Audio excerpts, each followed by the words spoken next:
This kid is only 13 years old. He already trains with weights on his body, just like Rock Lee. This is because he doesn't belong to the direct family line, so he has to stand out. His physique, even at this age, is already monstrous. Since he's from the secondary branch of the family, he doesn't even have the right to a real sword. Even so, the boy has absurd strength and precision while training with a wooden sword.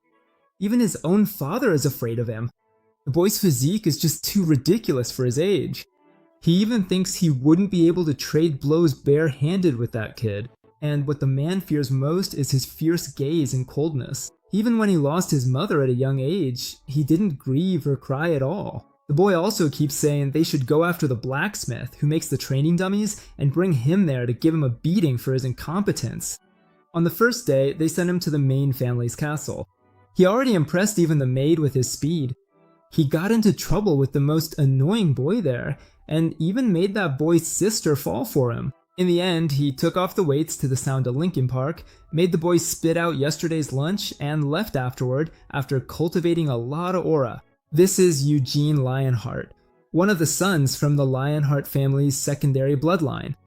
Unfortunately, here the patriarch only cares about talented children with good bloodlines, but Eugene will accomplish so many feats that even the patriarch will be impressed and grant privileges to Eugene's father. But do you know why this boy's so focused? Why does he have the mindset of an adult and train like he wants to get revenge on someone? This is because in his past life, in the castle of Helmuth, Vermouth and his 4 companions, Sienna Martin, and his Slivwood, Mole, and Roar, and Hamel, the fool who became our main character, was fighting against another Demon King.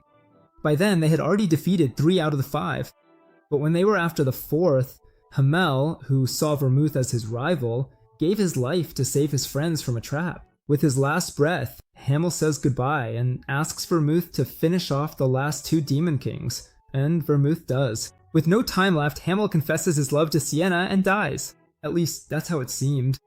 300 years later, after his former companions tried to kill the last 2 Demon Kings, he's born again. This time, he reincarnates as Eugene Lionheart, a descendant of the hero Vermouth. He was one of Vermouth's many descendants, and his family branch was below the main line. Because of that, he wasn't allowed to train with real swords or use mana. Even so, his talent with the sword kept growing rapidly. Every time he trained, his father could only watch in shock.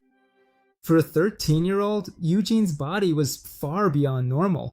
He was preparing for the bloodline ceremony, the Lionheart tradition where children from 10 to 15 gather and fight for the right to truly be called Lionheart. Even so, the branch family had a huge disadvantage compared to the main bloodline. Direct descendants could use real swords and mana. His father felt small, knowing that his talented son had to face that, so he begged Eugene to skip the ceremony, warning him that he could never beat the direct line. The protagonist, of course, just wanted to crush every single one of them.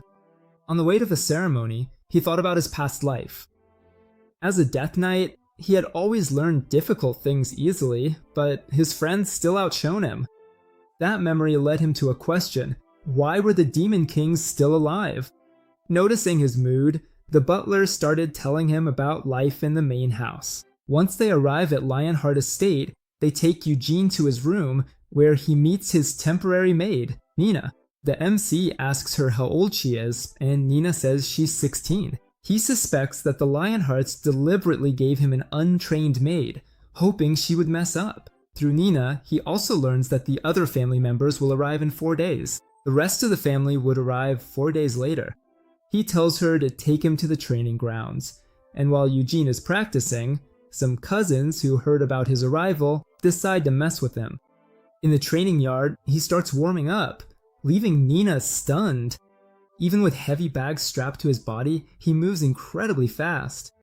Kyung gets curious and asks what this country boy is doing, so Eugene calls him an idiot for not noticing his training.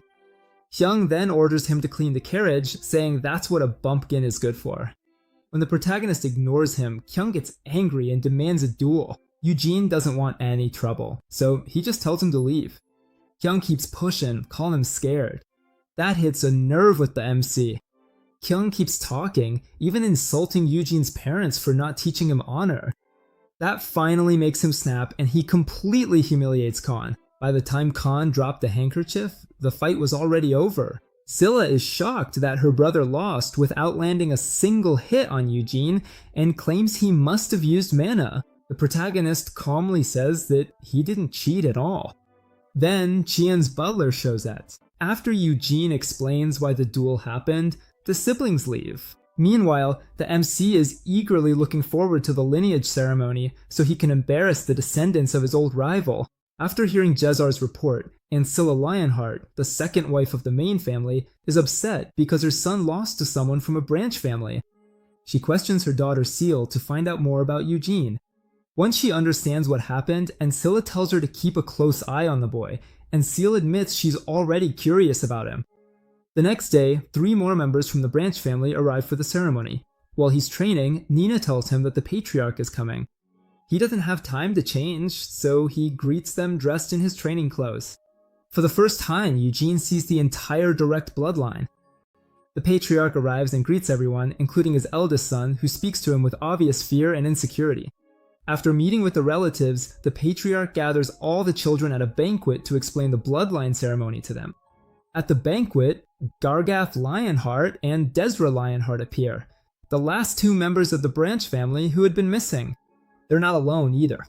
A special guest joins the banquet, and when Seal asks her father who she is, the whole room is shocked by the answer: Levalian Sophis, master of the Red Tower of Magic. Eugene is stunned by that name, because of its connection to Sienna, his old friend and the youngest tower master of her time.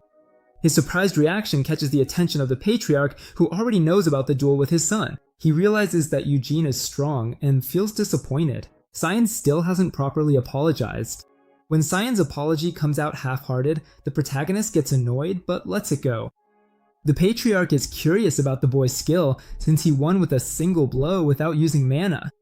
Then he asks if Eugene learned from his father, and both he and the others are surprised by the answer.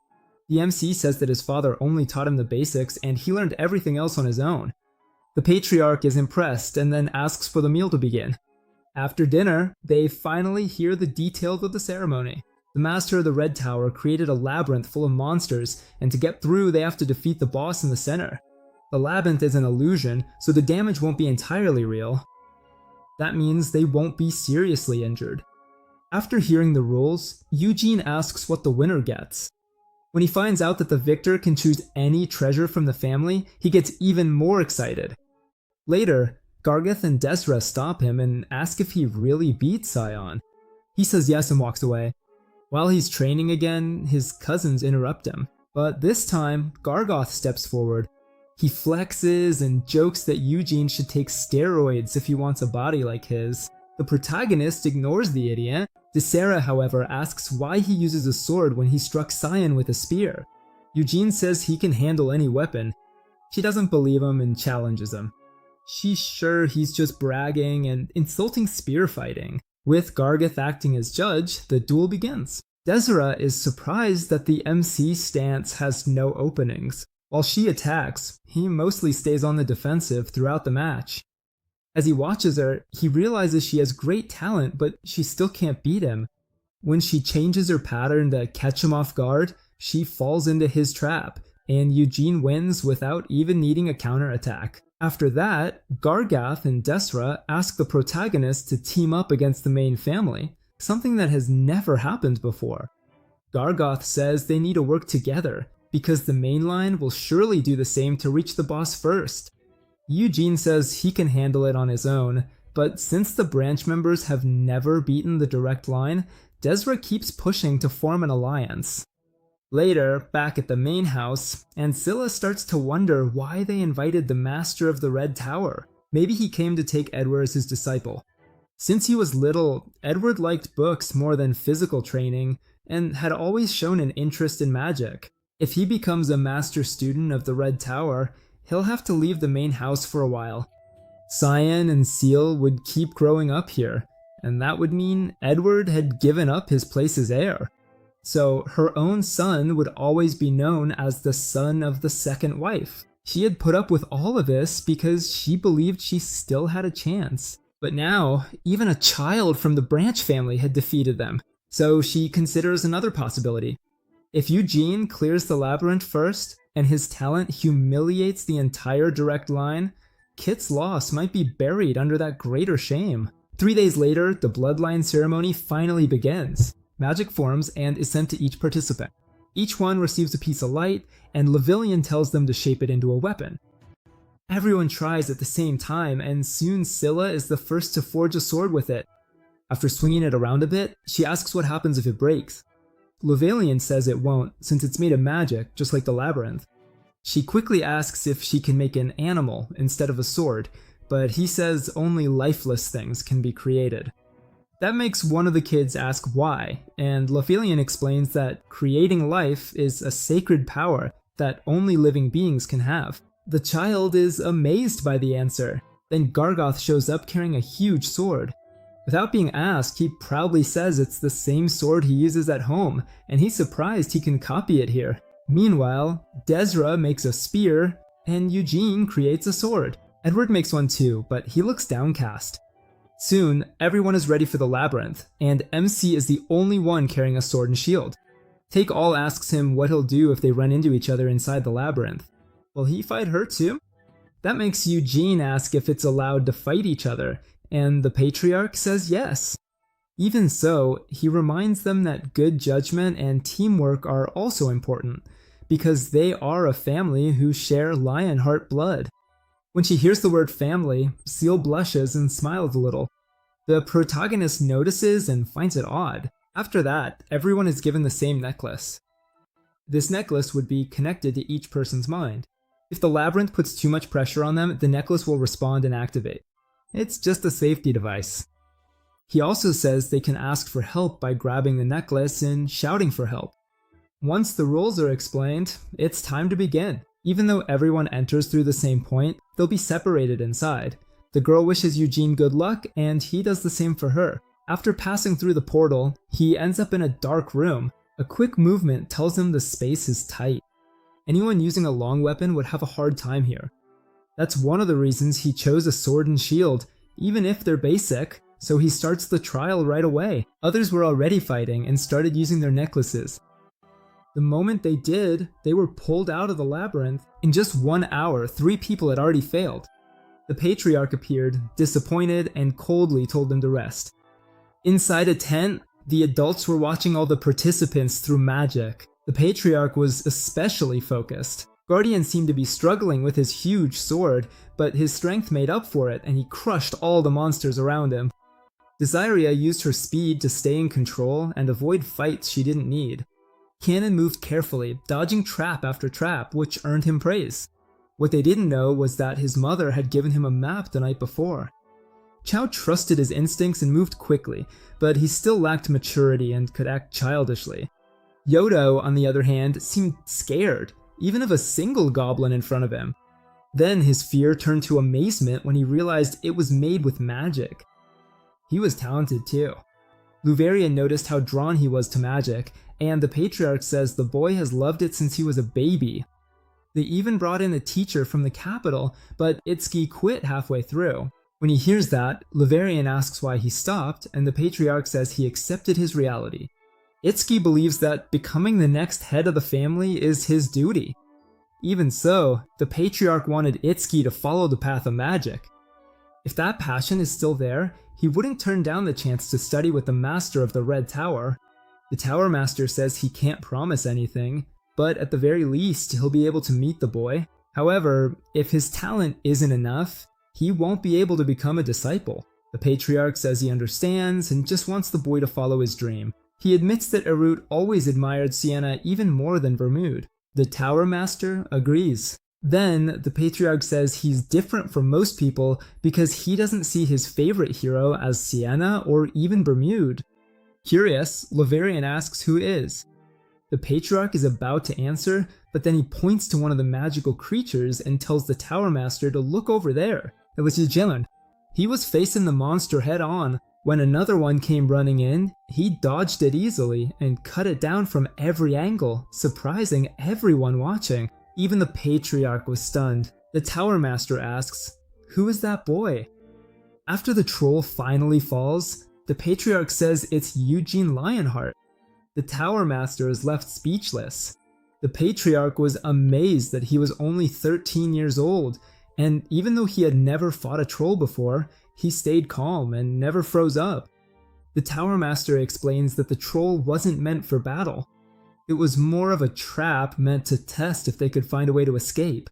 He even made it bigger than usual, just to scare him. The Patriarch says it's pure natural talent. The Tower Master asks if he knows what people like that are called, and the Patriarch says they're true geniuses. At the same time, Gargium was also fighting a troll, and at first, he was losing ground. Even so, he faced it head on. He charged straight at the monster and cut off its leg, bringing it down. He was crazy about fighting. When the troll dissolved and collapsed, he had already won, but his body was wrecked and his muscles torn. Part of that was because he had already been hit by several traps along the way, and in the end, he fell to the ground. Later, Kian studies the back of a troll with a stone in his hand. He realizes that such a huge monster shouldn't be there, and that defeating it wasn't the goal. So he throws a stone to the side, which makes the troll look toward the wall, and then he runs past it. It was a smart decision. Shortly after, he meets Chao, and finds out they must be close to the center of the labyrinth. He starts bragging that if she sticks with him, they won't get lost. It's obvious that he's still bitter at Eugene for embarrassing him in front of her. Then, all of a sudden, he starts talking about how, since the labyrinth is an illusion, it could have any kind of monster, even ghosts. That makes him a little uneasy, but trying to seem dependable, he asks her if she's afraid of ghosts. He's about to tell her not to worry about something so silly when suddenly a bloody face appears. He screams in terror, and the other person screams just as loudly. Realizing it's Desiree, he asks her why she tried to scare him. She replies that his scream scared her even more because it came out of nowhere. She says she wanted to find them, but things went wrong, so she turns around and runs away. Chao warns that she's trying to escape, and Kian, wanting to look good in front of her, says they have to chase her. The two of them take off after Desiree at full speed. Desiree thinks she's only running away because she can't beat two people on her own and needs to find Gargian quickly. Then she triggers another trap, but thanks to her amazing speed, she gets past it and keeps going. Kian notices the trap and thinks about turning back, but once he realizes Chao is right behind him, he knows he has no other choice. He pulls himself together, jumps over the trap with all his might, and barely manages to make it across. Reaching out his hand, he tells Chao to jump too. She does it and doesn't even need his help. After a long chase, they finally reach the boss room. The boss is huge. Then Eugene, who is already behind them, asks why the three of them came here together. Kian turns around and asks what he's doing there. The main character says he was waiting. He wanted to see who would reach the boss room first. That catches everyone off guard. Chao points out that she actually got there first, and she's right. Dasari figures that if he waited that long, maybe he accepted her offer from last night. Eugene says not exactly, but that he's willing to let her have the spotlight. He says he could beat the boss alone in no time, but then all their hard work to get here would be for nothing. Chan gets angry. MS explains that the boss won't attack unless someone gets close enough, and that right now it's resting. So in the order they arrived after him, each one will fight the boss first. Desir, then Chao, then Kane. Kane asks who he thinks he is. Desiree seems uneasy and asks if they really have to fight alone. Eugene just mocks her, saying she spent all her time wandering around, and that if she thinks she can't win, she should just give up. Pulling out a handkerchief, she says she won't, ties it around her head, and starts walking toward the boss. Kimian asks her if she's not that fight. She says she will. Once they're done, Kimian says the protagonist won't get a turn because he'll defeat the boss himself. Em replies that if Kamian really doesn't, she'll call him Big Brother for the rest of her life. Kamian instantly turns red, and then happily tells her not to take those words back. Once Desiri gets close, the boss opens his eyes and stands up. She's terrified, but after coming this far, she can't back down and attacks. She dodges the monster's first stomp and tries to stab its skin, but she can't. The moment she realizes its skin is too tough, the boss grabs her.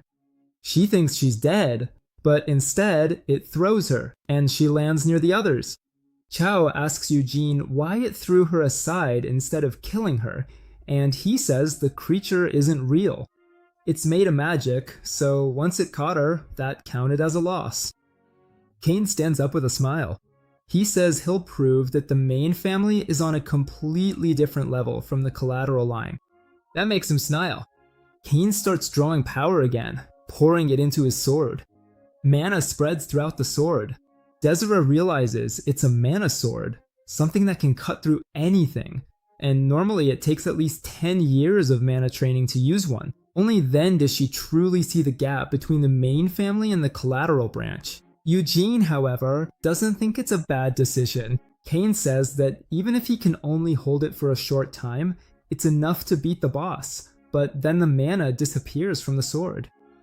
Qian can't understand it, while Eugene quickly remembers that the Patriarch said he wanted to test him without letting the main family's advantage affect the results.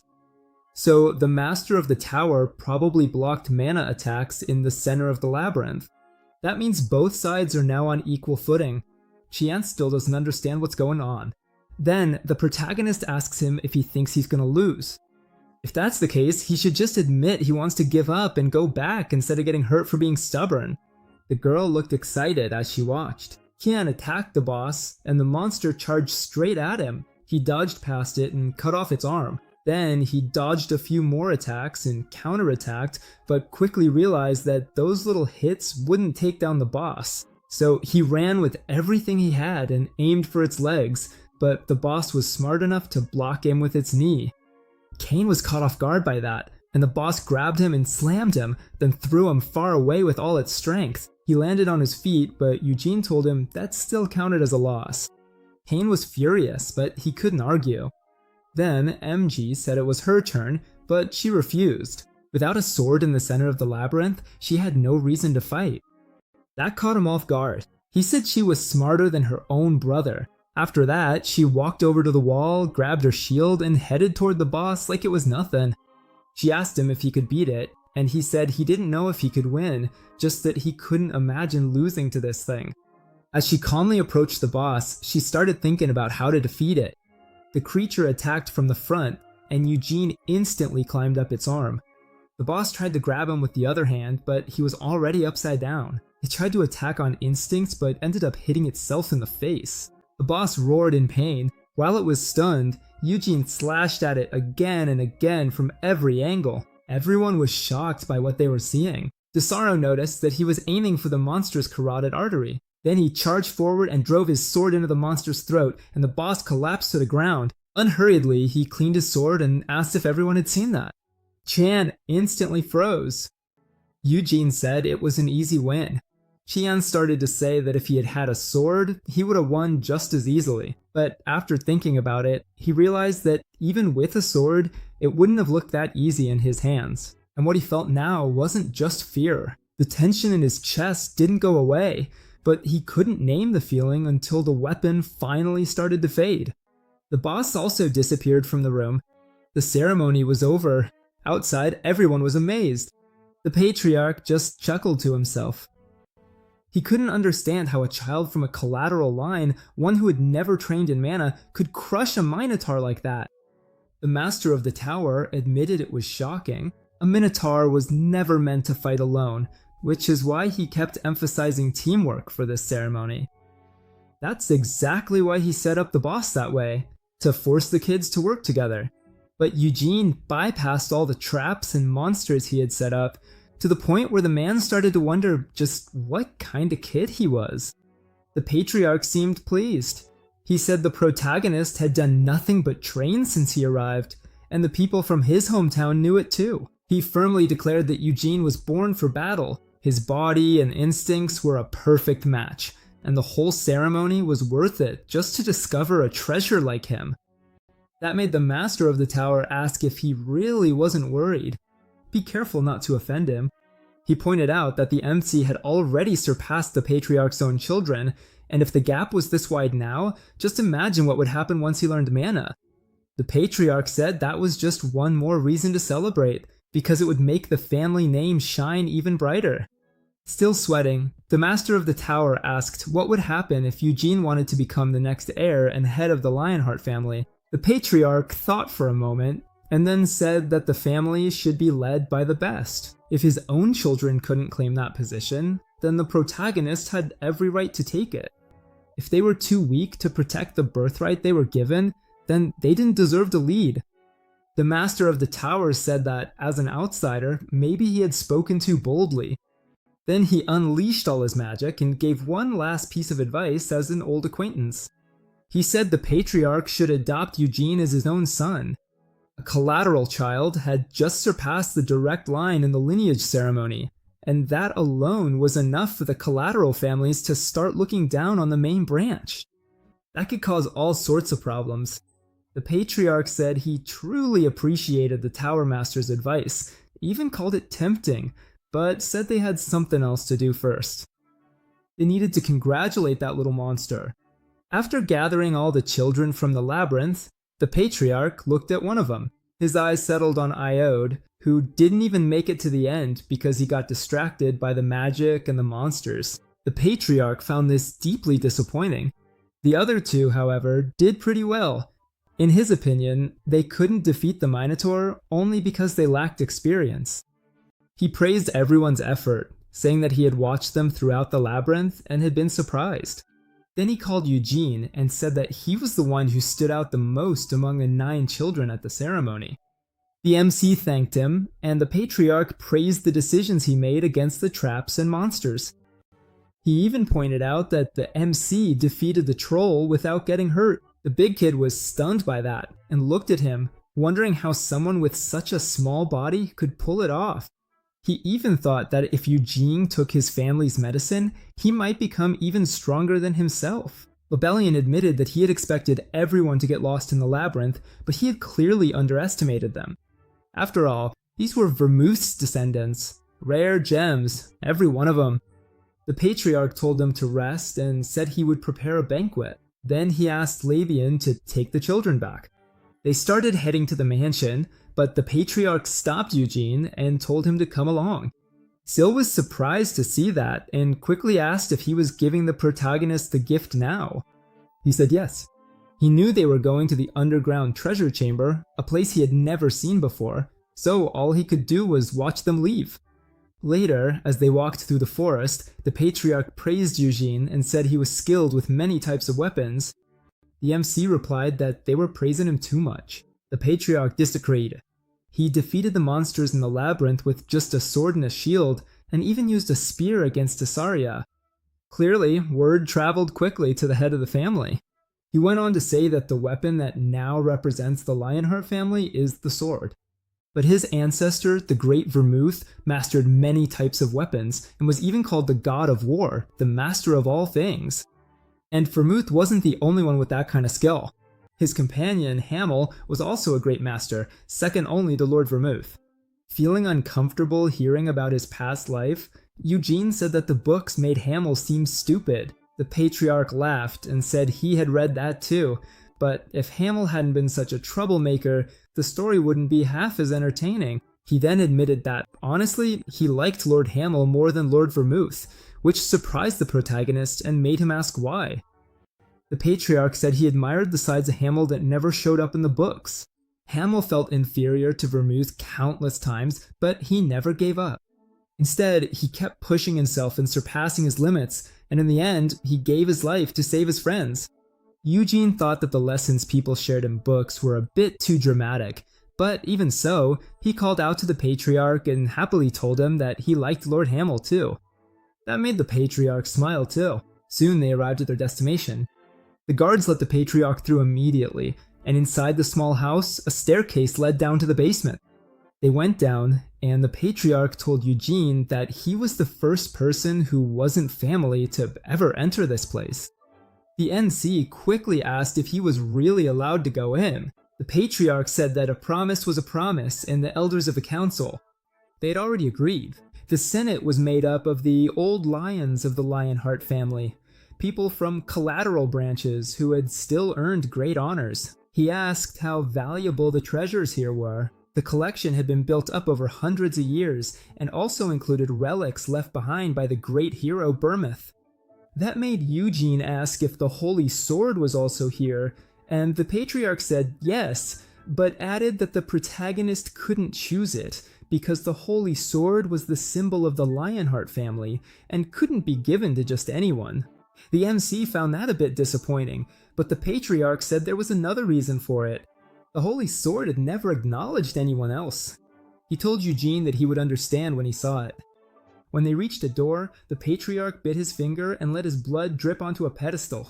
It reacted to his blood, and the door slowly opened. Once it was fully open, the Patriarch said he should go in alone while he waited outside so as not to influence the boy's choice. The protagonist thanked him for his thoughtfulness and went inside. When the door closed, he broke into a wide smile.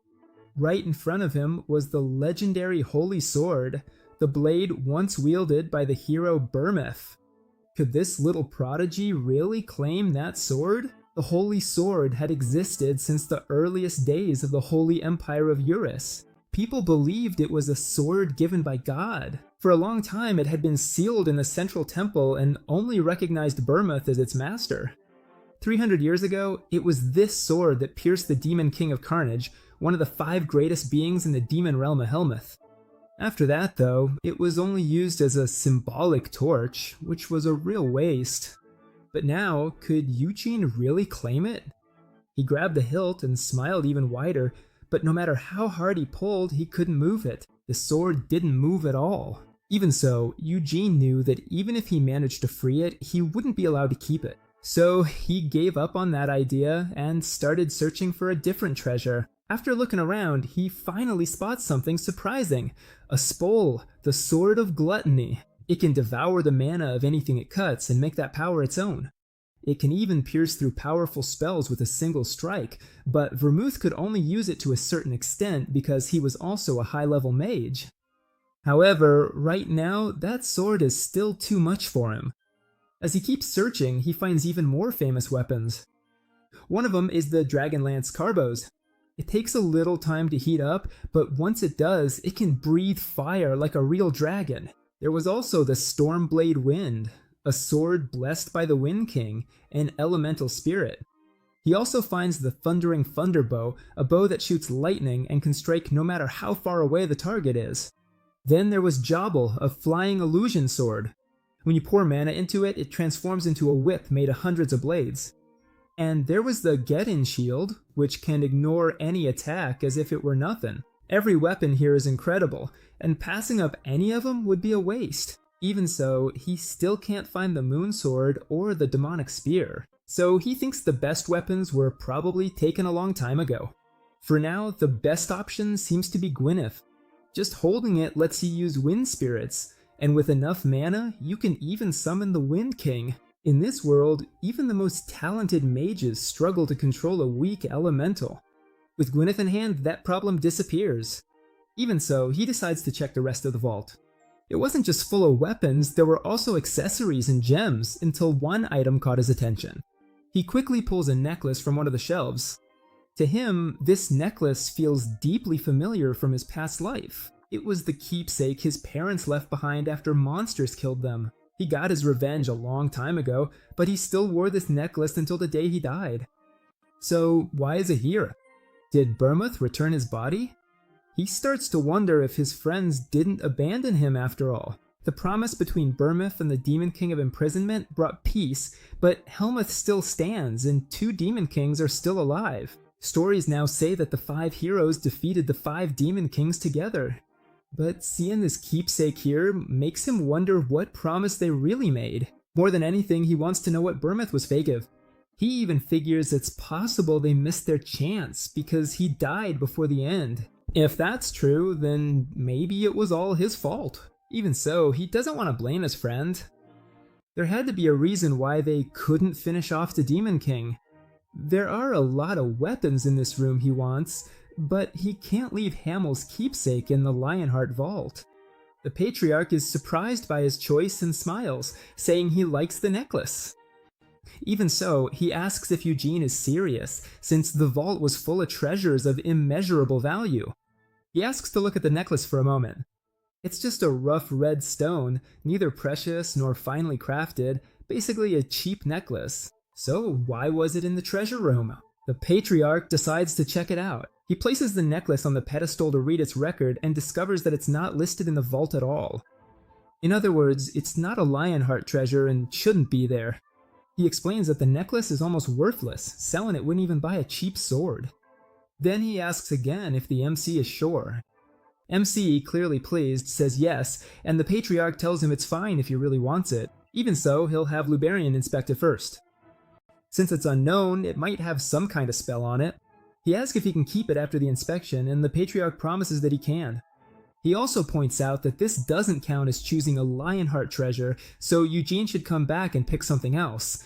That catches the protagonist off guard, but the patriarch says the original promise still stands. He can take any real treasure he wants. MC thanks him and runs back to the room. He finds it hard to believe how generous this man is, especially as a descendant of Burmouth. With no reason to hold back now, he chooses the Stormblade Wyneth, releases it, and decides this is the one. That night, he was back at the castle. Darrell Lionheart was annoyed and asked why he didn't take a spear when he's so skilled with it.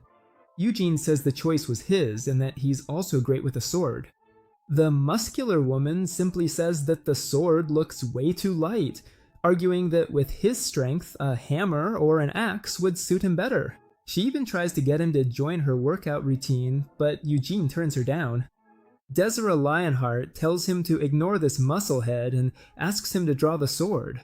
Seeing no problem with it, he does. He explains that this is Stormblade Wyneth, a sword blessed by the element of the Wind King, and with the proper mana training, it can summon that power. She admits that's cool, but says she'd still pick a spear. Eugene mentions that there were plenty of spears there, which catches her attention. Right away, she starts talking about the dragon spear, which breathes fire like a dragon's breath with every strike. The protagonist acts like he doesn't know about it. Then she brings up the demonic spear Ruins, calling it the most powerful weapon in all of Vermouth's arsenal. The bodybuilder chimes in and says he also knows that spear, and that it was once used by Brutality, which earns him a slap. That mention of the Demon King of Brutality brings back old memories for Eugene. 300 years ago, the Kingdom of Helmuth had 5 Demon Kings. First was the Demon King of the Apocalypse, second was the Demon King of Imprisonment, third was the Demon King of Delirium, fourth was the Demon King of Brutality, and fifth was the Demon King of Massacre. Then, the bodybuilder says he's wrong about the most powerful weapon in the arsenal. According to him, it was the relentless crusher Gigalis. The two start arguing, saying that the rank of a Demon King doesn't determine how strong a weapon is. Eugene just thinks those two were the only weapons in Vermouth's arsenal that the Demon Kings ever used. They're too dangerous to leave in the vault, so they're probably sealed somewhere else. While the argument goes on, the MC thinks they're being pretty childish. As he walks away, he decides that if he ever had to choose one of the weapons from Vermouth's arsenal, he wouldn't hesitate. He'd take the Moonlight Sword, the sword called Destruction. Sealed deep within Helmuth, both the Demon Kings of Brutality and Massacre died under its crushing light. Then, he takes a battle stance, happy to finally wield a real sword in this life. When he swings, everyone is stunned. Eugene's swordsmanship is incredible. He moves with complete ease, and every step flows right into the next strike. It looks less like a fight and more like a dance, as if the sword is part of his body. One moment he strikes with all his strength, the next he makes precise cuts that leave everyone speechless. The bodybuilder can only say that his swordsmanship is amazing. Even the spear-loving girl has to admit it looks beautiful. Elsewhere in the Patriarch's office, Liberian starts to examine the necklace. His face looks a little worried. Placing it on the table, he says there's no magic in the necklace and asks if it really came from the vault. The Patriarch says yes. Liberian keeps pressing, wondering if the boy tricked him, but the Patriarch asks why he would do that. If they hadn't let him choose another treasure, he would have ended up with nothing. Thinking it over, Liberian agrees that would be a risky trick. That's why he says they'll check it more carefully. There may not be any magic in this, but since they've come this far, he'll dig deeper. The Patriarch asks how he'll do that, and Loberian says there's a spell called Mana Memories. It was created by the great Sienna, the Sage. Mana exists everywhere, and most objects contain traces of it, so he'll read the memories left inside the necklace. The Patriarch says he's counting on him. Loberian starts the spell, and after a while, it begins to work. At first, the memories don't show anything important. Even so, he can tell that the necklace is at least 100 years old. He even traces where it was bought, at a flea market in the capital. But after that, the trail goes dark. So he figures that the magic in the treasure room might have interfered with the necklace's memories. Once the Patriarch finds out it's over 100 years old, he says that no one alive could really know where it came from. Loberian asks him what he'll do, and Gallant says he'll give it to Eugene since it's not magical. The boy wanted it so badly that he gave up a treasure for it. Loberian says it looks like the Patriarch is starting to like him, and just smiles. Then he stands by the window and says, "Why wouldn't I?" He adds that he'll make that offer to the boy. Loberian's a bit surprised by this. The Patriarch says he plans to adopt Eugene Lionheart as his son. From now on, the protagonist will be part of his family. The next day, the MC is greeted by someone new. His name's Galad. He knows exactly who Gilead Lionheart is, the older brother of the head of the family, Gilead Lionheart, a strange man who never married, not even when he was old enough, and who followed Gilead on his travels. Even so, the protagonist politely introduces himself as Lionheart, and the man says he already knows who he is. Grabbing him, he says that the MC is the collateral lion cub who defeated the main family at the bloodline succession ceremony. Trying to get away, he asks why he came to see him. The man explains that his brother was planning to send another knight, but he came himself. Basically, he wanted to meet Eugene in person. He had heard a lot about the protagonist, but he couldn't see the bloodline succession ceremony himself. Only the head of the family can see it. The Liberian only entered this time because he had to help. And Gilead says he's not upset, it's just the family rule. He stops, worried that it might sound like he's complaining about tradition. MC tells him that he doesn't care about that. That makes Gilead smile. His brother wouldn't care either. At that moment, Eugene understands why this man still isn't married. It's probably because he has too free a spirit. Guillaume says he has no idea why the family called him, though he guesses it was to praise him. The protagonist says they've already congratulated him, so not even Guillaume knows. Even so, he puts on a conspiratorial look, as if he could say more but won't. Then he says he'd like to see Eugene more often. The MC replies that he'd like that too. Then he calls out and announces himself. From inside, the leader tells him to come in. Guillaume opens the door for him and gives him a big smile. Eugene thinks Gilead seems nice, but also a bit pushy. Soon he finds himself in front of the head of the family. The man apologizes for calling him so suddenly and tells him to have a seat. They sit down while coffee is served between them. Then the Patriarch places the necklace on the table and says, "Brian, I checked it. In the end, it's just an ordinary necklace." Eugene wasn't expecting much. The Patriarch adds that they even read its mana memory, but didn't find anything strange. That catches the protagonist's attention, cause mana memory is magic connected to the great mage Sienna. So he asks what memory the necklace showed. Gilead says it seems the necklace was sold on a street in the capital more than 100 years ago. That surprises the MC, because he's sure this is the same necklace he wore more than 300 years ago. So that result can't be right. But Loberian didn't have any reason to lie either. Maybe the memory was altered. Eugene thinks that someone with Tower Master level skill could have overwritten it. And the first name that comes to mind is Vermouth. Since he can't understand why, he simply asks if he can keep the necklace. The Patriarch agrees, since he had already promised it. Eugene thanks him for that and puts it on right away. Then the Patriarch says that wasn't the real reason he called him here. He admits it's sudden, but says the offer should help the protagonist's future. The MC doesn't seem happy. Before the Patriarch can explain, he cuts in and says that being silly is cute and kind, but he doesn't want to think about marriage right now. He even remembers that after hitting her brother, she was still friendly with him, so he assumes this is a political marriage. Besides, that leaves the head of the family stummoned. Eugene goes on to say that he's too young to get married and would also need his father's approval until the patriarch stops him and tells him he's mistaken. He has no plans to marry him off to steal anything. Now he's the one caught off guard. He instantly feels embarrassed. He really did get married at 13. If that's not it, then why was he called here? The head of the family replies that he wants to adopt Eugene as a son. Once again, the protagonist is less stunned. It would definitely be a strong way to tie him to the main family. Everything is happening so fast that he can't even respond properly. The patriarch laughs and says it's even less sudden than a marriage proposal, which makes the MC blush again. He then adds that if the MC wants, he's also willing to bring Gerhard into the main family. He jokes that it would give him two fathers. The patriarch tells him not to overthink it. It would simply mean that Eugene's whole family would join the main house. He explains that he already has 3 children and doesn't intend to take them away from Gerard.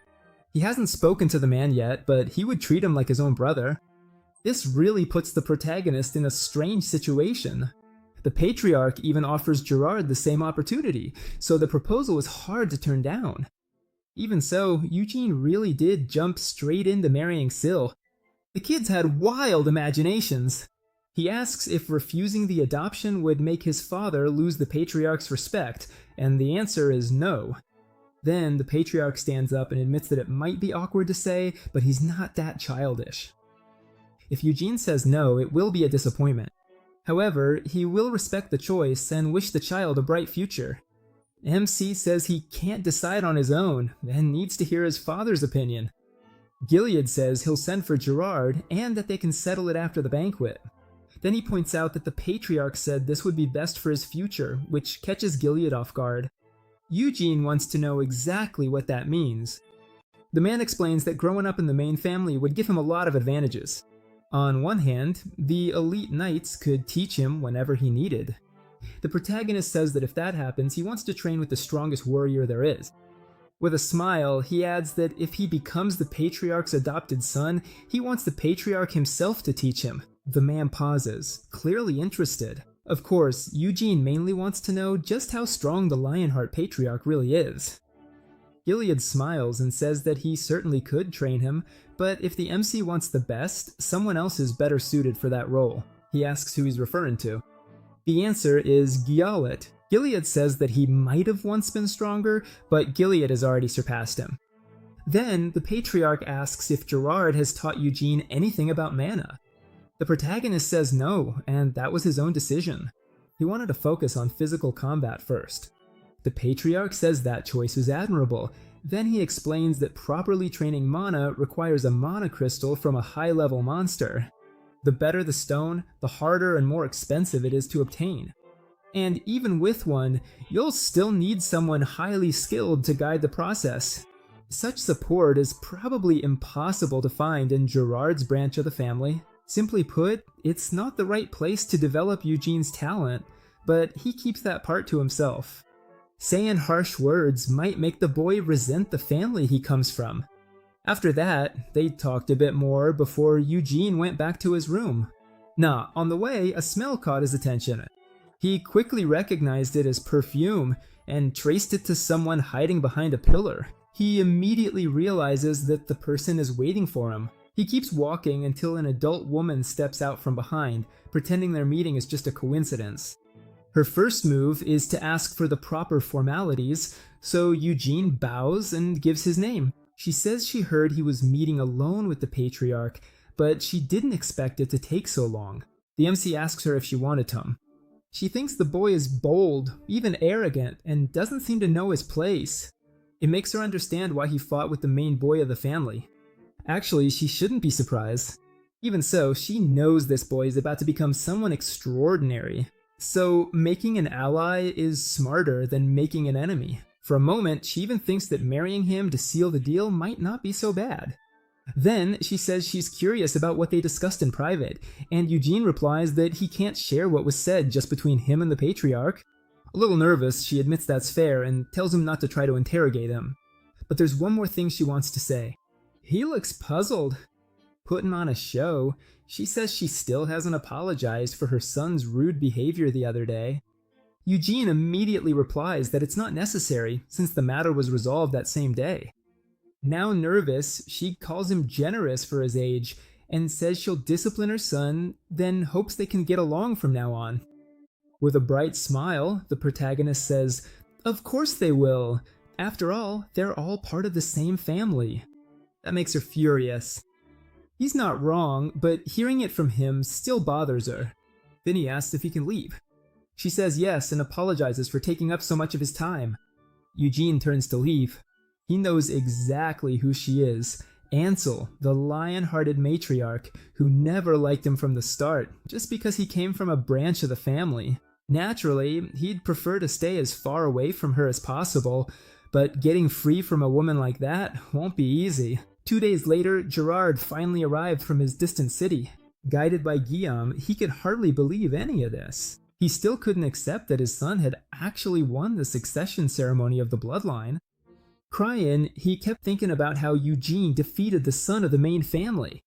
He always knew MC was talented, but as a father, he never had the means to support that gift. He had believed that the ceremony would force them to face the truth, that the gap between the main family and the branches couldn't be overcome with just talent and hard work. At least that's what he thought, until someone called his name. It was him! His son was smiling at him. Gerard ran to him and hugged him tightly, crying so hard he could barely speak. The only thing he could say was that he was proud to have Eugene as his son. The protagonist, for his part, reminds him that he already said this would happen before leaving their small hometown. He reminds his father that he promised to bring him good news. Still crying, Gerard says, "MC." He really did say that, but admits he didn't believe it. Then he notices the patriarch nearby and quickly introduces himself as Gary Lionheart from Gilead. The patriarch introduces himself as Gilead Lionheart and apologizes for having called him here. Then Gerard, nervous, says it's okay and thanks him for the invitation. The patriarch says he won't keep father and son apart for long and asks to talk inside. Gerard agrees and follows him, though he's clearly uncomfortable. Soon after, he learns about the adoption matter. The patriarch explains that if he adopts Eugene, Gerard will also become part of the main family. Gerard doesn't seem very happy about this, so he stands up and apologizes in advance if his words sound rude. He says he's grateful for the concern shown for Eugene, but as a father, he can't help but worry about the boy's future. When asked what he means, Gerard says he knows the patriarch has good intentions, but he's afraid the main family will be bothered by it. The patriarch already has 3 children, and if he joins them, he'll be seen as an outsider. The patriarch seems to understand. He says he doesn't want to block the boy's future, and knows that the main family cares deeply about the bloodline. That's why many of them won't welcome someone from a branch family into the main house. He adds that even if Eugene joins the main family, becoming the patriarch might still be out of reach for him. Even so, the protagonist's talent will allow him to thrive there. If he becomes his son, he'll get closer to the other children and have a much better future. Gerard admits that the patriarch is right and asks to speak with Eugene before making a decision. Outside, the MC was retrieving his sword when he felt the air tremble and swung it a few times. Then his father walked toward him with his head down. One look at Gerard's sad face tells him that the conversation didn't go well. He quickly asks why he looks like that. Gerard looks at his son and notices the sword that Eugene picked from the main family's treasure. He realizes that he could sell everything he owns and still wouldn't be able to afford it. With mixed feelings, he says that the patriarch wants to adopt him. The protagonist calmly replies that he already knows. Gerard says it would help the protagonist's future if he accepted, but his voice trembles because that path will also bring hardships. Eugene already understands. Pointing to himself, he says that his father knows him well. He would never let anyone pressure him. Hearing that, Gerard starts crying again. He says that the MC was named by him and his late mother and that he must never forget it. He replies that even if he's adopted, his real father will always be Gerard Lenhard. These words make Gerard break down again. In the end, Eugene decides to be adopted. He doesn't want to become the patriarch, but he knows no one will believe him. The first wife, Theonis, and the second, Ansela Leonhard, will surely keep a close eye on him. The protagonist knows there are 2 ways to deal with hatred and resentment. The first is to ignore it. The second is to draw your sword and cut it down head on. Shortly after, the Lionheart Patriarch held a banquet for all the families of the children who participated in the succession ceremony. Gerhard quickly found himself surrounded by questions. Among the crowd were Dessera's father and the father of the muscular boy, who was already trying to inject him with steroids. They even talked about forming a group to get to know each other better. Eugene had no intention of joining them and drawing more attention to himself. Nearby was the boy the MC had beaten, looking completely crushed. His mother tells him he needs confidence. From now on, people will compare him to Eugene. Every time they see him, they'll remember his loss and laugh that someone from the direct bloodline couldn't win for the first time in the family's history. That only makes him feel worse. His mother says he has no choice but to endure the shame, but no matter what others say, he's still her son. As a son of the direct bloodline, Lionheart must hold his head high. The boy agrees. She warns him that even if he doesn't become Patriarch, that's no reason to let his guard down. Because Eugene starts off with a lot of disadvantages, he'll have to work even harder to claim that position. Then she tells her son to befriend him. They need a brotherly bond so the protagonist can become an ally later on. The boy understands, but just thinking about how to approach the MC embarrasses him even more. Still, someone else doesn't feel any shame at all. She asks him if they're siblings now, and when Eugene says yes, she begs him to call her big sister. He refuses, and she complains that her own brother calls her big sister just because she was born 5 seconds earlier. She begs him once again to say it just once, but he says he would never call a 13-year-old girl big sister. In fact, he says he'd rather die. Later, in the Patriarch's room, Levelian says he won't accept him as a student without conditions. He's talking to Edward, who is about to undergo a talent test at the Aerith Tower. Edward asks what happens if he really does have a talent for summoning magic. Levelian says that would be great, but Aerith won't care about the Lionheart name. Without real skill, he still can't accept him as a disciple. Edward accepts this, sadly, but Levelian adds that as an old friend of Patriarch Lionheart, long before he became the master of the Red Tower, he'll make sure Edward gets plenty of opportunities. He'll also protect him from discrimination and help him find the best place to develop his magic. That cheers the boy up right away. Even if he doesn't become Levelian's student, he's happy to leave behind his family's pressure and study magic. He looks for the Patriarch's approval.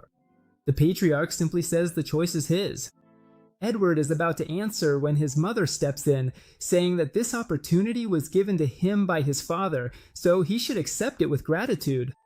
Then, hugging him close, she tells him that he is her son, and that he must become the Patriarch of this family. Even in Erod, he must never forget that. The Patriarch immediately scolds her, but she insists that she's just encouraging her son, like any mother would. Of course, what she's really thinking about is her rivalry with the second wife, but right now they have no other choice.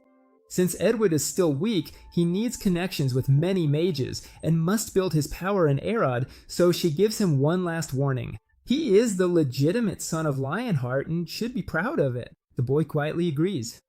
The day after the banquet, Levelian left for Aerith with Edward. The other children of the Branch family also returned home. Eugene and Gerard stayed in the now empty building. Today would be the protagonist's first mana lesson since his reincarnation. Breathing means gathering mana from the air as you inhale. Physical training means moving your body to attract mana. Both methods are simple, but breathing is more common. In his past life, Eugene started with physical training and then switched to breathing on a friend's advice. The mana art of Lionheart uses breathing. The MC arrives at the training area and Ji Young greets him warmly. He said they should get started. They're standing on a mana vein, a place where mana gathers. This one wasn't natural. It was created by the Irmouth himself 300 years ago. His teacher asks him if he's nervous. Eugene says that actually, he's really excited. Guillaume tells him that the first time is always tough. Even though kids can sense mana more easily, Cyan and Syl started at 6 and still needed 4 days. Edward took a whole week. The children from the branch families usually need a whole month just to sense it, but he should do better thanks to the mana vein and his teacher's help. Eugene asks how long it will take, and Guillaume guesses maybe 10 days. The protagonist smiles to himself. 10 days is way too long, it won't even take him 10 minutes. They keep going until they enter a cabin. Ji-hoon leads him downstairs to an empty room and tells him to sit in the center, and Eugene does so. Ji-hoon explains that the mana method of the family, inherited from the Great Bermoth, has a strict rule. The branch families can't inherit it. They're only taught the red flame formula, while the true art is reserved for the main family. The technique the MC is about to learn is the white flame formula. He might not remember its exact name or training method, but he knows that form well. It was Bermoth's power. In his past life, he never knew what those flames could really do. Ji-hoon says that since sensing mana is hard at first, they should start by breathing, but Eugene suddenly says that he can already feel it. Ji-hoon thinks it's just his imagination and gathers mana at his fingertip to test him. He directs it toward him, and the mana starts moving around the boy. Ji-hoon still assumes that Eugene really can't sense it yet. The protagonist corrected him. He really could feel the mana, even from where he was. Then he moved his finger toward him, following the mana as it moved, and asked how long he should keep going. Guillaume could only stare in disbelief. How could this kid learn so fast? He let out a nervous laugh and then crouched down beside him. Since Eugene could already sense mana, Guillaume told him to focus on everything happening inside his body. The MC nodded. Guillaume told him to breathe slowly, and he did exactly that. With each breath, he had to imagine himself drawing in mana and guiding it along the right path as he inhaled. The goal was to bring that mana to his heart. Guillaume let go of Eugene's hands and stepped back, saying he was doing great. In fact, the protagonist was handling it perfectly on his own. By then, the instructor was once again amazed. He kept watching the boy, but one thought wouldn't leave his mind. This was insane. Eugene thought that sensing and drawing mana wasn't difficult, not even in his past life, but this body was on a whole different level. He absorbed mana incredibly well. He could feel the mana inside him growing with every breath. Even so, this young body clearly had a limit. His heart had made it this far, so exhausted at last that he stopped and looked at the instructor in silence. Guillaume met his gaze. Just as astonished, Eugene's mana core was absurdly large. Most people had to train for years to get this far. Guillaume finally called him a real monster. The MC thanked him for the compliment. After that, Guillaume said they should head back. On the way, he explained that the main difference between the red flame ritual and the white flame ritual was the central division. The white flame technique can split the core, allowing the body to hold much more mana. Those split cores also empower each other, making them grow much faster. These split cores are called stars. In Lionheart's history, only one person ever reached 10 stars, the creator of the White Flame Ritual, the great hero Bermoth. Guillaume added proudly that both he and the Patriarch had 6 stars. All the kids still had 1 star, and would probably reach 2 next year. Since they started at age 6, it would take about 8 years to go from 1 to 2 stars. Eugene asked how long it would take him. He wanted a clear answer. Guillaume said he should progress much faster, as long as he didn't get lazy. The protagonist said he would do his best. There was no way he was going to slack off now. He had a much better body than before, and was learning Bermoth's own method. Maybe he couldn't reach 10 stars, but if necessary, he would find his own path. He silently thanked Bermoth for leaving behind the White Flame Ritual. A little while later, they returned to the mansion. Jan said he would report everything to the Patriarch and told Eugene to go get some rest. The MC agreed out loud, but he had no plans to rest. Now that his mana training was finished, there was something else he had to try. At that moment, the maid came running in a panic, relieved that he had finally returned. He simply told her to go to his room and bring him his sword. A while later, she came back to him. He wasn't sure this would work, but when he drew the sword and poured mana into it, dust started to rise from the floor. The wind quickly went wild, and a storm began to form right in front of the maid. Eugene had summoned the great Spirit King of Wind, who immediately asked if Hamel had called him. But how did Tempest know? The Spirit King kept asking if Hamel had really been reincarnated. When he wondered how Tempest recognized him, Tempest said he would never forget the soul that was Bermuth's companion. Time could pass and bodies could change, but the soul never did. It had been years since the Weiner's sword summoned him, so he was curious when one of Bermuth's descendants used it. Then he sensed Hamel's soul. Eugene snapped and demanded to know why Bermuth hadn't killed the Demon Kings. He pressed Tempest to tell him what happened after his death.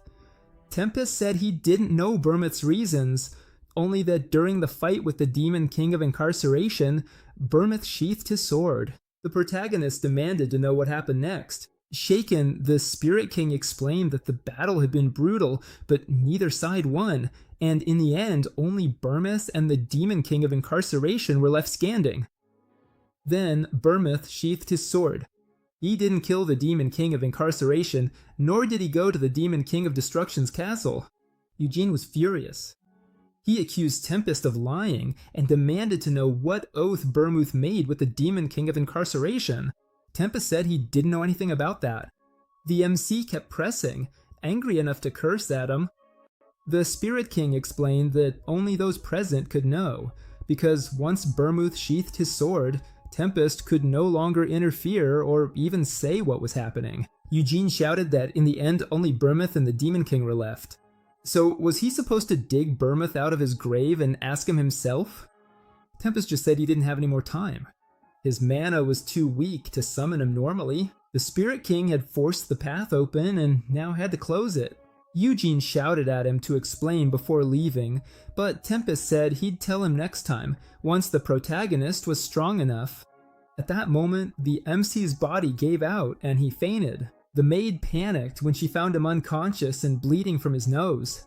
Later, Eugene woke up in his room with a splitting headache, probably from using too much mana. Spirits remembered people by their souls. At first, he wondered if he really wasn't Hamel and had just been given Hamel's memories. Now he knew the truth. He really was Hamel from 300 years ago, reborn with all his old memories. A moment later, the maid came in through the door and asked if he was all right. He said he was fine and asked how long he had been out.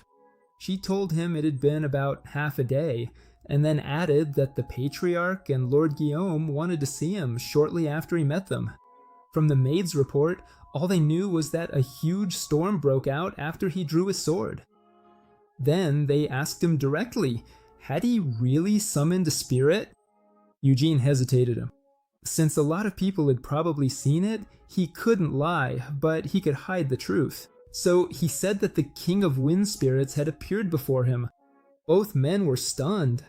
The protagonist explained that the Spirit King hadn't been summoned in a long time and only came to see who the boy was. Guillaume was surprised, since no one except Bermuth had ever personally called upon the Spirit King. Eugene added that the Spirit King said he still wasn't strong enough, but hoped to meet him again someday. After that, Tempest returned to the spirit world. The Patriarch laughed in surprise and called the MC an incredible kid. He said that Guillaume had already told him about the mana training, and that was amazing in itself. But now Eugene had also caught the attention of the Wind Spirit King. He just smiled. The Patriarch told him to rest for a few days, and then Guillaume would continue his training. He had planned to go on a trip, but now the protagonist's talent came first. The protagonist thanked him, though he said he didn't want to take up too much of their time. Guillaume quickly shut that down. He wanted to teach the MC himself. He also said he would train Zen and Syl along with him, and that the Patriarch would support him. The Patriarch just hoped the other kids would use this as motivation. Shortly after, the girl teased her brother, telling him that Eugene earned a star at the White Flame ceremony. The boy acted like he already knew and didn't care. She went on to point out how much longer it had taken them compared to him. He argued that they did it in about a month, which was still faster than almost all of their ancestors. But she reminded him that Eugene had done the same thing in just one day. That was enough. They lunged at each other and their swords clashed. Later, back in his room, the protagonist got up, grabbed his sword, and summoned a spirit. With his current mana, probably all he could summon was a lesser one. He immediately asked the little spirit if her king had said anything, but she didn't answer. Lesser spirits probably weren't smart enough to talk. Annoyed, Eugene told her to go back and warn the Spirit King that if he lied, MC would kill him himself. Alada clearly didn't like that. She fluttered over his head and vanished into the air. He thought about Helmuth Castle. Only Burmus and the Demon King of Incarceration knew about that oath. One day, he would have to return to Helmuth. He also needed to go back to Arith, Sienna's homeland, to Eurus, Anissa's homeland, and to Rur, Molin's homeland. But with this young body, traveling that far was impossible for now. Even so, someday he would know the whole truth. I have plans I can't tell you about yet. As time passed, Eugene Lionheart turned 17 and had built an impressive body. Even he was surprised by it. By then, he had already reached 3 stars in the White Flame method. But that still wasn't enough. To really make use of this monster of a body, he needed more than the skills from his past life. So, after returning outside Lionheart Mansion, he said he needed to go to Aris and learn magic. He was telling this to Sihan, who looked surprised. Then, Sihan started teasing him and asked if something happened during the White Flame training. She quickly realized that Eugene had succeeded, and the protagonist admitted it. 3 white stars at 17 years old, and he was radiating an overwhelming white aura. The white aura coming from the MC left Eugene stunned. He started to freak out, asking how something like this was possible. After all, Sion had learned mana and white flame 7 years before Eugene. He just shrugs and says it's simple. He's a genius. Sion blurts out that he wants to kill him, and the protagonist laughs, saying he can't treat his little brother like that. On the other hand, the MC beats him up almost every morning, but only because Sion keeps challenging him. Facts are facts. Still annoyed, Fion asks why Eugene wants to go there to study magic, and reminds him what happened to their older brother Yod. He went to Arith to learn magic, but after the continuation ceremony, his talent wasn't enough to become Lord Lavelian's disciple. He only got into the Red Tower through connections, and even then, he didn't accomplish anything. 4 years later, he's probably still wandering around the tower. That makes Eugene angry, and he won't let Sion talk about their older brother like that. Sion fires back and tells him not to act like he knows everything. Then he says that if Eugene goes to Arith to study magic, Sion will probably get mad. And Eugene mocks that, asking if he's talking about the same seal who barely speaks, trains alone, and hardly says anything. Then he turns around and says that's too bad for her. After that, the protagonist goes to see the head of the family. Most likely, he'll report that he reached 3 stars, and get permission to leave early for the tower. Chan can't do anything about it. All he can do is kick his sword and curse.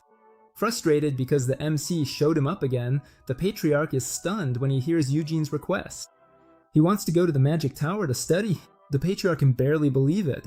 No one has ever reached 3 stars at his age, and if he keeps going like this, he might reach 4 stars before becoming an adult.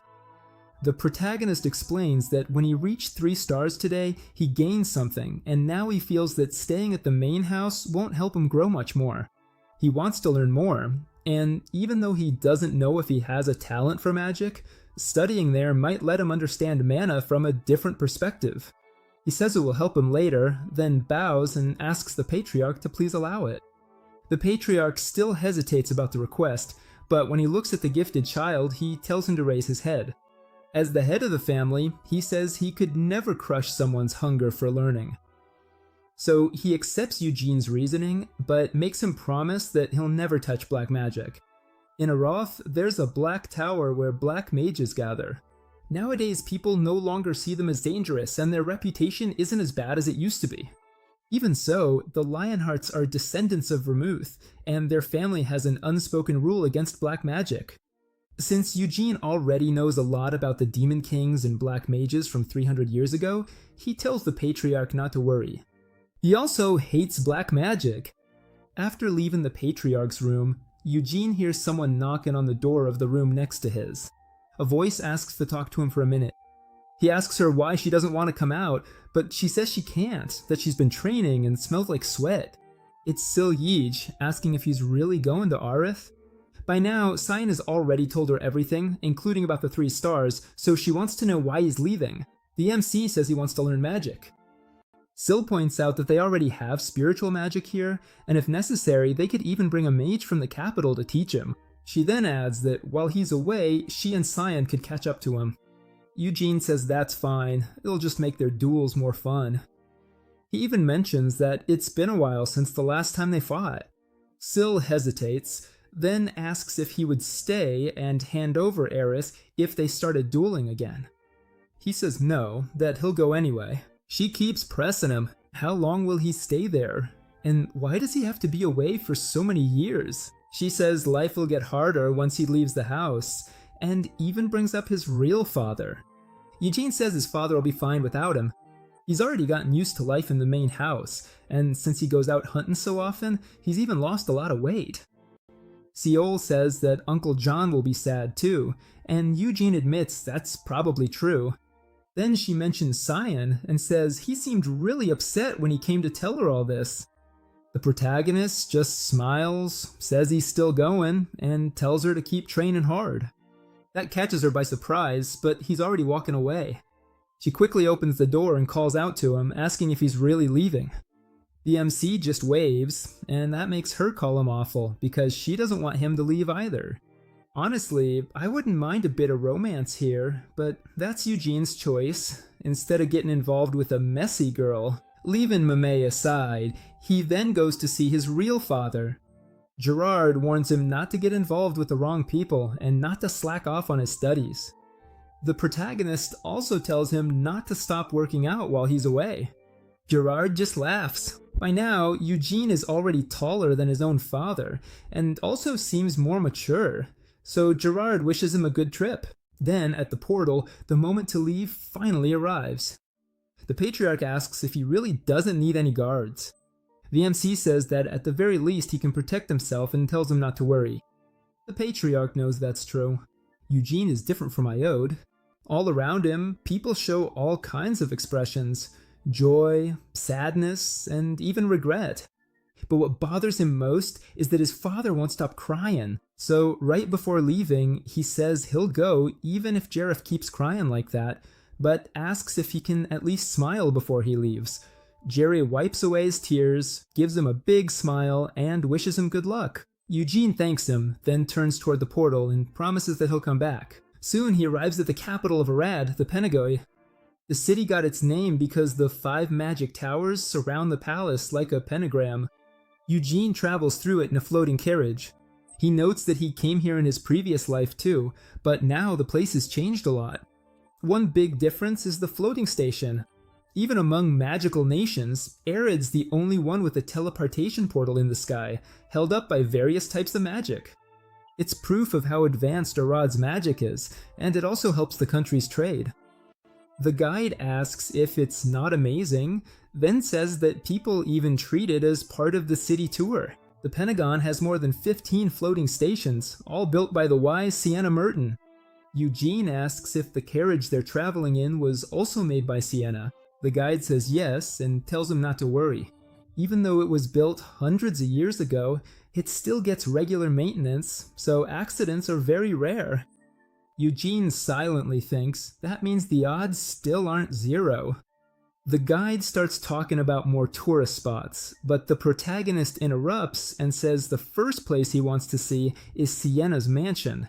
The guide lights up, says it's an excellent choice, and they head straight there. On the way, he starts telling a story from 300 years ago.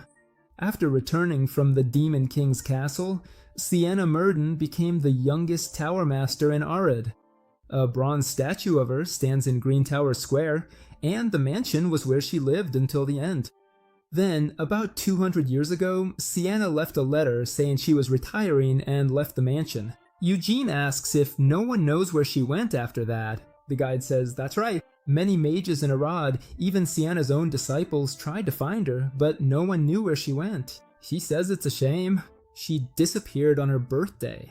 Then, the guide says he has his own theory and believes she might have gone to the demon realm. Eugene asks why. The man explains that 200 years ago marked 100 years since she left behind Hamel's body and returned to the demon realm. He says that Sienna always used to talk about her late friend, that she wanted to avenge Hamel, and that's why he believes Miss Sienna Murden left.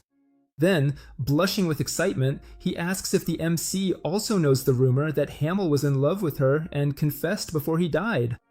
That instantly makes him angry, and he demands to know who is saying such stupid nonsense. The guide is caught off guard by that reaction. Eugene quickly tries to smooth things over, but the man just says it seems like the protagonist doesn't really care about the romantic story between Hamel and Sienna. Then he brings up other theories about her disappearance. It's said that Sienna hated black magic, and when the demons pushed toward the Black Tower, she stood against them until the day she retired. Some people even believe that the radical black mages who supported the Black Tower killed her. Eugene gets angry again and says it's impossible for a black mage to have killed the great Sienna Murden. The guide agrees and adds that at the time, the Black Tower also strongly denied that theory. The MC thinks the same thing. It's not possible that a black mage killed her, but a demon king could have. Helmuth was still investing in a rod through the Black Tower, and from the demon king's point of view, Sienna Murden would have been dangerous enough to eliminate. When they arrive, he gets out of the carriage, still wondering if Sienna Murden really died. In front of the mansion, a crowd is arguing about the test to enter the magic tower. They're all students hoping to pass the entrance exam. Everyone wants to get in, but without money, they can't even try. The fee to enter is several thousand in local currency, so the only thing they can do is wait outside. In the garden, Eugene asks why the entrance fee is so expensive. The guide says that a lot of people still pay just to get in. There's a rumor that if you pray to get lost in front of Sienna's portrait in the main hall, you'll definitely pass the entrance exam for the magic tower. Then the guide hands his card to the guard. The moment the guard sees the name Lionheart, he panics and rushes to open the door, apologizing the whole time. Once Eugene goes in, the guide says he'll wait outside and closes the door. At last, the protagonist can see how Sienna Murden used to live. As she walks through the mansion, she thinks about how big it is and how she stayed here for more than 100 years. Then she remembers that Sienna suddenly asked her what she planned to do after everything was over. The question caught her off guard.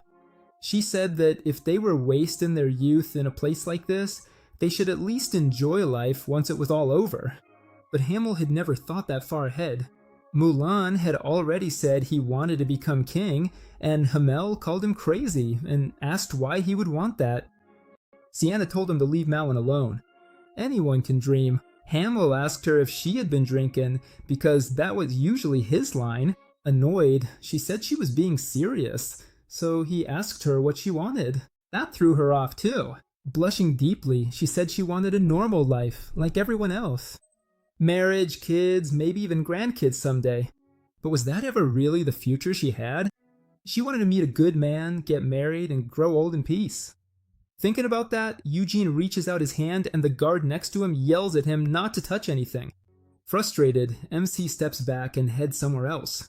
He goes down to the huge studio that takes up the mansion's basement. Looking at the shelves, he realizes Sienna must have left some kind of clue, but the guard warns him again not to touch anything.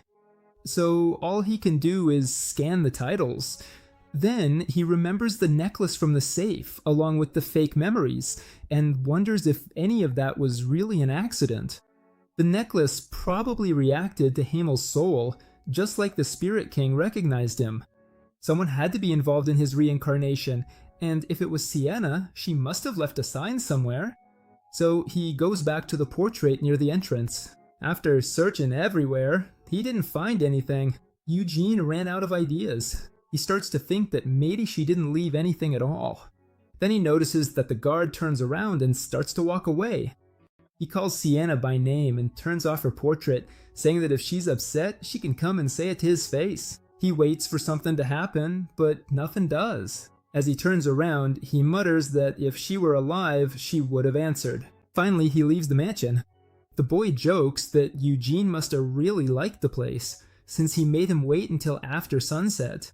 Realizing this, the protagonist gives him a tip to make up for it. Then he heads to the Red Magic Tower. In the floating carriage, Eugene says he wants to ask about his brother, Euoyd Lionheart. The guide says in the Panagon that there are hardly any mages who don't know that name. The MC wonders if it's been 4 years since Iode arrived on Earth, and then asks what rumors people have heard about him. The guide hesitates. Then, Eugene says he hasn't seen his brother in a long time and wants to hear any news he might have. He promises he won't get angry and that he won't tell the family or Iode when they meet. Swearing on his name, he tells the guide to speak freely. The man finally says what he knows. Iode usually goes out at night looking for a certain kind of fun. At first, he assumes it's the usual kind for someone his age, but the guide quickly says that's not it. When Eugene asks what he means, the answer is simple: a succubus. That makes the protagonist instantly angry. He replies that they're not in Helmuth. So why is there a succubus here? The guide explains that Urwat still has a black magic tower, and with it come black mages and demons as well. Eugene looked deeply annoyed. The guide adds that succubus entertainment is treated as a necessary evil in some parts of Aruet. One street is known for its black market, and some shops use succubi as assistants. According to rumors, Iode goes there a lot. The street is called Bolero, and those shops aren't open every day. They only operate at full capacity during the full moon each month. Eugene had planned to stay away from Iode so he could focus on studying, but hearing that the eldest son of the main family, a descendant of Vermouth, is messing around with a succubus makes his blood boil. The guide reminds him that all of this is supposed to stay secret, and the MC says he understands. He tells the man not to worry, that he gave his word not to repeat any of it. Still, even if it's just a rumor, Eugene knows he needs to deal with his younger brother. Now he has what he needed to know. Maybe Iota suffered under his mother's pressure, and that explains some things, but even so, the idiot definitely found a way to have some fun. A while later, he arrives at the magic tower. The mage waiting there is surprised when she hears the name Lionheart, and quickly introduces herself as Era, a mage from the Red Tower. A little nervous, she says that the tower master is waiting upstairs, and suddenly a window explodes. Eugene asks if something went wrong. Haruf explains that the Red Tower mainly studies summoning magic, and that this branch fails more often than any other. At that moment, 2 demons come out of the Red Tower, but some giant hands grab them both at once and completely crush them. The one who did it is the master of the Red Tower, Lavelian, and he is furious. He immediately starts attacking his students. Those summoned beasts could have attacked people in the capital. The students apologize, but Lovelian orders them to pack their things and leave. He's expelling them. Then he looks down and notices that someone is waiting below. Even though he was furious just a second ago, he immediately comes down and his face lights up when he greets Eugene. He says he almost didn't recognize him. The protagonist replies that Lovelian looks exactly the same, thanks to the magic that keeps him young. Even so, now that the MC's mana has grown up, he can tell that Lovelian is much stronger than he was 4 years ago. He's not even close to the great mage Sienna, but he's clearly worthy of being among the 5 masters of the tower. Lovelian says that the Patriarch told him Eugene was interested in magic. The path won't be easy, but he believes he'll do well. Then he senses someone hiding nearby, activates his magic, and opens the doors. The one there is Iode Lionheart. Eugene is furious. The moment he sees how exhausted his brother looks, as if a succubus had drained the life out of him. Lovelian asks why he doesn't come over to greet the main character. Trembling, Iode says he doesn't know what to say. The MC just greets his brother and says it's good to see him again. Iode replies yes, but he's clearly panicking. Annoyed, Lovelian asks him what he's still doing there. If he has nothing to say, he should go upstairs and read. Iota obeys and closes the door behind him. Lovelian apologizes for the unpleasant scene and then quickly changes the subject. He says the Patriarch mentioned that Eugene doesn't want to learn directly from the Tower Master. He confirms it.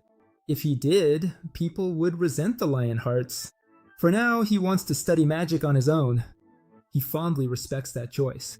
Eugene can go to Hera if he needs anything. She also offers him a place to stay in the tower while he's in Aerith, and the protagonist asks to see the library first. A month passes after the MC arrives at the tower. Every day, he goes to the library to study, reads books about magic from morning until afternoon, and stays up late every night. he doesn't just train magic either. Before going to the library, he spends hours working on his mana, and every night he pushes his body until he's drenched in sweat. He sleeps less, but his body recovers with just a few hours of rest. By now, he's already finished all the beginner books, and it's time to take the next step. 300 years ago, Siena divided magic into 5 levels. That system spread throughout Eret and became the standard for many mages. They were called circles, rings of mana that spend to cast magic. Once a mage's mana surpasses a single circle, another one appears. 300 years later, most mages use circles, while those who don't follow other systems, like elemental magic or black magic. Today, Eugene has come to try forming circles. Hera explains that although there are other methods, circles have proven to be the most efficient over the centuries. He says he wants to shape them his own way, but Hera warns them not to alter the basic concepts, and asks what exactly he means. Eugene says he plans to use the mana method of the Lionheart. Hera has doubts and points out that mana works very differently in magic and martial arts. And unless he constructs the spell and activates it, if he mishandles the mana, the spell won't work. Even worse, it could backfire and seriously injure or even kill him. Even so, the protagonist still wants to try. That's why he spent all that time reading every book in the tower. Hera's honestly stunned. A 17-year-old boy might think that way. Even so, she agrees to let him try. Raising her staff, she warns that if things get dangerous, she'll step in immediately. If the MC gets hurt, the blame will fall on both her and the tower's master. The MC gathers his mana and says he's starting. Hera takes her place right in front of him, ready for anything. To him, the ritual of the white flames and the magic circles might look different, but at their core, they work the same way. The white flames move mana through the heart stars, while the circles guide the mana along a different path. So if he swaps the circles for his stars, he can increase and control his mana however he needs. Hera is left speechless. He's perfectly controlling a huge amount of mana. How can someone his age do that? Eugene first creates a fireball, makes it bigger, and then shrinks it down into a magic missile. He does all the calculations in his head and changes the spell without canceling it first. Pleased with his first attempt, Eugene asks Hera to summon a monster so he can test just how strong his magic really is. She hesitates, and then agrees, wondering if a golem will be enough. After a quick spell, a golem rises from the ground. It's made of cabrium, a tough material. It can't really defend itself, but its body is sturdy enough to make up for it. Satisfied with the target, the protagonist aims at the golem and fires a massive blast. It crashes straight into the golem's chest. Shortly after, Leverian comes in, surprised by what he heard. Eugene used white flames to form a magic circle, and on top of that, there was no flaw in the purity or density of the mana. No matter the spell, his attack power is already beyond that of a third circle mage. To Leverian, that kind of talent is terrifying. Mixing circular magic with martial arts not only impresses him, but also unsettles him. Eugene's white flames are now at 3 stars, so it's likely his circles are at the same level. Later, Leverian talks to his student in private and asks if the MC has already left. She says yes, he had plans this morning. After thinking for a moment, Leverian says he wants to ask Hera something. Would it be too much to write him a letter of recommendation to get into Acreon? That takes her by surprise, since only the best mages and powerful nobles are allowed in. Leverian says that Eugene has more than earned it. He mastered beginner magic in just 1 month, used his stars to work with magic circles, and even punched a hole in a cabrium golem. So yes, he's writing that letter. Someone with the protagonist's talent deserves to be treated that way. Hera warns that other mages might complain, but Leverian says that would just prove they lost out of jealousy and failed to improve themselves. He then asks what Eugene was planning to do today, since the boy shouldn't know anyone in Aerith. Hera says that the MC mentioned meeting a friend, which surprises Leverian. Meanwhile, at Siena Square, Mardine has come to see the great statue of Siena. He remembers that smile she always had whenever her magic helped someone. Then, suddenly, a very tall man stands in front of him and asks if it's Eugene. He freezes when he realizes it's Gargith Lionheart. More than anything, he can't believe that an 18-year-old guy can grow a beard like that. Gargeth Lionheart says the protagonist has grown a lot, but not as much as he has. The protagonist can't deny it. The moment Gargeth takes the boy's hand, he realizes that the MC has trained hard over the past 4 years. Even so, Gargeth says it's still not enough. Then he pulls out a bottle and offers the family's secret supplement for muscle growth. Eugene doesn't want any part of this. He tells Gargath to stop sending that weird potion through his father, and then asks why he wanted to meet. Gargeth Lionheart mentions Bolero Alley. He asks if he knows about it. The protagonist says he knows a little and that Ayod is headed that way. Gargath says he heard a rumor that a giant's testicle will be auctioned there. Eugene is stunned and asks if he heard that right. Gargeth repeats that it's from a giant, so it must be huge. Mages value these kinds of things, and he wants to turn it into a unique muscle supplement with the help of a famous alchemist from Aerith. At first, he asks the MC to go with him, saying he brought a lot of money, but maybe not enough. The MC quickly realizes that what he really wants is alone. Then Gargeth suddenly drops to his knees and begs for help. Embarrassed, he tells him it's okay and asks him to get up. Gargoth thanks him and swears on his name that he'll pay him back with interest. He adds that there will also be other expensive items at the auction and asks if Eugene is interested. But the protagonist only cares about Bolero Alley itself. A few days earlier, he ran into Ayod at the tower, and it was obvious that a succubus had recently drained his life force. So, on the next full moon, Ayod will definitely return to Bolero Alley again. It's clear that he can't go on without it anymore. Around that time, Eugene also went to meet with Leverian. He had questions about his brother. When he arrived, Leverian greeted him and asked him to take a seat. Once they were face to face, the MC asked why he had been called. Leverian raised a finger and pulled a document from a stack behind him, asking Eugene to read it. It was a letter of recommendation for Acreon, and he was stunned. For more than 300 years, the Royal Library of Acreon has been known for housing the largest collection of magical knowledge in Aerith. The protagonist tries to act modestly and says, "This is too much for me." But Levorian insists that this is exactly the time he should go to Acreon. Eugene still lacks knowledge. Right now, he's just raw talent waiting to be shaped. Once he learns properly, he'll be able to reach the highest level of magic. Labriel says that knowledge could one day grant him incredible power. Acreon also keeps records from the Age of Legends and the writings of the greatest scholars of that era. That makes Eugene wonder if Sienna's writings are there too. Labrian says yat. In the last years of her life, Sienna wrote the core of her magic in Volume 3, called Witchcraft. That book is kept in Acheron and is considered one of the best magical texts in all of Aerith. At first, the MC will only be allowed to enter the public section, but even that will give him more than enough knowledge. Labrian says that after reading Witchcraft for the first time, everything he had learned before seemed like child's play. Even so, he's not sure that the letter alone will get Eugene in, so he asks if he can write the recommendation himself. He agrees, but asks if that might cause him any trouble. Leverian just laughs and says that something like that won't bother him. However, the protagonist hopes that Leverian won't get upset by what he's about to say and withdraw the letter of recommendation. Then he brings up his brother, Io Lionheart. Eugene explains that as soon as he arrived in the city, he looked into what Io had been up to and found out that his brother was spending time with succubi instead of studying magic. Leverian looks surprised and saddened at the same time, which tells the MC that he probably already knew. At first, the Tower Master doesn't seem sure how to respond.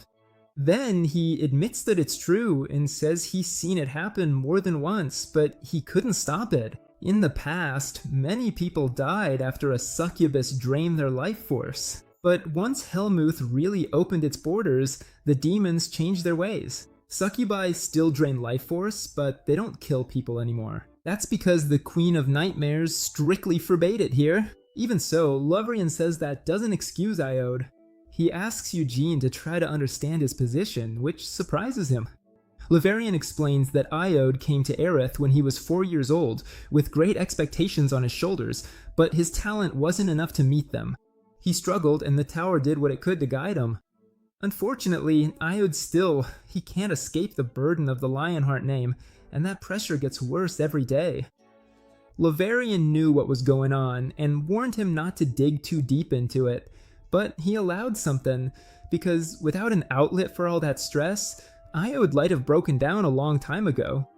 Eugene knows all too well what life is like in the main family, 2 ruthless mothers fighting for power and 2 gifted, ambitious children. Anyone in Iode's place would feel crushed. The only reason he stays in the magic tower and puts up with the teasing is because even that is better than going back to the main family. Eugene understands a lot of that, but he says the succubi are just too far removed. They might smile, but they're still demons, and humans have never really lived peacefully alongside them. So he decides he needs to see for himself what the succubi are doing to Iode.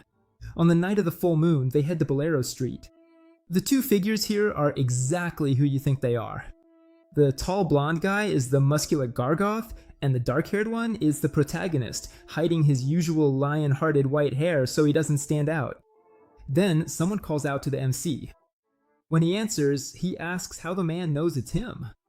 The person calling is their guide, who says the communicator only works on Bolero Street and promises to let them know the moment he finds iodine. At first, Eugene thought tracking him down here would be impossible. His brother would be easy to spot.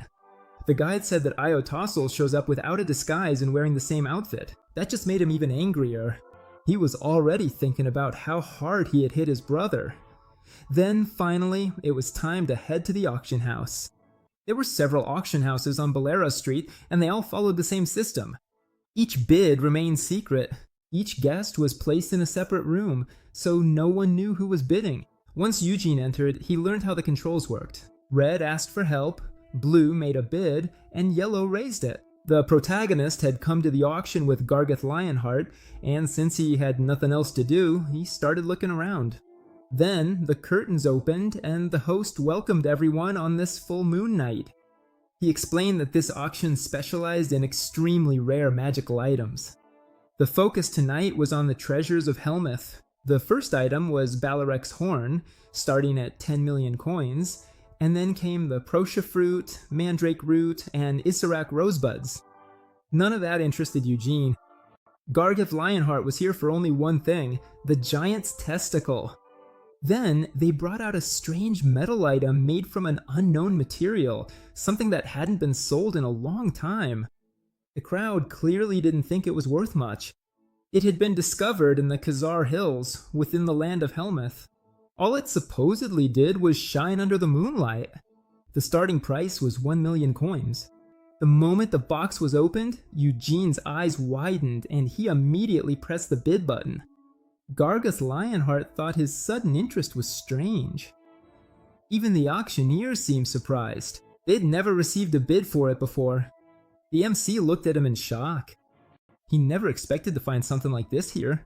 It was a weapon erased from history after the destruction, a sword known as Destruction. The piece in the box was a fragment of the Moonlight Blade that Vermouth once used. Later, the item was delivered to his room, and Gargoth Lionheart asked why he would spend money on something so useless, but Eugene was sure it was a fragment of the Moonlight Sword. In his past life, Vermouth found it in the Khazard caves and returned it before leaving Helmuth. That sword was so dangerous that every time it was drawn, it brought destruction. It also rejected all wielders except Vermouth. Maybe the hero broke it on purpose so no one could ever use it again. He bought it to see if there was still any mana left inside, but there was nothing. The evil feeling it once had disappeared, and now it remained silent. Whatever he was going to do with it could wait until later. At that moment, the guide contacted the protagonist and told him that Iode had arrived. The protagonist immediately got up to leave the auction and go find him. Before leaving, he left his card so that Gargoth Lionheart could use the money to buy the giant's testicles. Following the guide's directions, he arrived at a place called Raphaelia. The guard stopped him right away and asked if he was a customer. Seeing demons working like that was new for Eugene. In his past life, he would have killed them both on the spot. Instead, he said he just wanted to take a look around. The guard told him the entrance fee was 2 million coins, plus an extra charge depending on the length and type of dream he chose. Eugene paid without hesitation. Getting past the guards was easy. Inside, people were having fun everywhere. While MC was looking for his brother, a waitress came over to greet him. He asked her where the dreams were, and she jokingly called him cute and asked if it was his first time. Then she told him that the dream rooms were down the hallway. As she served him his drink, she suggested he relax a bit first, but Eugene flatly refused.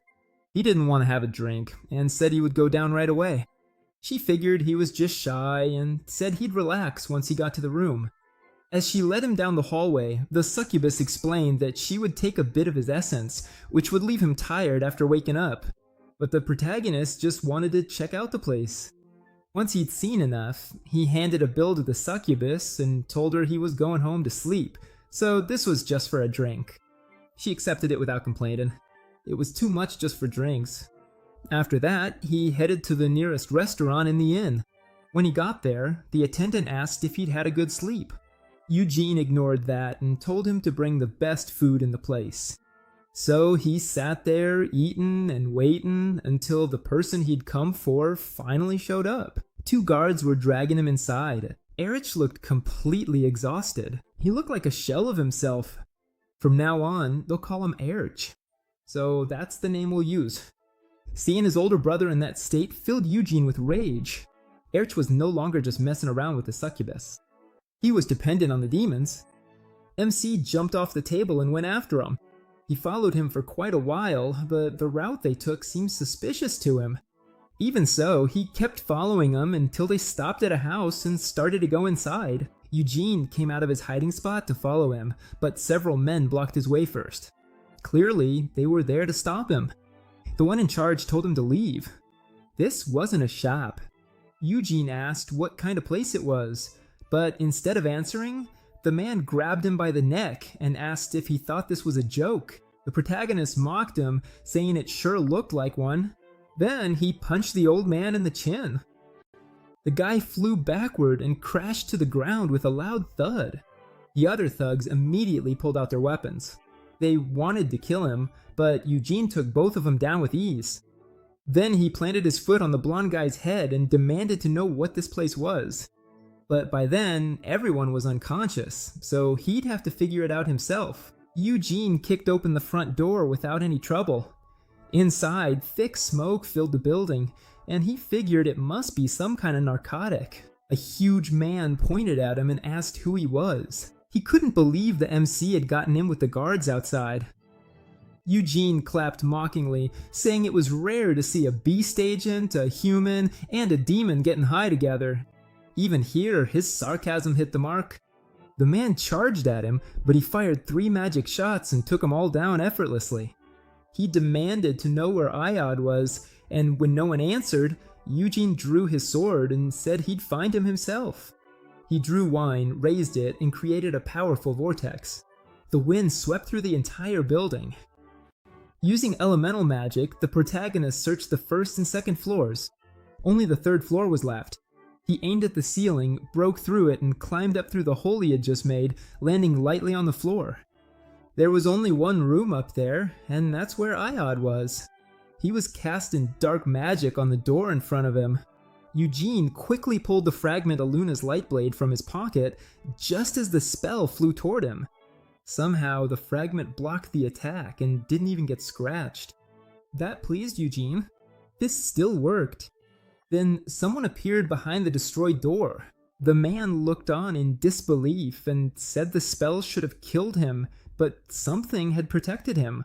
Patriarch Lionheart had warned his son about this. Stay away from dark magic, but the eldest son ignored him. Honestly, the Patriarch probably gave Io the entire list of things not to do, and he still managed to find even more ways to mess up. Eugene told him he wouldn't bother chasing him if he ran now, and then, angrily, ordered him to step aside. To show he meant it, he unleashed an aura of white flame powerful enough to shake his opponent. The man could only stare in disbelief at the power of Lionheart. Then 2 demons emerged from behind the mage. They were the ones who brought Io here, and Eugene was more than ready. The demons bared their claws, while the MC took a fighting stance, urging them to come at him. They charged straight at him. Eugene swung Wythe, and a small whirlwind erupted, instantly knocking down one of the demons. The other kept charging, moved its right arm, but that arm was already gone. Eugene cut it down with ridiculous ease. Then he turned, poured aura into his hand, and struck the demon on the head, slamming it against the wall. Now only one person in the room was still alive. Soon, the disguise magic began to fall apart, and the man finally realized he was standing in front of Eugene Lionheart from the main family. By then, talking things out was no longer an option. Panicking, the man begged for a chance to explain himself, but when he saw Eugene wouldn't stop, he attacked again with dark magic. A twisted spell shot out from his staff, and Eugene didn't even flinch. He simply cut it down and tossed it aside. Then he charged at the man. In that final moment, the mage couldn't believe someone could block his magic so easily. The protagonist stopped his sword at the man's neck and warned him not to move, unless he wanted his head cut off. Leaving the trembling mage behind, Eugene walked toward Iod. His brother lay unconscious on a bed in the middle of the room. In front of the bed, a chalice held something strange that kept pulsing. Messi didn't know what it was until the mage told him it was a unicorn's heart, filled with immense mana and holy power, making it priceless as a sacrifice. Eugene asked if they were trying to make a deal with a demon king. The mage quickly said he would never dare make a contract with one of them. He said the target was Baron Hoyne Olfar of Helmuth, an incubus who served Duchess Noir Jabella. He knew exactly who she was and muttered that she had really lived for 300 years. She might not compare to a demon king, but as the queen of the night witches, she had to be strong enough to earn the title of duchess. Eugene then asked if his brother had really tried to hire some incubus under the duchess's command while drunk and high, and sacrifice a unicorn heart for it. The mage slumped down and said, "Yes, that was exactly what I wanted." Since the kid paid for it, he claimed he couldn't refuse. Still furious, Eugene said the man must have loved getting money from the Lionheart heir and helping with a deal involving his own master. If this worked, the mage would be the one to gain power through Hoynulfer. So the protagonist called it what it was, pure greed. He told him to stop blaming others and to shut up if he wanted to live. Sweatin', the man obeyed immediately. Then the MC walked up to his unconscious brother and slapped him as hard as he could. Blood spurted from his mouth and the blow twisted his face. Jolted awake in shock, he blinked and asked if it was really him standing in front of him. At least the slap brought him back to his senses. Nothing fixes a stupid brother like some tough family love. Surprised, Ward asked why Eugene was there. The protagonist said he came because he heard his brother was in trouble and wanted to see what was going on. He even tried to believe that Edward just needed a break. But Eugene, grabbing him by the head, warned him not to get involved with dark magic. As a direct descendant of Lionheart, and even a possible heir, he dared to seek a contract with an incubus. Edward said he couldn't control himself, but the MC hit him on the forehead without hesitation. Furious, he asked how that was an excuse and attacked him. A demonic contract meant giving up your soul. If the demon ordered murder or death, you would have to obey.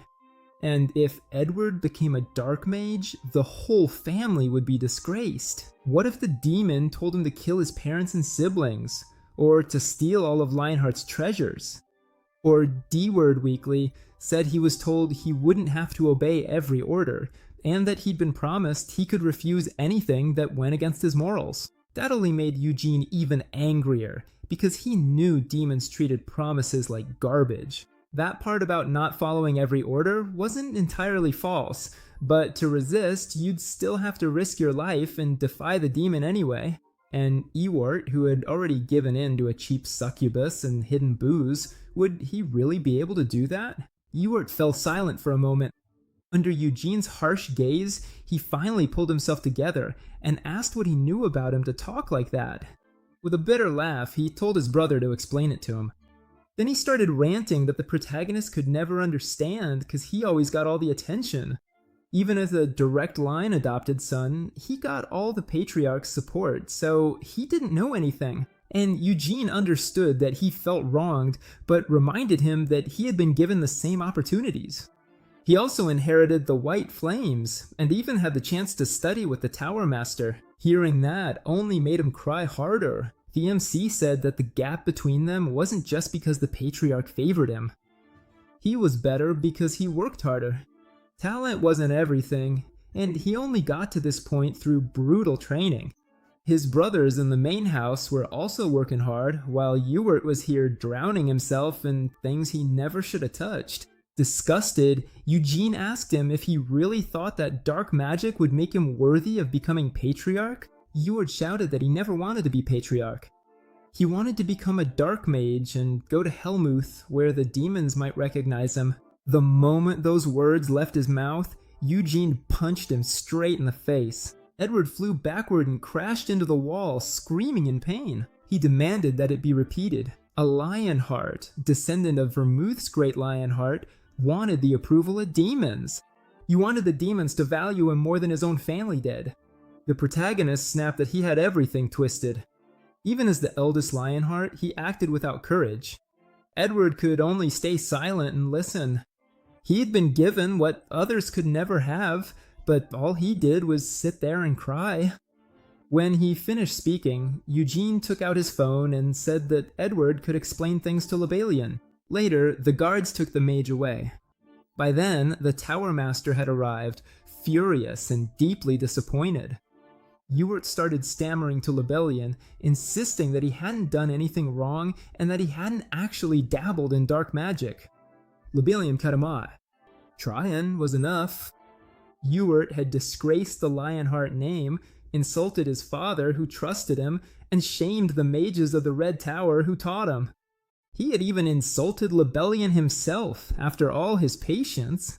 When Edward tried to make excuses again, Lebalion told him to stop before he got punished for that too. If he really wanted to apologize, he should save it for the parents who sent him there. That left the boy in total despair. After that, everyone returned to the tower. That night, Lebalion called for Gilead Lionheart and Theonis Tarot, and neither of them was happy about it. But they had summoned one more guest, Balsac Ludbet, the master of the Black Magic Tower. He had been allowed to stay for decades and was one of the 3 legendary black mages hired by the Demon King of Imprisonment. He immediately demanded to know why he was sitting there.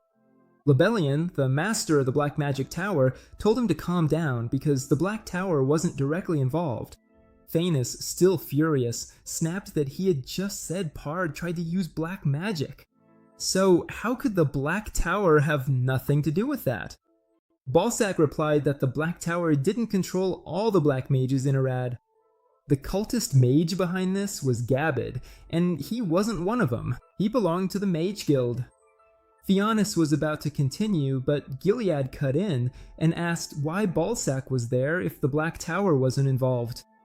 Balsac said he came to take responsibility in his own way. A long time ago, just studying black magic was enough to get someone killed. But after Vermouth made a deal with the Demon King of Incarceration, people were allowed to know about it if they wanted to. Nowadays, black magic and contracts are no longer crimes in themselves, so he was here to honor whatever the Lionheart family wished. Gilead said it seemed like Balsac was lowering himself for the dignity of the Lionheart family. Balsac admitted that was true. He wanted to prevent this from turning the Lionhearts into enemies. Crimes related to drugs would be judged according to Irod's law, and the succubus involved had already been punished. The copy asked, "Did Uni panic?" The Lord ordered, "Sanctuary." Balsac replied that he would personally cut off the head of Baron Join Ulfar, who hired Gabbett Linman and tried to complete a contract with U. Then the candles in the room went out. A flame lit up at the tip of Balsac's finger as he began a spell, and said that the Demon King of Imprisonment had a message for him. The moment Eugene heard that name, his anger exploded. Balsac went on to say that the Demon King was deeply displeased that the family of Vermouth, whom he supposedly respected so much, had been dragged into this matter. That was why he had decided that Hoin Olfar would ruse his head. The MC barely held himself back. Hearing that the Demon King respected the family of Vermouth only made his rage burn hotter. Gilead looked almost the same until Balsac snapped his fingers. Then he bowed and offered another apology. He admitted that it probably wouldn't lessen Gilead's anger, but he wanted the Patriarch to know that the Black Tower and the Demon King of Incarceration were doing everything they could to ease the Lionheart family's outrage. Goad didn't say anything. Balsac bowed again and said he hoped their next meeting would be on friendlier terms. Before leaving, he looked at Eugene and gave him a bright smile. Eugene, on the other hand, clearly didn't like it at all. After Balzac left, Gilead, still tense, asked the protagonist to excuse them, and he did. Once Jimsy was out of the room, Gilead apologized to Lebellion, saying this happened because of his own failure. But Lebellion said that he had also been too harsh with Edward. Then, Gilead declared that he would take Eward back to the main family house, which surprised the Onus. Panicking, he said there was no need to go that far. It wasn't like he had completely fallen into black magic. She kept making excuses, saying he wouldn't do it again, and that he would take this as a lesson. But Gilead said that in the 300 years of the Lionheart family's history, the main bloodline had never produced a mage. Even if Erod were his son, he wouldn't change his mind. What he did stained the family name, and he could no longer stay in Arid. That infuriated Theonis. She argued that there was no place for him in the main family estate, and pointed out that the other two sons had already been accepted by the main family. While Uyud was in Erod, she realized that the Patriarch didn't care and snapped that he had never actually done anything for Uyud. She said that all his care was for Ancilla Lionheart and for his adopted son, who wasn't even related by blood. Gilead looked at her coldly and asked if she really believed that. He said that he gave his children everything they asked for and sent Ubid to Arid because the boy wanted to study magic. Still angry, she replied that if he really cared, he would have done whatever it took to make Ubid a student of Lord Lobriand. If he truly loved his son, he would have had someone looking after him. Gilead just told her to stop dishonoring the Lionheart family and himself. That made her even angrier. She said that if Hughes returned to the main residence, she would be the one embarrassed. And if Gilead insisted, she would take Hughes to her parents' house. She'd rather have him learn magic there with her family than have him return to the main house. Gilead replied that if that's what she wanted, and what Hughes wanted too, then they could do whatever they wanted. As Eugene was walking down the hallway, Balsac called out to him and asked for a moment to talk. He said that the earlier disaster had kept them from having a proper conversation. He replied that he had no interest in having a friendly chat with the master of the Black Magic Tower. Balsac immediately realized that the protagonist really didn't like him. Eugene admitted it. It wasn't just Balsac he disliked, he hated black mages in general.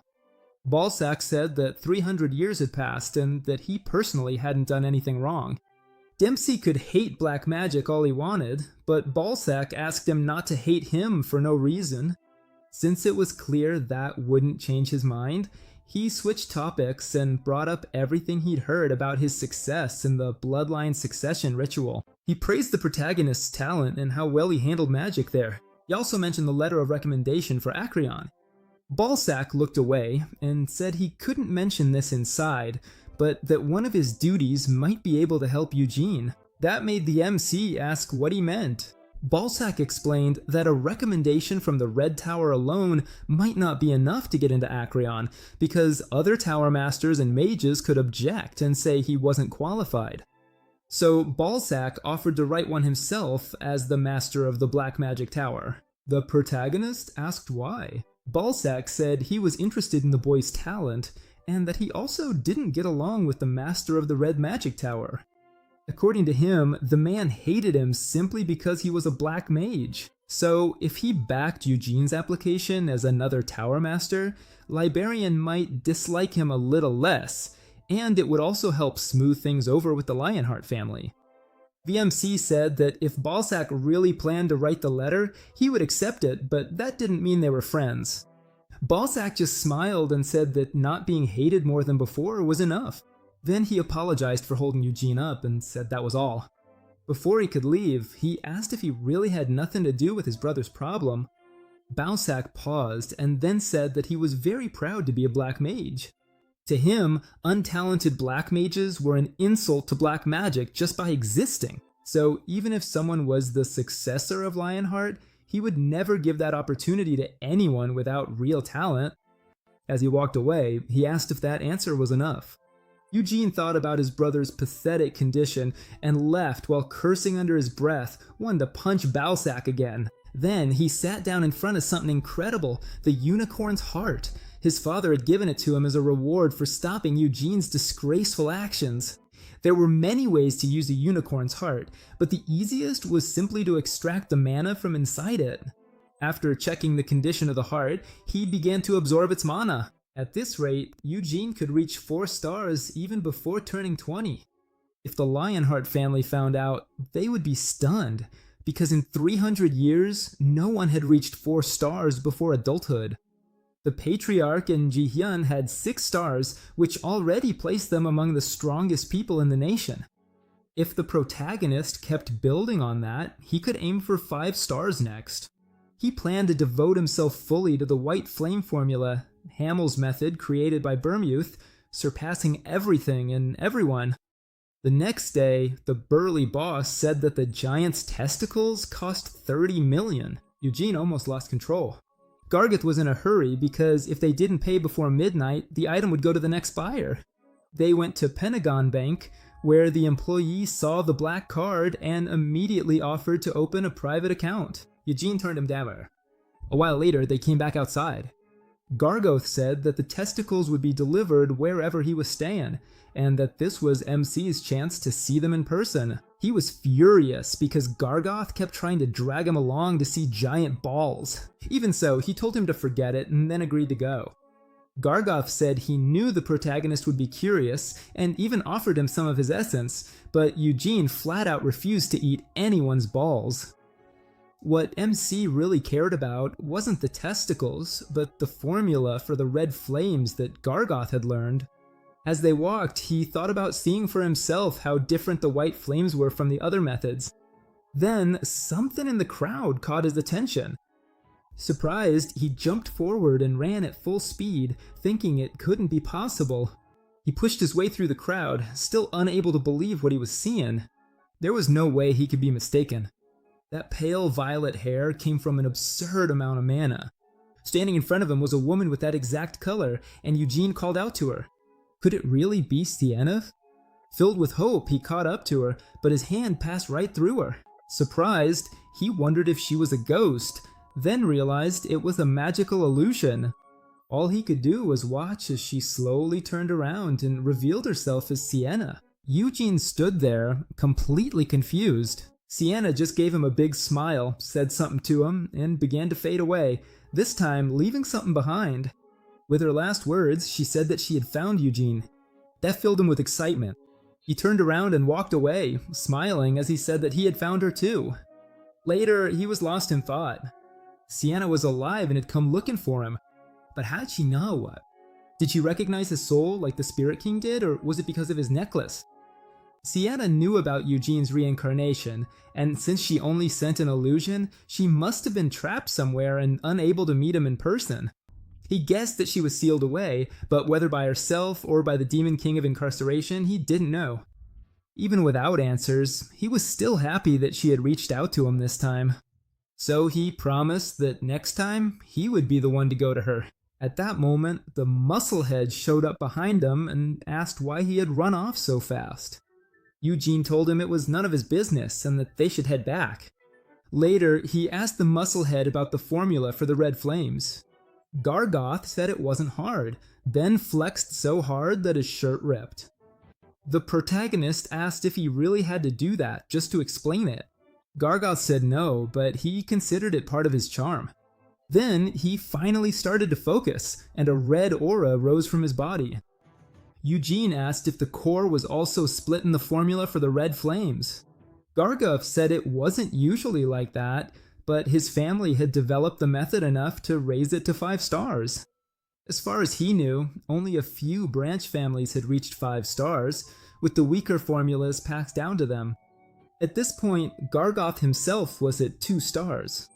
Eugene realized that even after all those centuries, the red flames were still limited to 5 stars.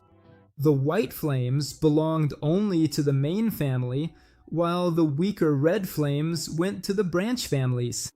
That's why the gap between them remained huge and was never crossed. Even so, this didn't sit well with the MC because Burmouth wasn't the kind of person to be so petty. He had considered learning the red flames if he had real potential, but clearly that wasn't the case. So he said goodbye and started to leave. Gargoth asked him if he wasn't going to keep the giant testicles, but Eugene turned his back and said he could have them. Now, in the Red Magic Tower, the protagonist figured that Sienna's last magical writings were an Ekron. There had to be some clue about her in that book called Witchcraft. Both Liberian and Balzac had promised letters of recommendation, so Eugene actually had a real shot at getting in. In his heart, he thought that Sienna had already waited 300 years. A little longer wouldn't hurt, right, Sienna? Now he stood in front of a crystal to begin a test. A touch from the Moonlight Sword could break the mana structure and disperse it, but this small fragment wouldn't be enough to interrupt high-level magic. Even so, it should work on lower-level spells, so he began the test. If his mana doesn't detach from that fragment, then it could grow beyond the normal limits of white flames. Sometime later, an apprentice told a mage that several explosions had occurred in Eugene's research room. The woman said she would check it out. Shortly after, she arrived at the room and knocked on the door. Then, a strong tremor shook the inside. She quickly opened the door and shouted, asking if he was okay. Inside, Eugene was drenched in sweat. Breathing heavily, he let out a long sigh as the woman, shy and worried, asked him what he had been doing. When she asked what he was doing, the MC said he was training his mana along with his magic. She really doesn't believe him. There are no magic circles in the real life. All that's left is a small fragment in the center, while everything around it is destroyed. He says it'll be easier to show her. Then he fires a burst of flames at the fragment, triggering a huge explosion. The woman is left stunned. The boy hadn't just gotten faster, he was using his own core as a magic circle. For someone who had just arrived, that kind of power made no sense. Even so, he says he was just working on mana training, and it looks like he made real progress. At first, his magic would scatter before it could explode, but now he can hold that broken mana together and turn it into a massive blast. Still in shock, she says she came because people heard explosions coming from his room and wanted to check on him. But that's not the only reason. The Tower Master also wants to see him. While Eugene goes to get dressed, he asks her if the Tower Master is upstairs, but she says no. He's currently at the Royal Library of Acreon. In the middle of the 5 magic towers stands the royal castle of Aerith Abraham. It's located in the middle of a huge lake, and you can't reach it without a boat. Even flying carriages and magic can't cross because of the demon seal circle around the lake. That circle was a gift from Sienna Murdain to the royal family of Aerith, a sign of friendship that has lasted for hundreds of years. Eugene is amazed. He hasn't studied magic for very long, but even for him, covering such a huge lake with a demon seal circle feels impossible. The girl, excited, asks him if he'd like to visit Abraham. The protagonist says he was just looking because it seemed interesting, and it's not like just anyone can go in. She agrees that only the Tower Masters and the top nobles can enter. Not even the Tower Masters can use magic there. Only the royal family and the castle's mages who have sworn absolute loyalty to him are allowed to do so. And Eugene asks if that means the Tower Masters never swore loyalty. She says yes, but that they don't follow pointless orders. Basically, the magic towers of Aerith work with the kingdom through a mutual agreement. Their ties are with the parliament, not the castle, since the castle has its own mages. However, that doesn't mean the mages are enemies. Soon they arrive at their destination.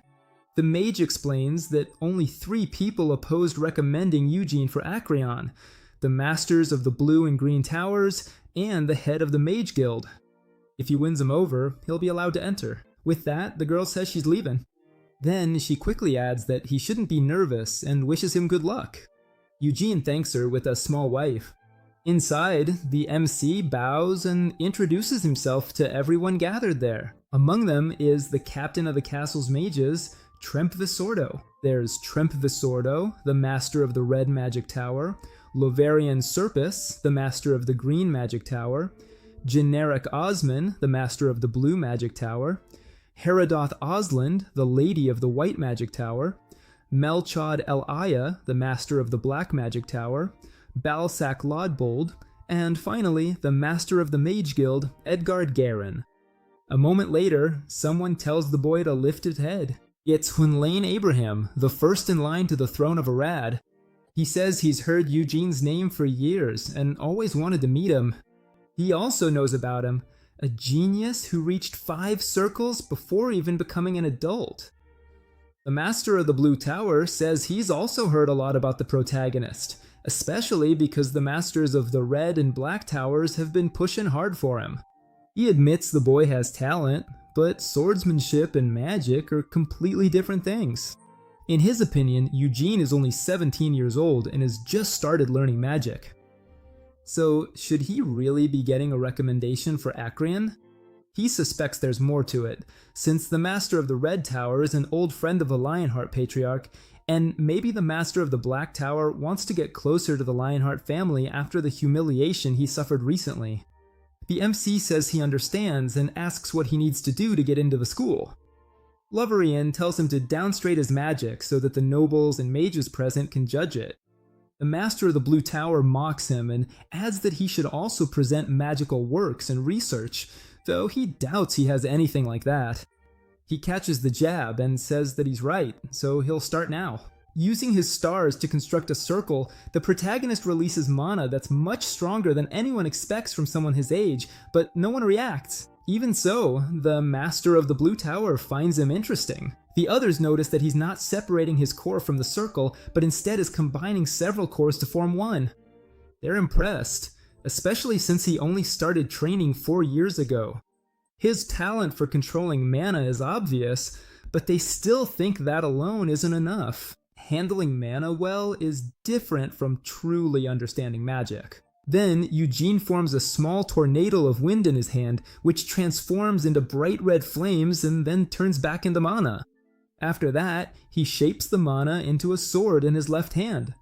A Tower Master is surprised by how easily he switches between spells, all without uttering a single chant. That requires perfect control of magic. Someone asks him if he can use magic while holding his aura sword. Even then, the old man asks what else he has to show. Eugene just smiles. Then, he slowly draws his sword from its sheath, catching the attention of the Lady of the White Tower. He's not just channeling mana into the sword, he's doing it while forming an aura sword and still moving the stars of the circle in his heart. The Lady of the Tower is surprised that his circle remains stable. Even though he uses the core as a circle, it still functions as a core. Lovarian asks what everyone thinks, and the old man says they should discuss it first. Realizing that Lovarian is asking Eugene to step out for a bit, he agrees and leaves the room. The moment he leaves, the Master of the Blue Tower angrily points at the Master of the Red Tower and asks if he really didn't teach the kid anything. The answer's no. The MC wasn't trained by anyone, and only studied an introductory text from the Red Tower on his own. The man can't believe that someone could read a beginner's book and reach that level of magical understanding. Smiling, Abraham says that's only natural. He's a Lionheart of the Kiel Empire, a descendant of the great hero Burmid.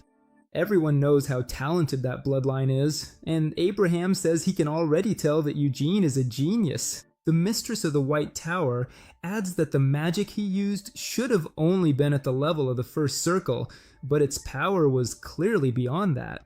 The purity of his mana and the precision of his control were shocking, though they'll have to confirm it. Even so, she believes that even canceling 4th circle magic might not be enough to stop his spells. Then, someone behind her says that he's still too young. He agrees that Eugene is talented, but he doesn't see any reason to rush things while the boy is still so young. He suggests that Lovarian should teach him for a few more years until he's truly needed by Acreon.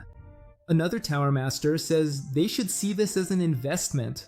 The protagonist is only 17 years old, he's very talented, and he's also a Lionheart. Even now, his skills are solid, and his future potential seems limitless. They already get along well with the Lionheart family, but even putting that aside, helping Eugene now could be a smart move. The old man argues that even if he's talented, he's still an adopted son, so he won't become the patriarch anyway. The Master of the Black Tower says that one of the twins, Scion Lionheart, will be the next patriarch.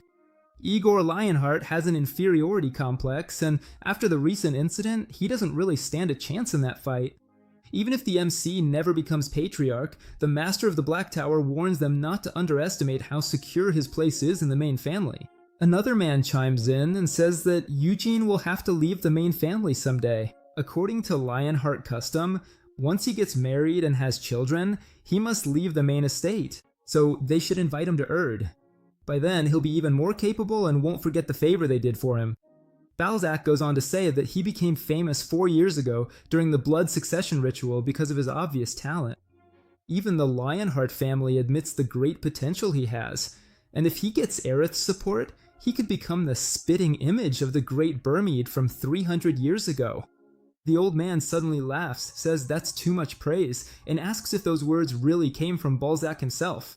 Balzac asks what he means. The old man points out that Balzac has a contract with the Demon King of Imprisonment, so he wonders if that had anything to do with what he just said. Balzac laughs and replies that the Demon King of Imprisonment is busy with Helmet's affairs and has nothing to do with this. Then his aura becomes terrifying as he adds that if he were speaking on behalf of that Demon King, he'd be acting much more forcefully and using his power. The Master of the Blue Tower repeats, "Using power?" The room becomes tense in an instant, but Balzac soon apologizes for sounding too aggressive. The Mistress of the White Tower says they need to stop getting off topic. Since they still haven't reached an agreement, she suggests a vote. She adds that the longer this takes, the more bored Eugene will get outside. Abraham agrees and says he'll go first. He supports admitting the protagonist Lionheart into Ercreon. I'm not sure if I agree with letting him in, but I do agree that this girl is amazing. If you know what I mean. The Royal Library of Ercreon holds records of many legendary mages who have shaped the history of magic. Its halls are packed with history, so it feels more like a museum than a library. Ercreon has 15 floors of records, including the writings of Sienna. Then, someone called out to Eugene. It's the Mistress of the White Tower. The MC knows she's the greatest spiritist of this era, the first person to make contracts with 2 spirit kings at the same time. She asks if their discussion's over. She says yes, and adds that reaching a full agreement would have taken a few days, so they settled it by voting. In the end, 5 supported his entry and 2 opposed it. 1 person remained neutral. Eugene just asks if he can go to the upper floors now. She says yes, and then asks if he wants to know who voted which way. He says no. That makes her smile, and then she tells him anyway. She was the neutral vote. It wasn't because she was against him, she just wanted to stop a fight. Everyone was already irritated, and things would have only gotten worse somewhere else. The Master of the Blue Tower looks at Eugene and then looks away, clearly upset. She says that, surprisingly, he still voted to let him in. At first he seemed very unhappy when the main character came in, but he must have changed his mind. Excited, she asks the MC to guess who voted against him, but he says he doesn't care, so she leans in and whispers that it was the Master of the Green Tower and the head of the Mage Guild. Eugene asks her why she's telling him after he said he didn't care. She wonders if he's really 17 because his reactions are so boring. He's not angry or upset. He says no, then turns to leave and says goodbye. She quickly stops him, pointing to the sword at his waist. Wyneth, the sword blessed by the Wind Spirit King. He confirms it and asks why. She admits that she always wanted a contract with him, but the Wind Spirit King never shows up, no matter how often she calls. She says she's tried everything. Even the Thunder Spirit King and the Earth Spirit King told her that the Wind Spirit King wouldn't make a contract with anyone. She even sent a letter to the Lionheart family asking to borrow the sword, but they refused. They probably thought she would steal the sword. Eugene says he can't lend Wyneth to her, no matter what, and technically it's not even his. She keeps hesitating and promises not to tell anyone. She just needs to borrow it for a short time. At most, just one day, and he can watch the whole time. That sounds interesting to him. The Wind Spirit King hasn't answered her calls in 4 years. With Eugene's current mana, he probably can't summon him, but if the owner of the White Tower tests the only spirit summoner with contracts with 2 Spirit Kings, then using Wyneth as a bridge might make the king respond. Even so, the protagonist decides not to agree just yet. If she gets more desperate, he might be able to get something out of it. So he pretends not to notice and asks where to get his entry card. She happily says she'll take him there. Soon he has the card in his hand. It's an identification item marked with his seal. Trying to get a reaction, she says that the familiars kept here belong to the great mages who shaped the history of Aircreon, the Mage King who founded Aerith, the Battle Mage known as the Father of Battle Magic, and even the Great Sienna. Their familiars are also here, and Eugene barely reacts. She says his responses are really boring, and she thought he'd at least care about Sienna. After all, he'd already searched her floors before, and on his first day here, he even visited the mansion of the wise Sienna. The MC asks how she knows that. She says he has no idea how famous he is around here.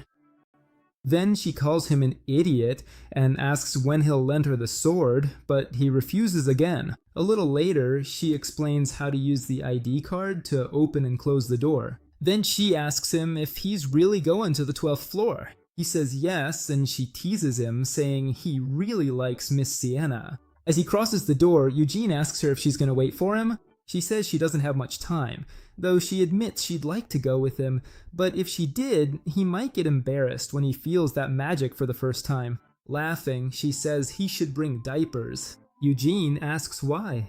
With a teasing smile, she says he might end up wetting his pants. That annoys him, so he starts pressing the elevator button hard. When the elevator finally arrives, it stops at the floor he wanted. When the door opens, he comes face to face with someone. The figure takes off her hat and welcomes him to Sienna's floor, even calling him Eugene Lionheart. Confused, he asks if she is Sienna. The girl looks like a little Sienna, but she says she isn't. She is Sienna's familiar, created to take care of Sienna's parlor. Just as the Lady of the White Tower said, this was a familiar. Eugene asks how she knows his name, and she says he just registered on the 1st floor of Aircreon. All the familiars in the tower are connected to its magic system, so they know in real time who comes and goes. He asks her what he should call her, and she says Sienna used to call her Mayor. The protagonist finds it strange, since the name comes from Meridian. The girl happily says it's a wonderful name. The strangest thing is that Sienna created a familiar identical to herself and gave it her own last name. Eugene asks if all familiars are this human-like, and she says no. Mara is special because she was created by the companion of the great hero Vermont and shaped after Sienna's personality. That makes the MC wonder if creating a living being is taboo.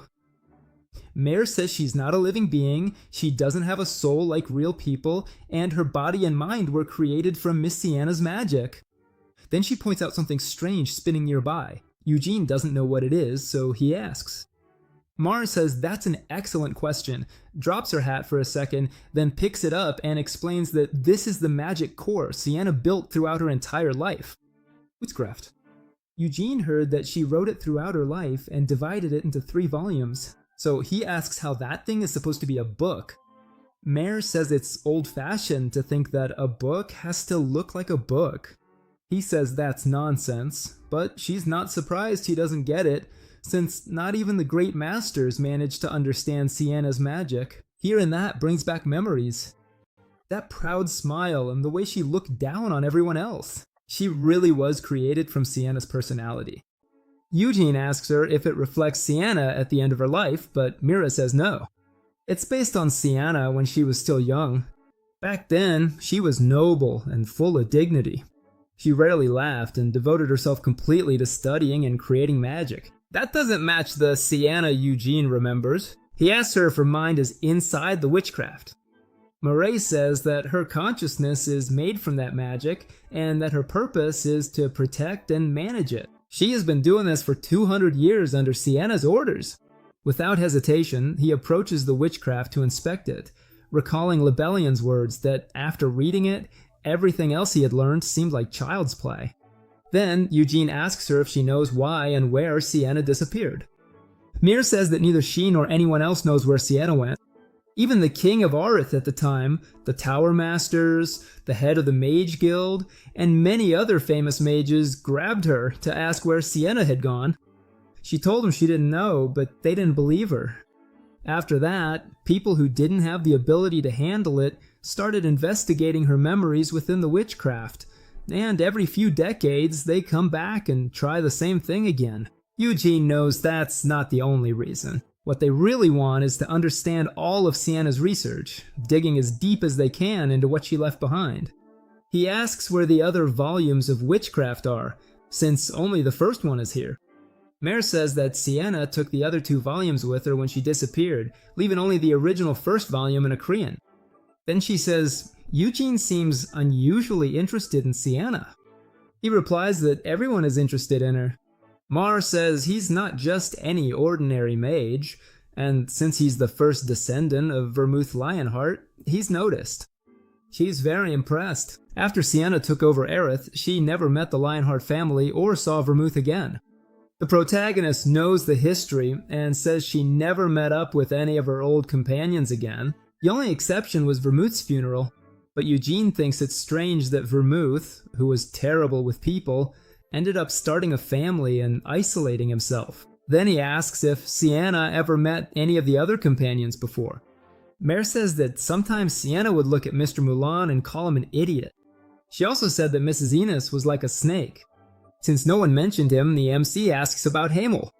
Mare immediately starts insulting too, saying that Sienna used to curse him out all the time. Eugene points out that according to her, Sienna was full of dignity. Mare replies that even a dignified person can curse someone out. Even so, whenever Sienna talked about her companions, it often sounded like she was about to cry. And when she talked about Hamel, it seemed to hurt even more. Eugene changes the subject and asks what she said about Vermouth.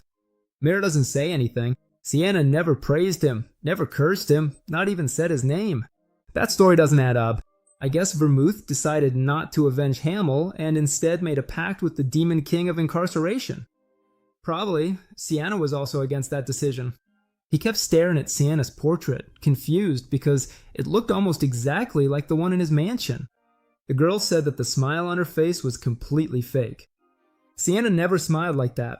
He knew that because while talking with Sienna and shaping his own personality, he had asked her why she left behind a smiling portrait when she was always so sad. Sienna's answer was simple. Future generations would see this painting, and a smile was better than a sad face. The girl had never been able to leave that place, so she hadn't seen the matching portrait in her master's mansion. That one was painted by an ordinary artist, which might be why Sienna didn't like it. Even so, the girl agreed that it was better to see a smile than a cold expression. Eugene understood how she felt and tried to comfort her, but she slapped his hand away. She got angry and warned him not to try it again. She hated being treated like a child. Even though she looked younger than him, she had existed for 200 years. Then she showed Eugene the things Sienna had used and left behind in the tower. Excited, the girl pointed to a staff. Sienna's staff for most of her life. The protagonist was surprised to find Akasha here. The girl teased him because she already knew its name. She explained that a fairy tree only grows in the Samara forest, and Akasha was made from one of those ancient trees, which makes it the strongest staff in the world. Elves believe that the spirits of their ancestors live in those trees, and that the roots hold up the world. However, they cut one down to make the staff for Sienna. Eugene knew she had always been connected to the elves because she was abandoned as a baby in the Samara forest. An elf heard her crying and took her to their sacred grove. At first, they didn't welcome her, but after seeing her incredible talent, they accepted her and taught her elven magic. Sienna became the first person to wield a staff made from the roots of the world tree. And that wasn't all. The red gem at the top was a dragon's heart. Eugene knew that only 2 staffs in the world had one, and Akasha was one of them. The other was Bloody Mary. That staff now belongs to one of the 3 warlocks connected to the Demon King of Incarceration, Count Edmund Codrith of Helmuth. But 300 years ago, Belial, a servant of the Demon King of Incarceration, wielded Bloody Mary. In his previous life, the MC killed Belial himself. Looking at Akasha, he asked if he could hold it. The girl said yes, but warned him that he couldn't use magic with it. Akasha only accepted Sienna. No matter who tried, no other mage had ever gained its approval. Curious, Eugene took the staff. The moment he grabbed it, he pushed mana into it, but the staff rejected him. He had expected another lucky power, so he was annoyed that his old friend had left him nothing but a necklace. The little mage asked if he liked Lady Sienna, since not only was he looking for her things, but his eyes lit up every time he said her name. With a mocking look, he said he just liked old stories. Then, she said she knew the perfect book for that, and hurried off to find it. She climbed a small ladder and pulled it off the shelf. The moment Eugene saw it, he realized it was The Great Adventure of the Hero Vermouth. His face twisted in disgust. Even so, she happily said it was the first book ever written about the legend of Vermouth. The protagonist, still bitter, called it a stupid book and said he hated how it described Jamil, like an idiot. Hearing that, the girl said she had something else he might like. She turned around and told him to follow her. They arrived at a room with images of Eugene's old companions, and he asked her what she was looking at. The girl said the figures were made from Sienna's own memories. The man in the center was Great Vermouth. The smiling woman next to him was Saint Anise. The ugly one, who looked half troll, was Brave Mullen, and the one with the terrible face was Hamel the Fool. Eugene called him handsome, but the little mage thought he was talking about Vermouth. He quickly cleared that up. He was talking about Hamel, saying he had the wild beauty of an untamed beast. He could hardly believe what he was hearing, as Eugene told him to let it go. After that, they moved to a large table, and he asked what was on the upper floors. He said that the 13th floor contained Sienna's research notes, but that someone at his level wouldn't be able to understand them. The 14th floor had magic books that were probably more useful to him at the moment. Eugene, already discouraged, asked if they were even tougher than witchcraft. The girl said that words wouldn't help. He'd have to read them himself. Then they went back to talking about witchcraft. She explained that it was a way to use mana more efficiently and increase magical power, allowing a mage to cast a spell multiple times and even store spells in the subconscious.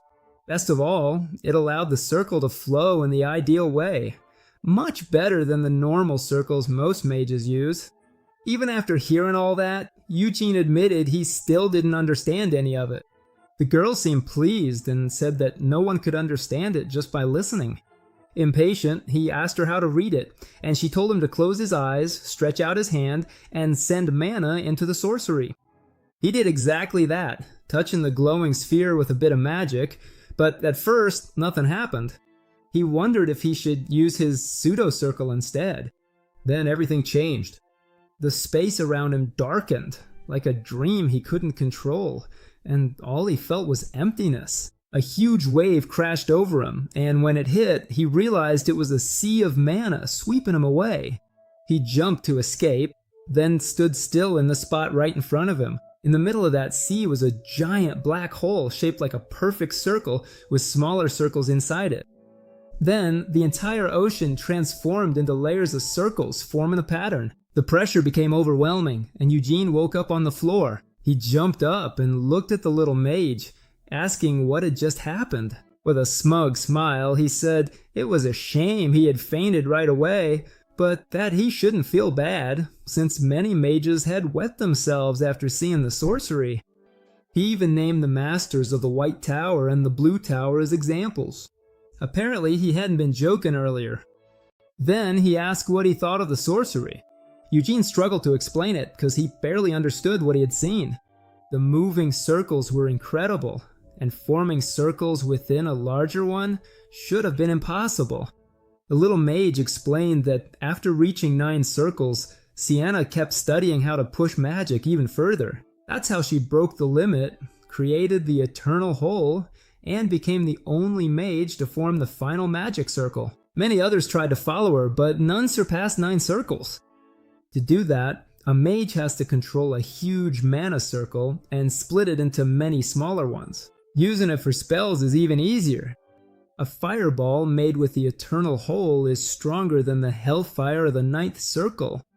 The girl said that Sienna was so amazing she probably could have defeated the Demon King all by herself. When he heard that, Eugene realized that Sienna hadn't stopped getting stronger even after her death. She had far surpassed the woman he remembered. And if that was true, then all his former companions must have gotten stronger too. So why hadn't any of them challenged the Demon King again? He decided to leave the library, but the 2 Tower Masters were already waiting for him. They asked him why he came back so quickly and what he thought of the magic books. Eugene said that with what he knows now, it would take him years to understand even one of them. Melkett said that was obvious, since those books come from centuries of research, but if he complained, she would explain 10 of them to him in a way he could follow. Eugene said there was no need to trade just for book knowledge, and asked what else she could offer. Melkett laughed, saying he really knew how to negotiate, and started listing items that could help with mana control. The blonde man chimed in, saying he also had several incredible staffs he could land, which immediately annoyed Melkett for butting into the deal. She knew that Luvali and Setris were afraid she would make a contract with the Wind Spirit King, and she felt hurt because after knowing her for so long, they still couldn't see that she had no interest in Aerith's politics. He replied that maybe she didn't care anymore, but if she gained that much power, she might change. So Melchid swore on her mana that even with the power of the Spirit King, she wouldn't do anything wrong. The Tower Master never asked for this, but she swore it on her own mana.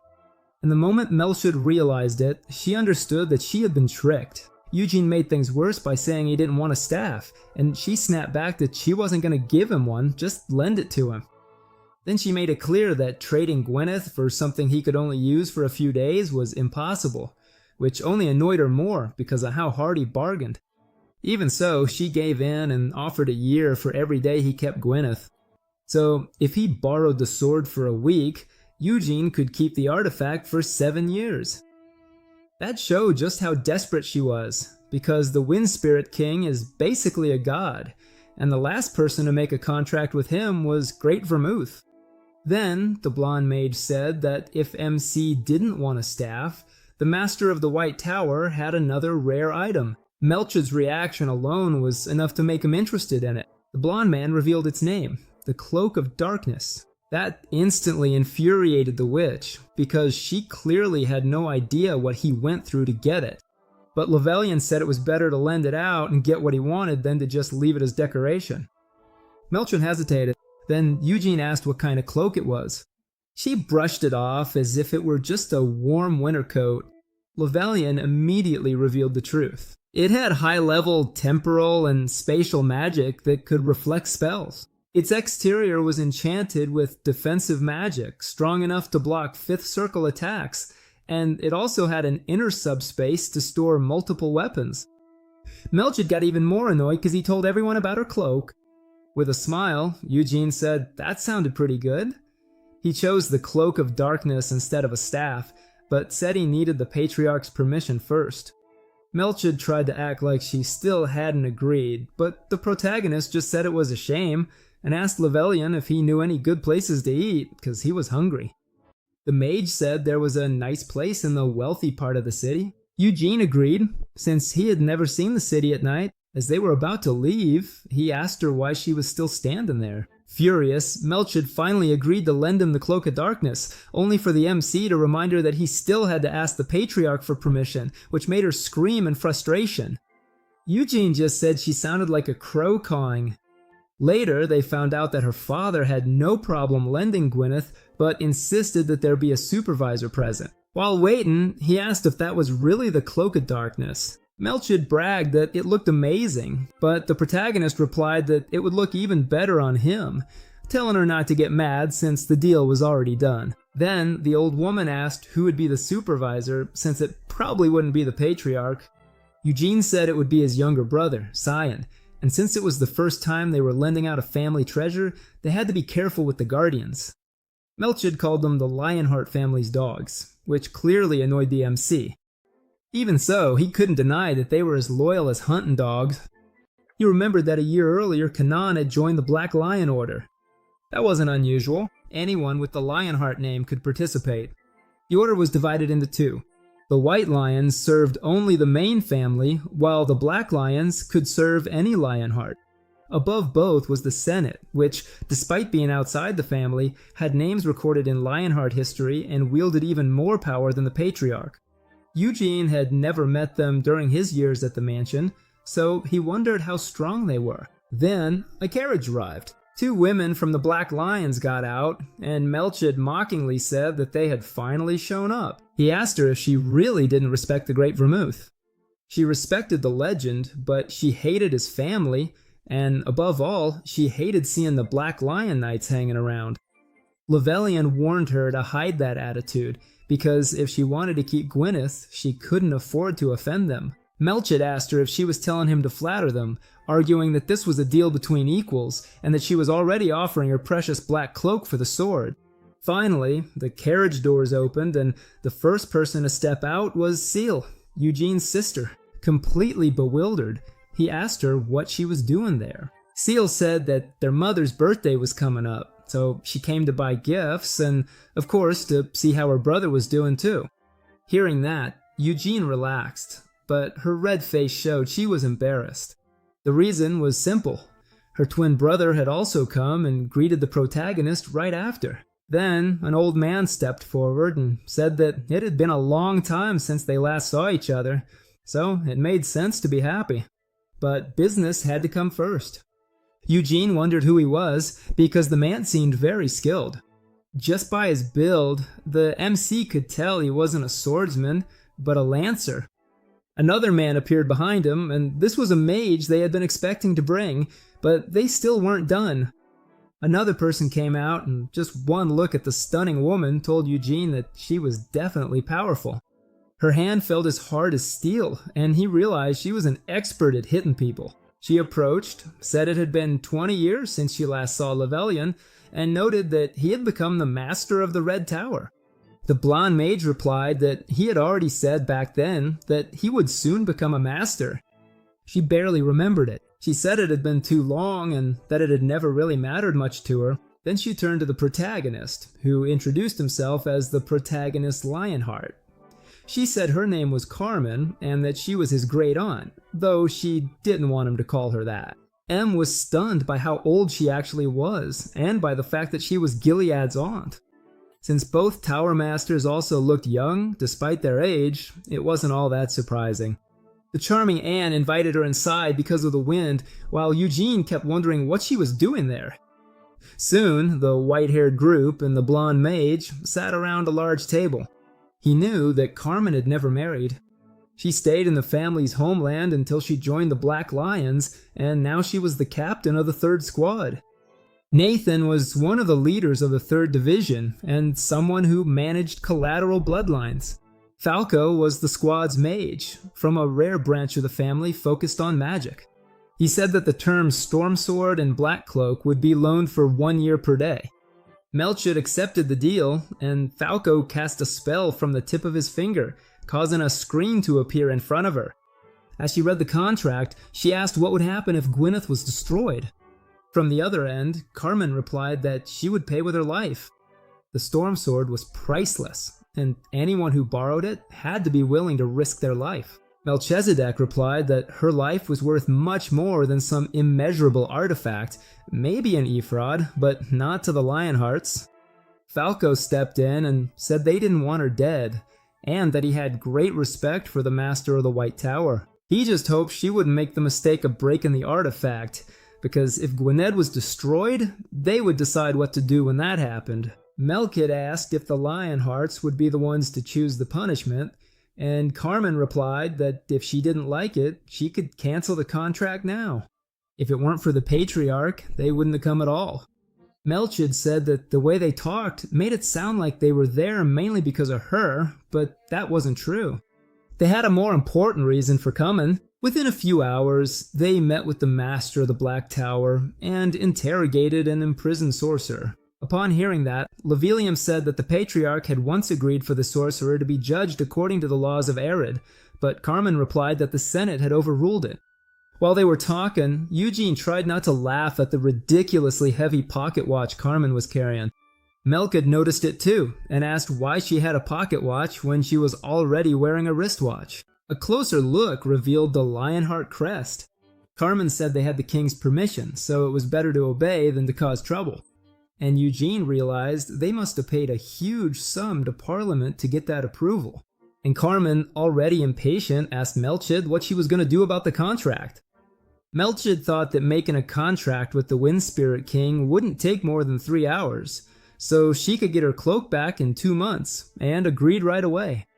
Sometime later, the protagonist was wearing his new cloak while the witch lovingly gazed at her sword. Carmen came over and said it was a fine piece, especially the feathered collar, which reminded her of the Lionheart crest. Even so, she hated the color. She said that white would be better, and that black only suited a black lion knight. M just looked on, not really sure what she meant.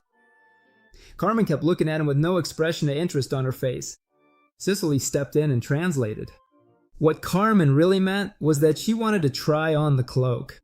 And Eugene pointed out that she actually hadn't said that, but when he saw that Nathan was already helping the commander put on a coat, he gave up and handed her the cloak. She put it on right away and started striking dramatic poses. When she gave it back, she said it would look much better with a lion emblem on the chest and back. Melchid quickly warned her that the cloak was only on loan and shouldn't be damaged, but the whole family ignored her. Then Sion called his sister. Seol instantly understands that she'll be staying with Eugene. Later, the two of them walk around the city, and he asks her to get rid of the 18-plus bunny magazine that his brother has. Nina already knows about it, and Seol is worried that when she gets back to the mansion, all the maids will be wearing bunny ears. She says she'll tell her mother, but Eugene tries to play it down and asks her to at least say that bunny ears are awful.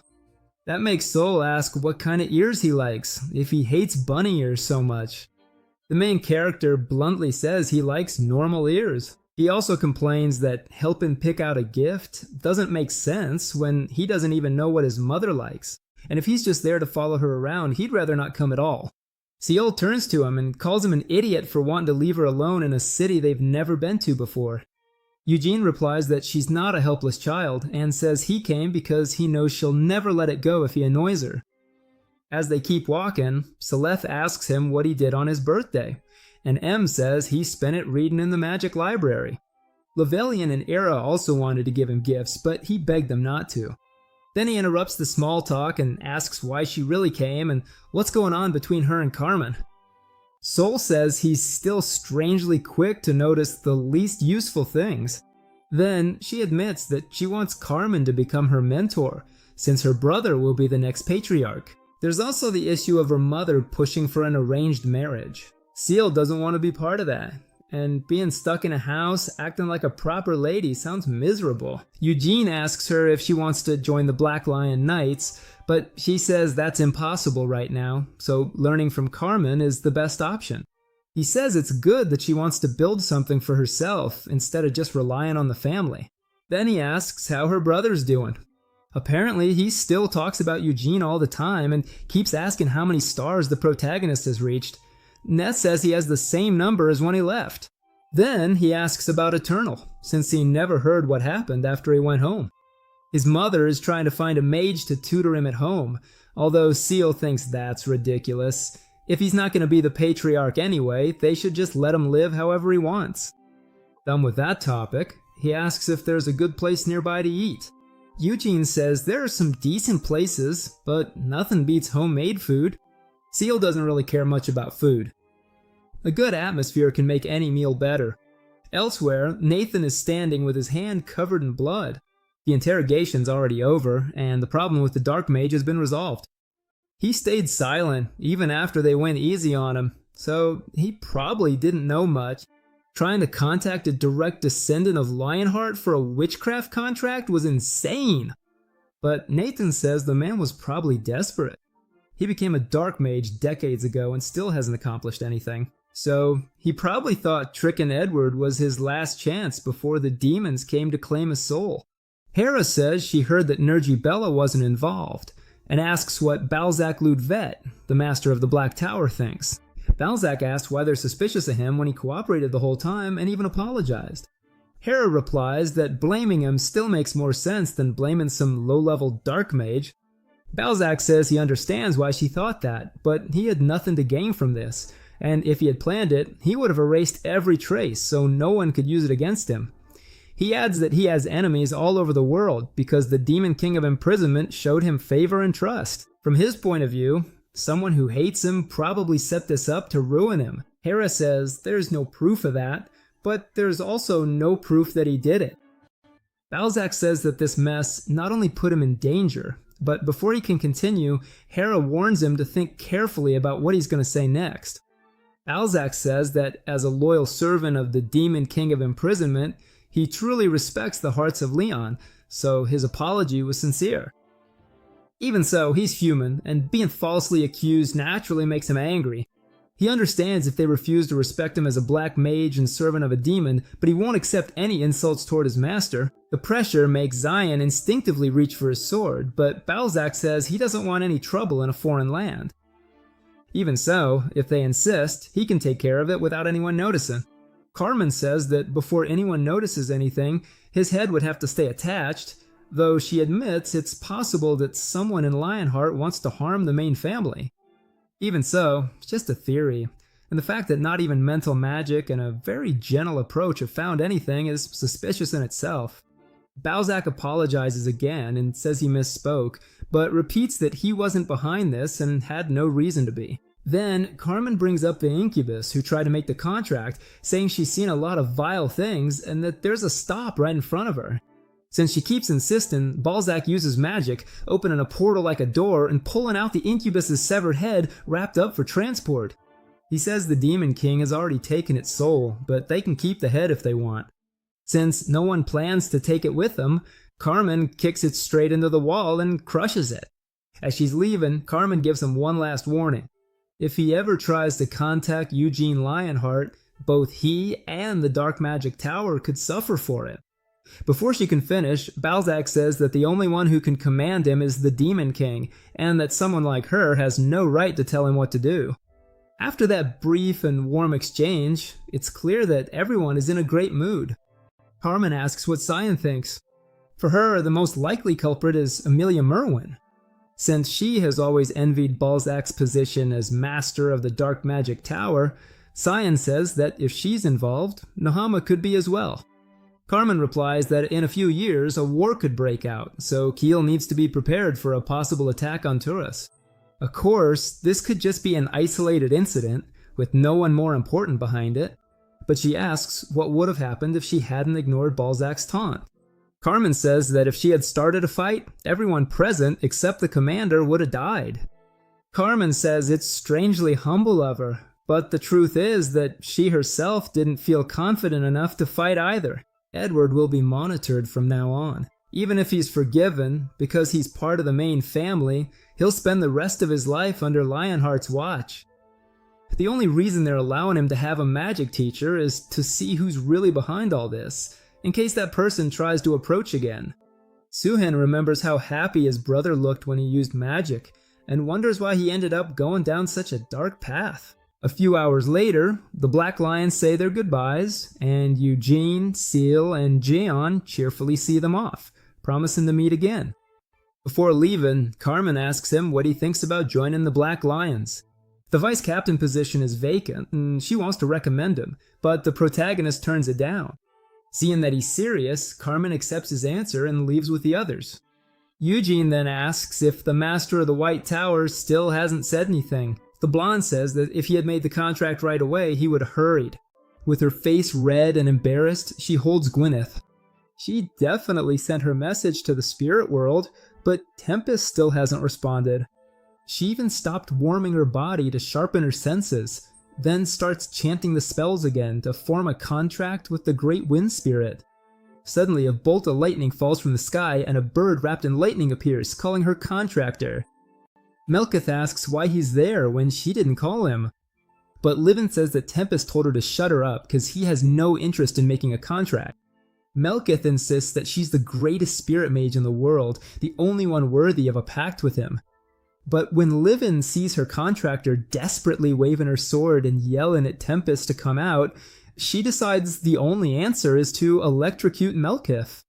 The Lightning Phoenix tells her that she can't give the Wind Spirit King what he wants, and that this wish is the same one he had centuries ago, to travel to the northern land of the Demon Realm.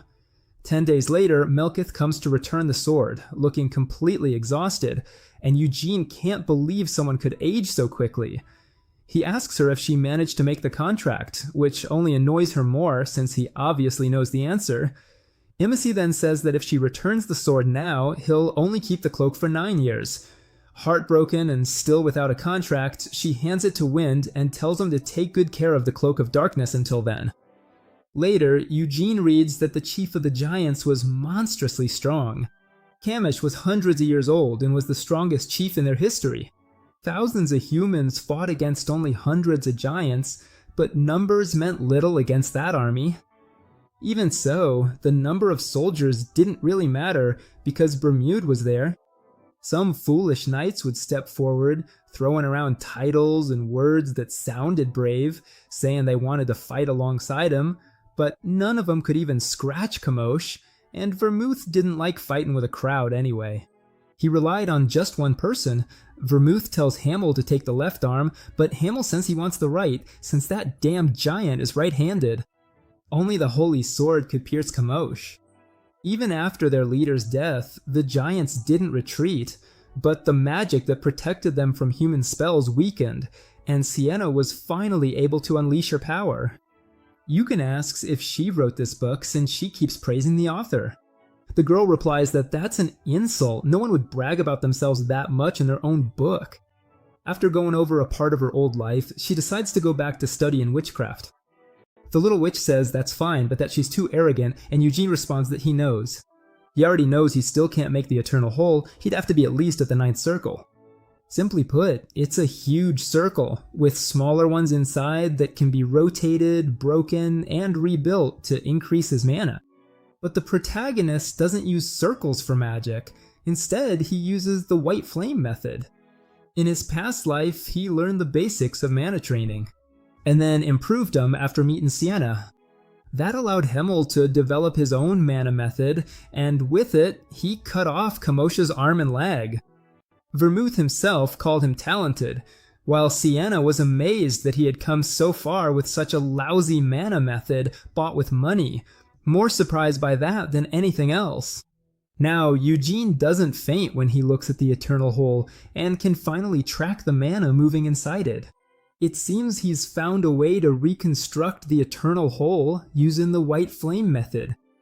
2 years go by and M turns 19. The girl asks him if he's not hungry. Still writing on a sheet of paper, he says he can't stop now or he'll lose his focus. She asks him why he's in such a hurry to finish a thesis, but Eugene says he's not rushing at all. He keeps reviewing it so he doesn't make any mistakes. Normally, mages spend their whole lives writing a thesis, and she says he should stop acting so arrogant and study for another 10 years first. He asks her if she's just being shy, which makes the little mage blush. She lets slip that she's 200 years older than him, so he should stop treating her like a child. The truth is, she just doesn't want him to leave. He's the only one who visits her regularly. The other mages either lost their minds or tried to understand witchcraft when they saw her, but they all failed and went back to pursuing their own magic. Eugene was the only one who came every day and honestly tried to understand it. So she asks him again if he really will leave Erod once his thesis is finished. She starts listing all kinds of jobs he could take if he stayed, but the protagonist rejects them all because his real goal is to go back home. The little witch asks why, since he won't even become patriarch anyway. She says that what he's done here is already amazing. While writing the thesis, he simplified hard magic theories and improved his own magic. Eugene says he only wrote it because he wanted to. He's the only person who can actually use it. We learn that no other mage can use the white flame method. Lovelian explains that trying to mix it with normal magic theory is physically impossible. Even if the MC can form a circle with white flames, that doesn't mean anyone else in the main family can copy it. He tried it himself, and his mana circles started to flow backwards. Eugene reached 4 stars and managed to add the eternal hole to that circle. After that, he started detonating the mana inside just like he did in his past life. At first, he wanted to try it at 5 stars, but the witchcraft made him change his mind. After a lot of study and time spent on the 8th and 6th floors, plus help from Lovelian, who checked his work and verified things for him, he managed to accomplish all this in just 2 years.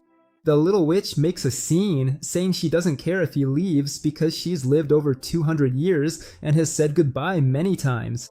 Even so, she wants him to tell her before he leaves and not to disappear like Sienna did. After hearing all that, Eugene just says it's fine and leaves, making the girl furious and cursing him. Even though she wants him to stay, she acts childish. Because her personality was based on a younger Sienna, she's sometimes stubborn and immature. Deep down, she thinks that part is nonsense and believes her master would never really act that way, but Eugene says Sienna would have acted exactly like her. Naturally, the little girl gets angry and says he couldn't know that because he never met her. He tells her he'll finish the thesis soon and come back to say one last thing before he leaves. As he leaves the library, a kind man greets him. Eugene already knows that he's the court magician of Eroth and can guess what he wants. Tremple explains that there's still an open spot in the Court Magicians Guild, but the protagonist keeps refusing to join. Tremple asks how the thesis is going and offers to help with his research. Even with Lovelion's help, Tremple says he's also an expert in summoning and battle magic. Eugene asks if he even knows what the thesis is about. Of course not. MS hasn't shown it to anyone except Lovelion. So he thanks him for the offer, but turns it down, saying it would be disrespectful to his teacher. As he leaves, he feels relieved. If that old man found out he recreated the eternal hole, he'd definitely barge into his room. The white flame method doesn't look any different from the spinning flames, and not even an archmage can tell the difference. That's great, because hiding his strength from powerful enemies gives him a huge advantage. Later, Blyan looks out over a huge cloud of smoke from an attack. She says that if you ignore the spell itself and just judge the raw power, Eugen is still far from the 5th circle. The protagonist says that the 4th circle still feels like his limit, and that the eternal hole doesn't seem to contain any magic higher than that. Loven says that the MC has reached the limit of what he can handle, because the technique he created from the eternal hole isn't a complete copy, and each mana circle matches a star from the white flame method. Since this circular flame method doesn't really exist in normal theory, using it could be very dangerous. Unlike the standard path, he could still handle 5th circle magic, but Loven warns him not to try 6th circle magic yet. No one knows the risk of using something that shouldn't exist. Eugene says he'll keep that in mind, and Lebolian asks him why he won't return to the family estate after finishing his thesis. He says that the kingdom of Lugar is famous for its ice crabs and that he's always wanted to try them. This is also the nation founded by Mammon. Then he says he'll also go to Nahama because he heard that cactus scorpions are a real delicacy there. We find out that 200 years ago, Ani went on a pilgrimage without telling anyone, and the last place she was seen was the Nahama Desert. Lobelion says he had no idea Eugene cared so much about food, and invites him to have lobster for dinner that night. However, at the restaurant, the protagonist is caught off guard by someone sitting across from him, the Prince of Arat. The prince apologizes for interrupting their meal and says he'll get straight to the point. If the MC stays in the city, he promises to give him a commanding position among the court magicians. Eugene thinks that's too much right now, but Jonan explains that in 10 years, he'll be the king of Aerith. That surprises Bellion, since openly saying that the current king will step down while he's still healthy is dangerous. But the prince says his father has already made that promise, and as the only heir, there's no doubt he'll take the throne. The court magicians answered directly to the royal family, and in 10 years, he'd easily be qualified for that role. Eugene says he's Aurd, but the prince doesn't even know how far his magic has progressed. The prince replies, that's only because he and Bellion have worked so hard to keep it hidden. Since there must be a reason for that secret, all he can do is try to judge the protagonist himself. When he looks at him, he sees mana gathering in his body and thinks he's probably way above the 5th circle. Honan thinks the MC has fully mastered sorcery, and when Eugene asks if he really has to answer, that basically confirms it. A commoner has no right to lie to the prince, but it's not like he dislikes Aerith or the royal family, he just doesn't have that kind of ambition. Seeing that rank and money won't keep him there, the prince asks if knowledge would. As we know, Sienna left behind 3 books on sorcery, and 2 of them are kept as treasures in the royal palace. Both Eugene and Levelian are stunned by this, because according to what the little one told him, Sienna had taken the other 2 volumes with her, so the protagonists didn't know that the royal family had them.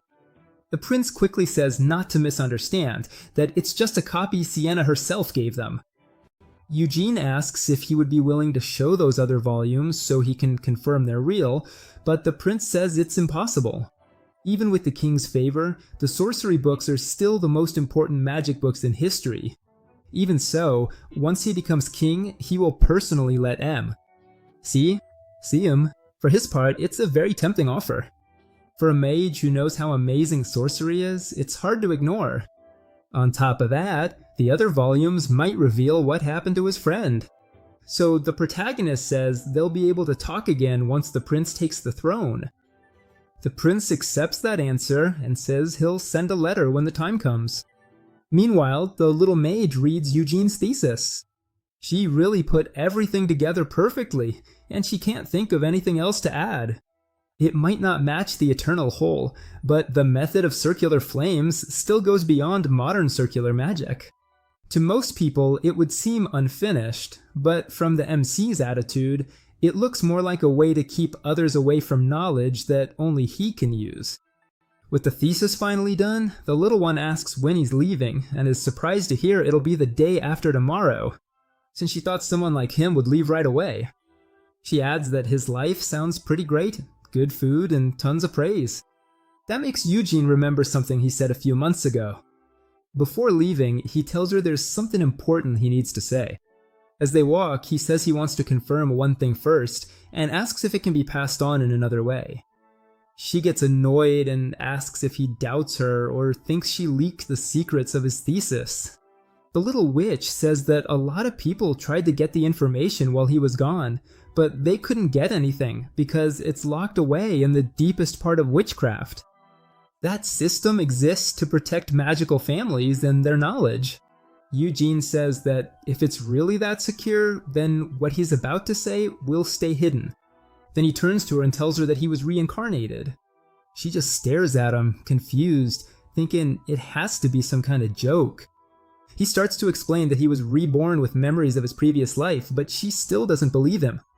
So Eugene tells her who he was, Hamildinus, or rather Hamil the Fool. That leaves her stunned, and she asks if he's being serious.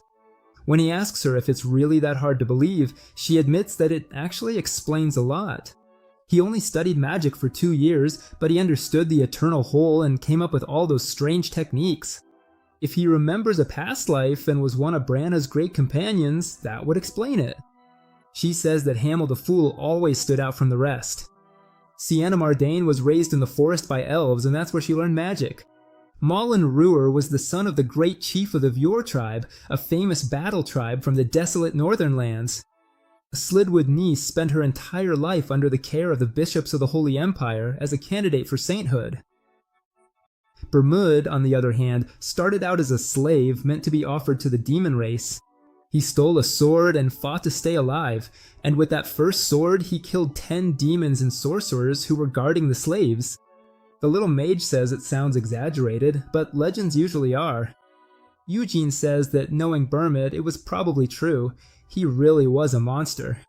He goes on to say that Hamil was the strangest hero because, unlike the others, he started out with nothing special.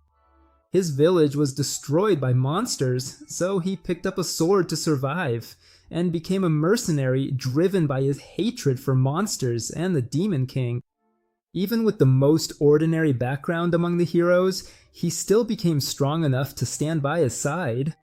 If Eugene really is his reincarnation, that crazy fast learning speed makes sense, but he says it's not that simple.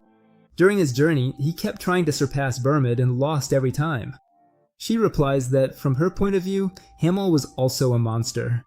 Even so, the protagonist says that none of that matters. He never beat Bermuda before he got it. Then, he finally understands why she once called Hamel's hologram beautiful. He quickly says that was true in his past life. Changing the subject, she asks why he told her now, when she really can't offer any useful information. But that wasn't what Hamel was expecting anyway.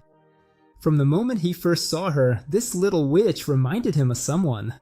She says it's obvious, since she was created from a memory of his lover when she was a child. Eugene gently strokes her head and asks if he went too far again. She says she'll let it slide this time because he was her lover's companion. Then the MC asks her if she thinks Sienna Merton is dead.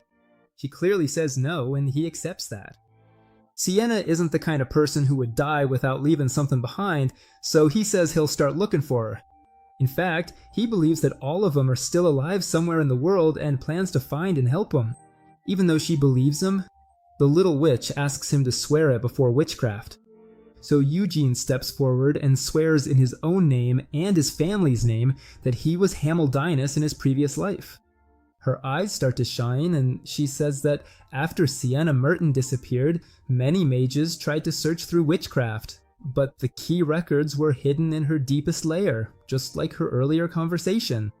Now she's about to reveal something that should never be shared with anyone from Odir.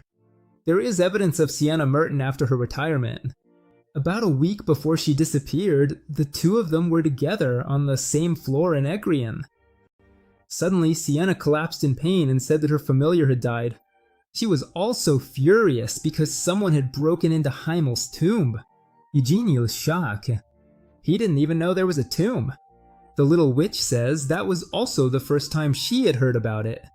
Sienna left without explaining anything to anyone, and she feels bad saying this. But as an old friend of Sienna's, he deserves to know. He starts thinking about having a tomb, since he always believed his body was destroyed by the Lich, but if he reincarnated, then his soul survived, and he suspects Sienna had something to do with that. As he walks down the street, he wonders where that tomb could be. Tombs like that are usually tied to a significant place, so maybe Sienna set them up in her hometown. Then Balzac suddenly calls out his name. Eugene says he knew he was being followed and ignored it, thinking Balzac would leave, but he's still here. Balzac says he heard the protagonist is heading to Lujar and, worried, came to warn him. That place isn't under Lionheart's protection, and Lujar originally banned demons and warlocks. Some demons also oppose the Demon King's wishes for imprisonment. Hearing that, Eugene asks if the Demon King of Destruction is preparing for war again, but Balzac says neither side will make a move unless the other does. The Demon King of Destruction is above all the others. Even in his past life, the MC only saw him once and could barely comprehend what he was seeing. No one knew whether to attack or run, and if it hadn't been for Anissa's prayers, everyone would have gone insane. Balzac says that just because the two strongest Demon Kings are staying quiet doesn't mean the rest are. Many demons are fed up with this long peace, so the appearance of the descendants of Bermude could provoke those who are just waiting for any excuse to break it. Others are after empty thrones and want to become demon kings themselves, and Duchess Noir Giavella is one of them. When he hears that name, Eugene wonders if he's strong enough to face higher-ranking demons. Since he can't be sure he'll win, he decides he shouldn't head there just yet. Instead, he says he'll go to Nahama first. Balzac warns him to be careful in the desert, since it's the territory of Amelia Merwin, a woman who was already a great witch, even before she made a pact with a demon king. Balzac pulls out a card and tells Eugene that if he runs into her during his journey, he should give it to her no matter what. Naturally, the protagonist is suspicious. He opens the envelope only to find nothing inside. Balzac explains that it contains a message personally written by a servant of the Demon King. It won't protect him from every danger, but at least Amelia Merton won't harm him. Since a favor like this is never free, Eugene asks if Balvac is actually in love with him, leaving the Dark Mage completely speechless. Even so, the MC points out how strange this is, especially since he already made it clear he doesn't like him. Balzac says that's not it. He just wants to form a genuine human connection with Eugene, like everyone else does with a talented young man like him. He thanks him for the help and invites him to the farewell party tomorrow. But he warns him that if he really shows up, the protagonist might end up hating him forever. Finally, the day of the party arrives. The MC talks with the Master of the Blue Magic Tower and asks what kind of man the Master of the Black Magic Tower used to be, since he heard that Balzac once belonged to the Blue Tower. The old man says that Balzac was always mysterious, so what about now? He was expected to become the next Master of the Blue Magic Tower, but one day he suddenly left for Helmet, and, as Eugene can guess, 10 years later he returned as a Black Mage. The old man drops the subject and asks if he's really going in Ahama, then warns him never to use his last name there. No one knows what people might do to a noble from the Kiel Empire. Sometime later, Eugene arrives at the desert. He's satisfied with his cloak, which changes shape according to the will of its wearer. It's especially useful here. It adjusts to his senses and controls both the external and internal temperature. Now he's in the western region, and heading north will take him to Taro. His first goal was to find his tomb, but that can wait. He remembers that over the last 300 years the desert has slowly expanded, and he knows it's not natural. It was caused by the enemy sand mages. 300 years ago, when the demon kings grew stronger, Nahama used the war to act against the Kiel Empire. That's why, whether in the past or the present, Eugene still hates him. For now, he'll keep searching for his tomb, gather clues about his former companions, and uncover the truth behind his reincarnation. That's where the first season of Dan Reincarnation ends. If you enjoyed it, leave a like and subscribe. The second season's coming soon. See you next time. Under the scorching sun, a group of men spot a lone figure crossing the desert through a telescope, and right away they know something feels off. Most people travel here in caravans or with guards. One of them wonders if the boy is just being reckless. He's heard that the traveler is only 19 years old and says that his tribe is the only one that sends young people alone into the desert as a rite of passage. That makes another man wonder why the Lionhearts would send someone to such a faraway place. No one knows, so the one with the telescope says they just have to follow orders and keep the boy out of the Kasani Desert. The older man also finds it strange, but decides not to question his master's order. Then, someone blurts out that the Lionhearts are amazing. The boy moves incredibly fast across the desert. He says that anyone who didn't know him would think the boy was born here. Then panic sets in. He's coming straight toward him. The man grabs the telescope again, because from that distance, no one should have noticed them without one. That's when he sees white flames. Horrified, he realizes that the energy looks like a lion's mane. There's no doubt that's the formula for the white flame of the lion's heart. Eugene charges at him at full speed. The man can't believe it and wonders when the protagonist saw him, but by then there's no turning back. As bad as it is, he decides that this is the moment and orders everyone to get ready. They plan to overwhelm Eugene, scare him, and send him back home. The others move at the same time. Just from their stance, the MC can tell they're neither assassins nor ordinary travelers. Then he notices the aura on a man's sword and realizes it's a force sword, which means at least they have some decent skills. That excites him. For the past 2 years, he's spent more time with books than with blades. Magic is fun, but nothing beats a real fight. Eugene hits the man so hard that the impact makes his hand hurt and causes him to groan. He quickly jumps back, then his men come in. In an instant, Eugene is surrounded by 5 warriors, but a moment later, 5 energy spheres appear above them. The man realizes that he cast magic without even uttering an incantation. The protagonist dismisses him with a blank stare. The explosions go right through all of them, leaving only the one who seems to be their leader. Eugene calls out to him impatiently, and then demands to know who they are after following him for so long. So he did know from the start. The man nervously claims that they're bandits. The MC mocks him, saying he didn't know that. Nama raised thugs this strong.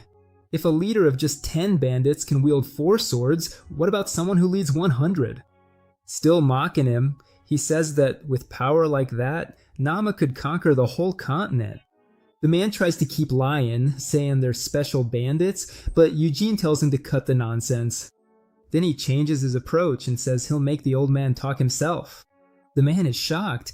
Even though he's just a teenager, he talks like a hardened mercenary. And how can someone so young give off such an overwhelming bloodlust? Then the protagonist vanishes from his sight. He's so fast the man can barely process it. Even so, his instincts warn him that something's coming from the side. Eugene crashes into his guard with all his strength. Only then does the man realize that the MC is also using a sword of force, and that it's even stronger than his own, since the mana stays perfectly wrapped around the blade. He stomps hard, kicking up a huge cloud of sand. The old man quickly realizes that the magic missiles are coming again and pushes his mana shield to the limit. But the moment the missiles break through the cloud and hit, his shield shatters completely. He's stunned. This is supposed to be just first circle magic, but Eugene is already in front of him, ready to strike. He knows he's about to be cut and can't stop it, but the sword stops right next to his face. Eugene jumps back with a wide grin, as if he's laughing at him. The man was humiliated by a teenager in a straight-up fight. Realizing the kid spared him, he explodes with rage and yells, then attacks and swings. None of it works. Eugene draws his sword and blocks every attack with ease, smiling the whole time. In fact, he wants the man to land a blow with his sword using full strength. The protagonist is testing his reincarnated body against the attacks. Then, with just a few strikes, he slashes the man in several places, but the old man realizes they're all shallow cuts. That only makes him angrier because they're toying with him, so he attacks with everything he's got. But Eugene jumps and deflects it, stopping a few meters away. Then the MC starts to sheath his sword again. The man looks confused and asks why he's putting it away. Furious, he yells that he hasn't lost yet, and Eugene agrees. Then he mocks him again, saying his hands are enough. The veins on the man's forehead bulge. He lunges at him, but the protagonist dodges as always and lands a brutal punch to his stomach. The blow makes him throw up everything he ate. Then Eugene grabs him by the head and flams him into the sand. This time, he seriously asks who the man is. Spitting out sand, he says his name is Layman Shopov. Eugene slams his head into the ground again and says he doesn't care about his name, he wants to know who sent him. The old man hesitates and gets hit again. One of the other soldiers stands up and begs the MC to stop. He says their master is Terry Amadani. The old man tries to stop him, but Eugene throws him to the ground again and asks who he is. The soldier explains that Terry is the emir of Kazatan, the man in charge of the next city by the east gate. So Lamont Shulhov is one of the city lord's subordinates. He adds that they don't know the full reason, they were simply ordered to keep him from entering Kazane. He spills all this and hopes that Eugene will stop smashing his boss's face into the sand. If the protagonist keeps going, he'll enter Kazane, and right in the middle of that place is Hemmel's hometown from 300 years ago. Kazane is a newer desert and the center of a giant sandstorm, so the MC thinks this might be the Sand Shaman's base. Of course, Nahama wouldn't want a Lionheart there. Even so, Nahama's biggest threat is Amelia Merwin, the one linked to the Demon King of Imprisonment. Her dungeon is located in the Asher Desert, far from where Annis was last seen. So Eugene actually doesn't need to go that way. Then suddenly he says, everyone else can leave, only this old man with the sand mouth comes with him. In short, he plans to use him as a shield if fighting breaks out on the way to Kasani, and to avoid trouble, they'll use the name Immerwin of Cassetton. Naturally, the old man starts doubting Anne. But Eugene, he warns that if he refuses, he'll come back and tell the Lionhearts that the Emirate tried to steal from him. That makes the man start to stutter. The protagonist goes on to say that he has something worth stealing. The Weinth sword, once carried by the Lionheart ancestor, Vermud Lionheart, he'll simply say that the great Emir of Kisaten tried to steal Weinth from the Lionhearts. The old man nearly has a heart attack when he hears this. At that moment, he realizes that not even the Emir of Kasatin is safe from this kid's troubles. Finally, he kneels down and says he'll do whatever Master Eugene wishes. Once again, the MC handles the situation with ease. Soon, the two are walking side by side. The order had been to keep him out, and now Lehman is guiding him in. He's already imagining his punishment when suddenly Eugene calls out to him. The boy asks what rank he holds in the army. Lehman Schulhoff says he commands the 2nd Battalion of the Red Sand Warriors and protects Terry, the Emir of Kasetan. Thinking that such a skilled man should have a higher rank, the protagonist asks if the Sand Shamans are in the Kasani Desert. Lehman doesn't seem to understand the question, so the MC says he can ask with his fists. Lehman quickly says that he really doesn't know the shaman's answer to the royal family, so it wouldn't make sense for them to be stationed so far from the capital. Eugene steps up and asks if he's really that dumb. Lehman is still lost. He then explains that Kasani used to belong to the Turks, but suddenly a sandstorm started swallowing everything up and turning the forests into deserts. The Sultan of Nahama claimed it was the will of heaven. Then he quickly stationed troops there and turned the area into a military camp. Since going against the Kill Empire was impossible, using the desert was the easiest move. Lehman tries to argue, saying his master would never stoop so low. Eugene calls him naive and asks if he's really from Kazania. He says that Lehman Schulhoff survived the sandstorm and was personally chosen by the Emir, so he shouldn't be so blind. That leaves the man with nothing to say. The protagonist tells him he didn't come all this way just to make things up, so he should really think about it. That would also explain why they tried to keep him out of Kasani, because letting a young Lionheart into the Sand Shaman's base would be a disaster. Once he gathers himself, Lehman Schulhoff says that if those shamans really are there, he'll protect Eugene himself, even if it means going against the Sultan. The MC just says he better keep that promise. After walking for a while, Lehman Schulhoff finally asked why he's so determined to get to Kasani. The answer is simple: a tomb. Lehman Schulhoff says the protagonist should have started with that, and the protagonist wonders what difference it would have made. Lehman Schulhoff explains that if someone dies in Kasani, there's a separate cemetery he can take them to, but the MC says he's not looking for a cemetery. He wants a specific tomb. Shortly after, they finally find something. Lehman Schulhoff quickly says there shouldn't be an oasis in Kasani. Eugene replies that it's not there anymore, which makes the man wonder if it was a mirage. But a mirage needs a real oasis somewhere nearby, which is why he says this one was created with magic. When Lehman Schulhoff starts questioning him again, the protagonist snaps and tells him to think before making him angry. An oasis is priceless in the desert, so any traveler would run straight toward it. Only then does Lehman Schulhoff realize it was bait. Eugene keeps walking toward it anyway, saying they'll find out soon enough. With his next step, a sword shoots out from beneath the sand. Lehman Schulhoff shouts a warning and runs, but the MC easily jumps aside and mocks him for thinking he missed something so obvious. Immediately, Eugene summons his mid-level wind spirit, Gale, and a huge explosion erupts. Even Lehman Schulhoff feels unsettled, but he stays completely calm. When the dust settles, the attacker remains standing for a moment, then groans from the impact, falls dead, and Eugene lands without a scratch. Soon the sand starts moving again, and more warriors rise up from below. All of them fix their murderous intent on the protagonist. Lav and Schulhoff come running in and order them to lower their weapons, stepping in front of Eugene. He announces that he serves directly under the Emir and gives his name, trying to stop the attack on the guest.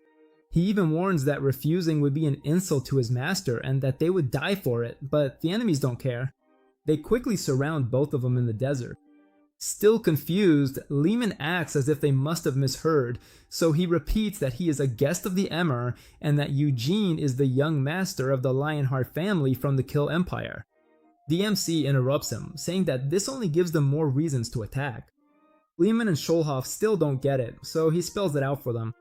Since they've already made a move, none of them can leave alive. They're probably planning to poison him, but first they need to immobilize him. Now that Lehman and Schulhoff understand this, they think he has to help.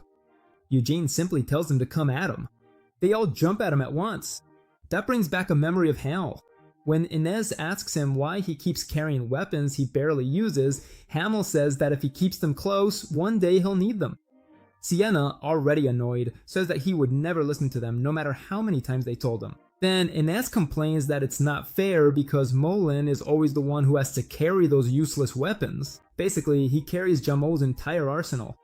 Jamal argues that it's because Molin lost at rock, paper, scissors. But Inez says that doesn't make any sense. The weapons belong to Jamal, not Molan. Annoyed, Hamel responds and asks if she really thinks the cart only has her stuff in it.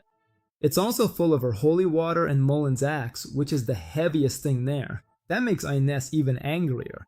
She says that if the holy water were just for her, she'd carry it herself. But Hamel and Sienna are the ones who always use it because they're constantly on the verge of dying.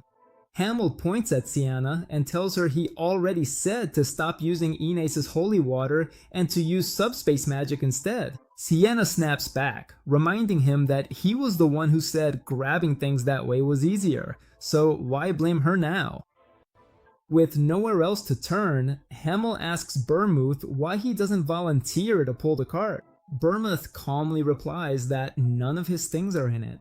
That just makes Hamel feel even more bitter, saying it must be nice to use dimensional subspace magic. Sienna perks up and says she can teach him if he comes over and begs her.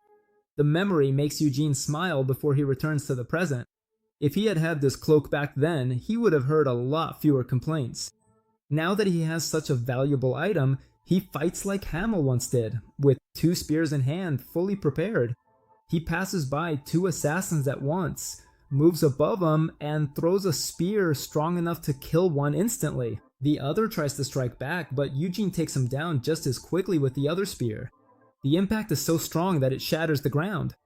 Another enemy comes from behind to attack, but the protagonist is behind him in an instant and takes him down just as easily. More attackers approach from all sides, but Eugene never loses his cool. He pulls 3 daggers from his cloak and takes down 3 enemies at once.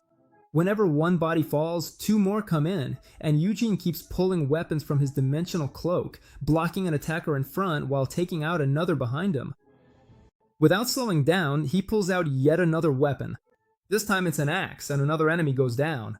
The MC moves across the battlefield, wielding weapon after weapon, even swinging an axe at high speed. He kills enemies from a distance before they can react. An assassin tries to use a fallen ally as a stepping stone, but gets struck from behind and is lost in the chaos. Eugene keeps pushing forward through the swarm. From afar, Lemmy and Schulhof can only watch in shock. Trembling, he calls him a monster. There isn't even an opening for him to join the fight. The boy is completely unstoppable, a master who wields all kinds of weapons with perfect control. At last, all the enemies have fallen. Lemmy and Schulhof realizes that Eugene didn't even draw Wyneth and only used magic as support. Then he asks if the protagonist really plans to kill every single one of them. The MC says these men are trained killers who wouldn't talk even under torture. He doesn't have the ability to force answers out of them, and as he points out, Lemmy and Schulhof was only asked to use Ember's name, but that failed too. They mocked him, which means he's useless now. That makes the man admit he can't go back like this. Eugene asks him if he wants to see the truth of the desert with his own eyes. Lenny and Schulhof doesn't say anything, but his face gives him away. The protagonist says that his help is pretty much the same as getting no help at all. However, Lemmy and Schulhof insist that he won't let anyone block the boy's path. The MC tells him to do whatever he wants, but if death comes, don't expect to be saved. Then, the ground beneath them starts to shake and Eugene jumps into the air. The bodies of the assassins begin to glow with a violet light and then melt away. He says it's a sacrifice that invokes magic. The desert itself starts to get sucked into a massive hole. Something powerful is emerging. The mana surging up from below is enormous. Lemmy and Schulhof is dragged toward the pit, but instead of asking for help, he tells Eugene to run. The hole turns into a vortex of sand, and a sandstorm rises up right in front of him, too suddenly to be natural. At last, Lemmy and Schulhof realizes that Eugene was right. The storm really is the work of the sand shaman's magic. That reminds him of his childhood When a sandstorm took everything away, it was the same kind of storm that destroyed his entire town. Enraged, he charges at the vortex and slashes with all his might, but nothing changes. The storm keeps raging as if he had never touched it. That's when he realizes that his strength can't stop this storm, and by then, it's already too late, because his body is already sinking into the sand. Meanwhile, Eugene stays in the air with Gale's power, but even that isn't enough to escape. He can only float in place. He even considers teleporting, but decides to wait and see what comes up from beneath the sand. Then, he hears Lemmy and Schulhoff scream. The man is being dragged by the sand, so Eugene moves in to help. With one hand, he frees him and throws him away. While Lemmy and Schulhoff calls out to the protagonist, the boy simply tells him to go back. Lemmy and Schulhoff screams because a giant monster is about to swallow Eugene. The MC recognizes it right away, a sandworm. A moment later, the beast swallows him whole. Lem and Schulhoff can only weep for the young lion-hearted master when they realize he sacrificed himself to save them. Something inside him begins to change. He says that as a true warrior, he has to repay that debt and charges forward with a sword, trying to cut the creature. Inside the sandworm, Eugene falls through its insides and realizes that these creatures absorb everything they eat. That means they don't need to get rid of waste, so there's no natural exit. He'll have to make one himself. Instantly, he uses the white flame formula. Several circles form at once and he unleashes his sword. A strange sound echoes from inside the worm. Then Eugene tears it apart from the inside and comes out alive. He hits the ground and plants his sword in the sand. After quickly looking around, he realizes he's in a cave. The worm that brought him here is already retreating, so the magic only caused the sandstorm. The worm had been under the desert the whole time. That means this could be a nest. Jamil remembers hearing that black mages use worms to build hidden dungeons while they conduct secret research. Sienna was the one who told Jamil that a long time ago. If no one stops them, those worms can create a complicated dungeon in just 10 days. After that, all the mages have to do is fix it up and make it usable. Back then, Jamil even wondered if Sienna wanted to build a dungeon herself in the desert. That's true. When Eugene puts his hand in his pocket, he remembers that she bluntly told him she'd never live in some embarrassing hole under the desert. So this dungeon really could be connected to Hamel's hometown, and that pushes the protagonist forward. He's getting closer. At the same time, Lawman is sweating a lot, and for good reason. During the chaos, he was captured by the sand shamans. They laugh at him and say it was pathetic to see him charge at the worm when he wasn't strong enough. Then, one of them drops the jokes and says he has a question. Lawman asks what they want. The answer is simple: Eugene Lionheart. They want to know why the young heir of Lionheart came to the Kasani Desert, a place with nothing. A shaman repeats the MC's description and demands to know why he came here. Another one presses Lawman about why he guided a Lionheart, hinting that this could be considered treason. Lawman doesn't say anything, lost in his thoughts, and a shaman starts to suspect that Ymir has betrayed Nahama. Laman was supposed to stop outsiders, so letting Eugene in makes Ymir look guilty. They also demand to know why Lawman ended up so deep underground. Lamont says the oasis was fake, and that the sandstorms were created with magic. He then asks if the shamans were behind this. One of them says he has no idea what Laman is talking about, and then uses magic on him to make him suffer. Another one asks if he really plans to keep resisting, and orders him to tell the truth. He adds that it doesn't matter anymore because Laman is gonna die anyway, but if he talks, they'll make it quick. What they really care about is why Eugene is in the desert. Since he came to Nahama with a clear purpose, they believe it's very likely that Ymir will betray them. That accusation makes Lamun boil with rage. He responds by asking how these cowards dare to sneak into the country. Then he accuses them of using sandstorms to turn the land into desert. The shaman replies that creating a storm strong enough to spread desertification requires powerful magic and many skilled shamans, far beyond what they are capable of. Laman asks why they're in this dungeon, but one of the shamans refuses to answer and only increases his pain. Instead, they ask about him again. Layman says he's dead, swallowed by the giant worm. The shaman who heard him gets furious, but another tells him to wait. They gather in a corner to talk, where Laman can't hear him. One of them says that nobody could survive a giant sandworm, but another points out that there's an opening near its tail and wonders if Eugene escaped before being completely digested. In the end, they decide that the killers patrolling nearby will catch him soon anyway. Laman panics the moment he realizes the protagonist might still be alive. A shaman asks what they should do if they find him, and another says they shouldn't fight a Lionheart head-on. They should erase his memory and kick him out. Someone else suggests protecting him and earning a reward. While they're arguing, they sense someone approaching, and Eugene emerges from the depths of the cave, glaring at the shamans with cold fury. They can't believe this kid made it all the way here, or escaped from the others. One of them uses magic to look deeper into the cave, and the deeper he looks, the paler he gets. The assassins are sprawled all over the floor. Those men knew the labyrinth inside out, so he can't understand how they were wiped out so quickly. Eugene doesn't think they deserve any praise. Stealth is just a skill, and their mana training is pathetic. The assassins he faced in his previous life were on a completely different level, almost inhuman. Compared to them, these ones are weak, which makes him wonder if Nahama even cares about this place. Maybe the Sultan of this land isn't doing anything at all. Then, Laman shouts for his young master from where he's being held. Eugene is surprised to see him in there. He told him to run. Still, they caught him anyway. The MC turns to the sand shamans and says he has a lot of questions for him.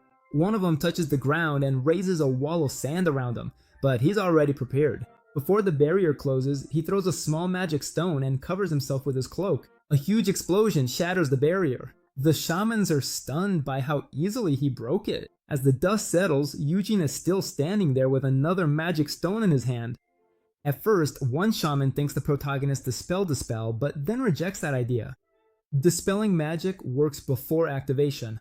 So his guess is that the MC forced all the mana out. And since that technique doesn't exist in Ara, it must be something related to the Lionheart clan.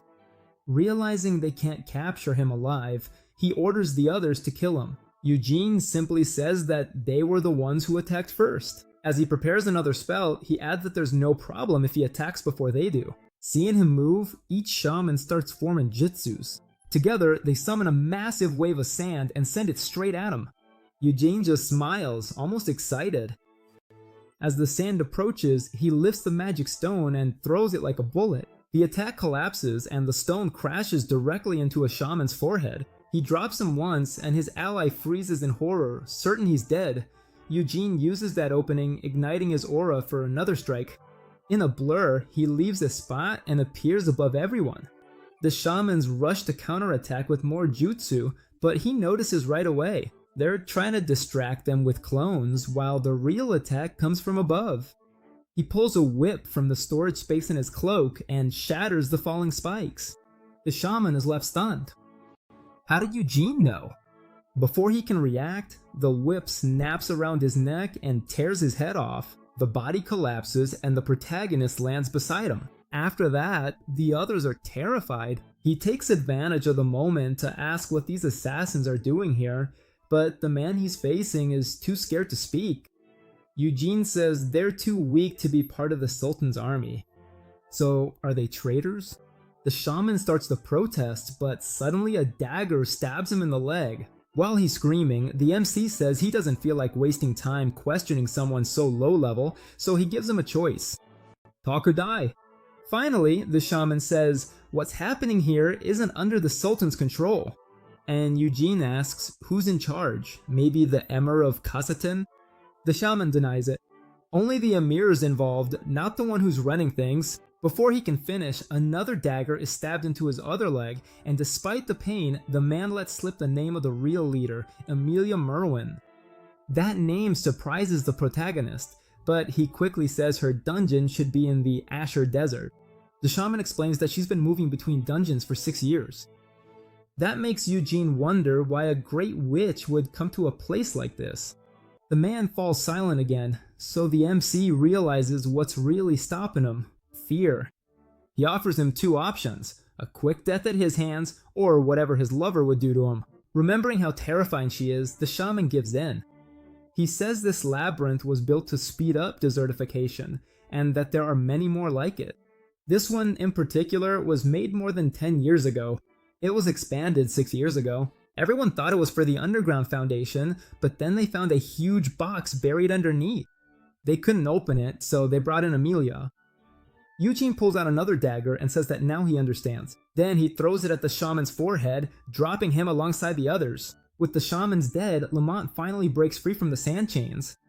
Eugene realizes that everyone here worked for Amelia, dealing with travelers who got too close.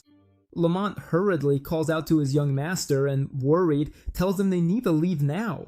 If this really is the witch's dungeon, then it must be Blackthorn's dungeon.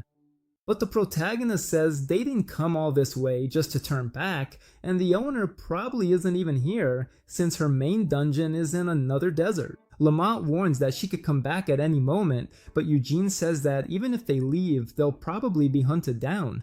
Nobody likes a stranger trespassing on their land. No matter what they do, she'll find them. The MC wanted to avoid that woman, but now there's no other choice. Then he realizes that someone is following him. It's Lamont Schulhoff. When he asks why he hasn't run away, Lamont says that he saved them twice, so he'll risk his life to protect them.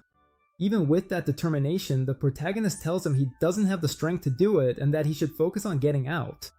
Lamont still refuses to leave him there alone. A second later, the MC disappears from his sight in the blink of an eye and knocks out his follower with a blow to the neck, telling him that he already said to leave and stop being a pain. After propping Lamont up against a wall, Eugene moves on. As he walks, he thinks about what the shaman said about the labyrinth, and his mind goes back to the lineage ceremony when he was 13.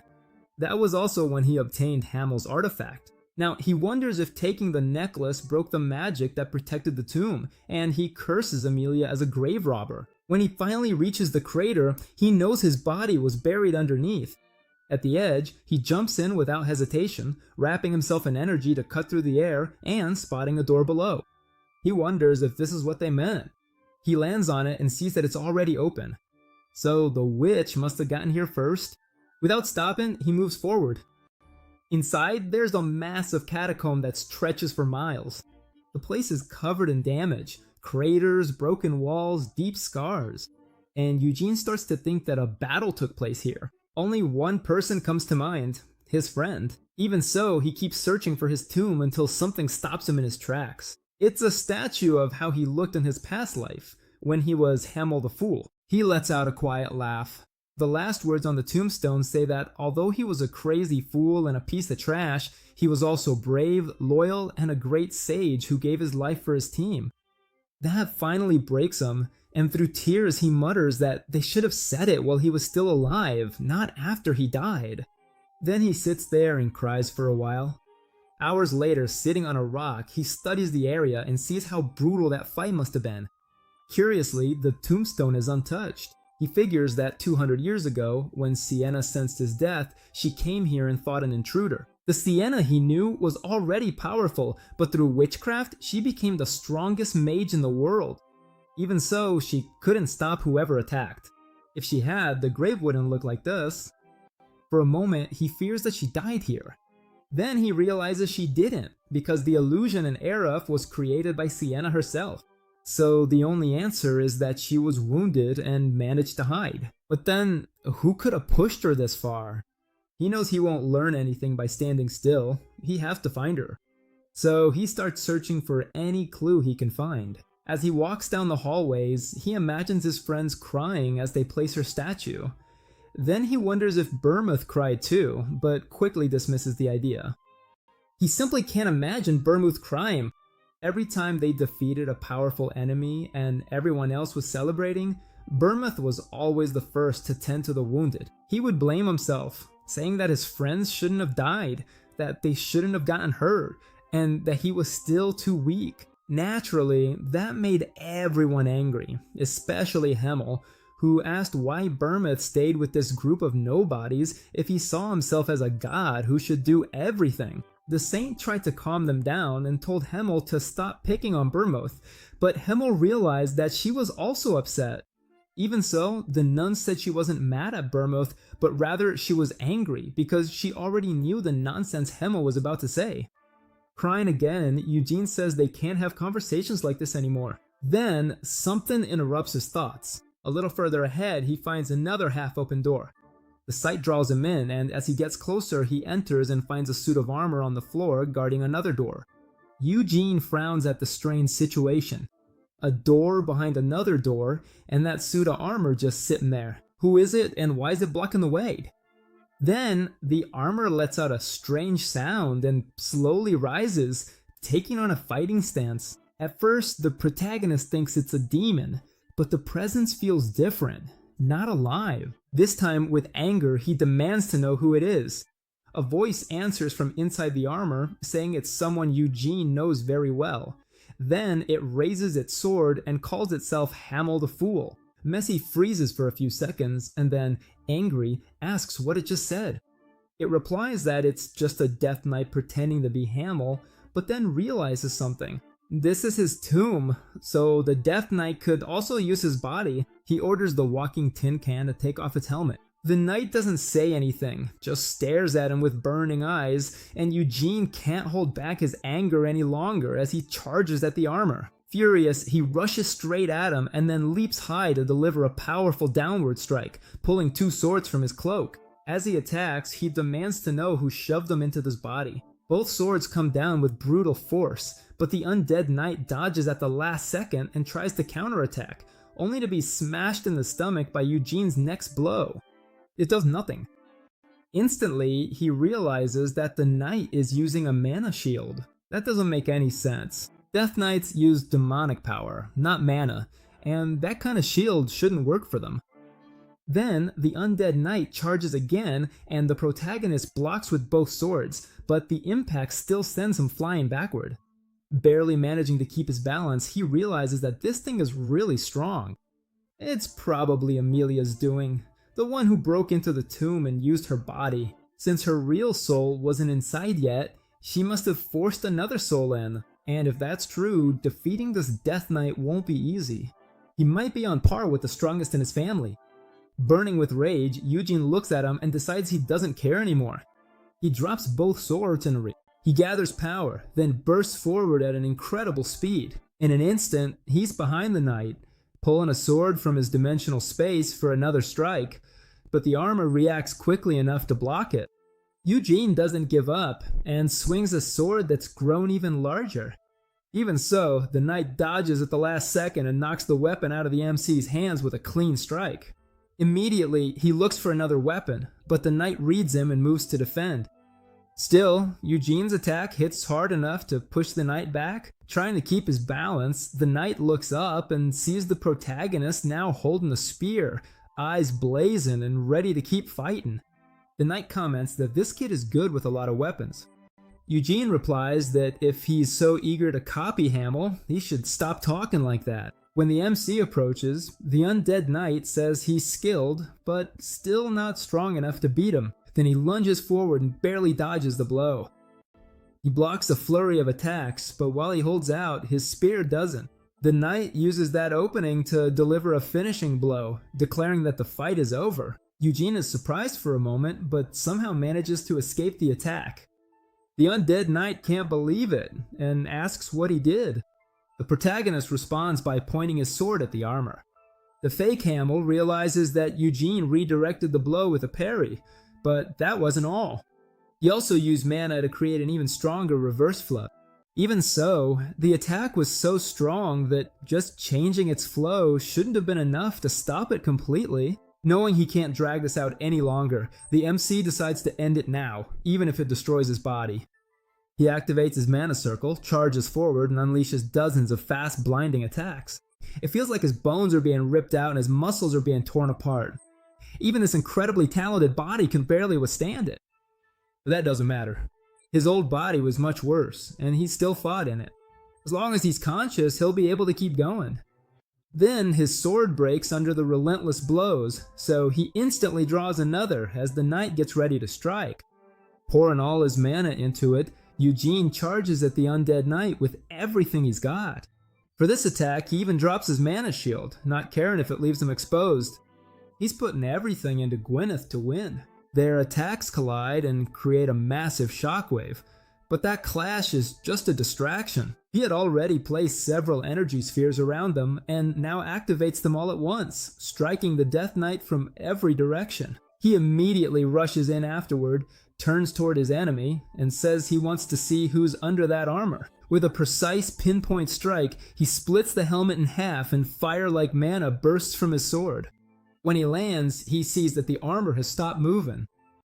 The broken helmet falls to the ground. Eugene turns around and sees that his attack worked. Then he tells the Death Knight to look too, as if he wants him to see the face he's wearing. When he finally turns around, Hamill's scarred face is revealed, and even the protagonist is shocked to see his former self. With bitter irony, he praises his own face. After 300 years, it still looks alive, but the soul inside that great body is filthy and disgusting. Those words enrage the knight, and he roars like a beast defending its territory. Then he charges and throws his sword at Eugene, who dodges it with nothing more than a slight tilt of his head to the side. But when the MC looks back, the Death Knight is already right in front of him and throws a punch at him. He barely manages to raise his sword in time. Even though he blocks it, the blow sends him stumbling backward before he can stop himself. Eugene wonders why the knight threw his sword, and then realizes that the monster is now much faster. This must be the true power of the soul inside him, a power he couldn't use properly before. He quickly thinks through the problem. A Death Knight can heal instantly, and the only way to kill it is to destroy its core and heart. The problem is that the protagonist isn't sure he can do it after burning so much strength in his last attacks. Without the white flame formula, he knows he would already be dead. Even so, he pushes aside those weak thoughts and decides he'll do the impossible here. The Death Knight lunges at him again, forming red claws that almost tear Eugene's head off. While the monster is still in the air, the MC fires his energy spheres again, but the knight dodges all of them and lands like a beast. Now the claws cover his hands and feet, and he realizes he's using demonic energy. His wild style looks less like a swordsman and more like an animal. Then he realizes it. The soul inside Hamill's body is a werewolf. He can't believe it, but the knight doesn't give up and keeps coming at him. Eugene pulls a magic crystal from his dimensional cloak and throws it at the attacking right hand of the undead. The moment it touches the demonic mana, it starts to cancel it out. Even so, the Death Knight rips it off and keeps attacking. That surprises the protagonist. Even a fragment of the Moonlight Sword can't completely erase the demonic power, it can only weaken it. While searching for another stone, an idea comes to him and he charges straight at the Beast Knight. The knight also charges with the same ferocity. Their attacks collide with a massive shockwave, but the knight moves first and strikes again. His claws slash Eugene in the stomach, but in that opening, Eugene plants the magic stone on the undead right above the chest plate. Before the stone can touch the demonic energy, the fake Hamill lets out a wild scream and unleashes spikes of demonic power in all directions. Several of them hit Eugene, but he stays on his feet. He realizes that the spots where the demonic energy faded are less protected, and in that brief opening, he launches his attack through the heart and the core. At the same time, he unleashes his energy spheres to strike the exposed monster again and again. After giving it everything he's got, a chunk of magic stone goes flying, and Eugene can barely stay on his feet. Then he sees the Beastman get up again and demands to know what that thing in his chest is, and how he dares to call himself Hamill. As the armor cracks, the core in the knight's chest is revealed. The creature tries to cover it up and begs the MC not to look. He coldly asks if that's supposed to be his heart. Enraged, the knight charges again, ramming his shoulder into Eugene's stomach and sending him crashing through a wall. The blow wrecks the protagonist, making him cough up blood. Even so, he calls the knight a fool. He's not Hamill, just a Death Knight, and underneath that, just a werewolf. The monster keeps insisting that he's Hamill, but the MC knows those words mean nothing. Driven mad with rage, the knight unleashes more demonic energy and sinks his claws into Eugene's shoulders.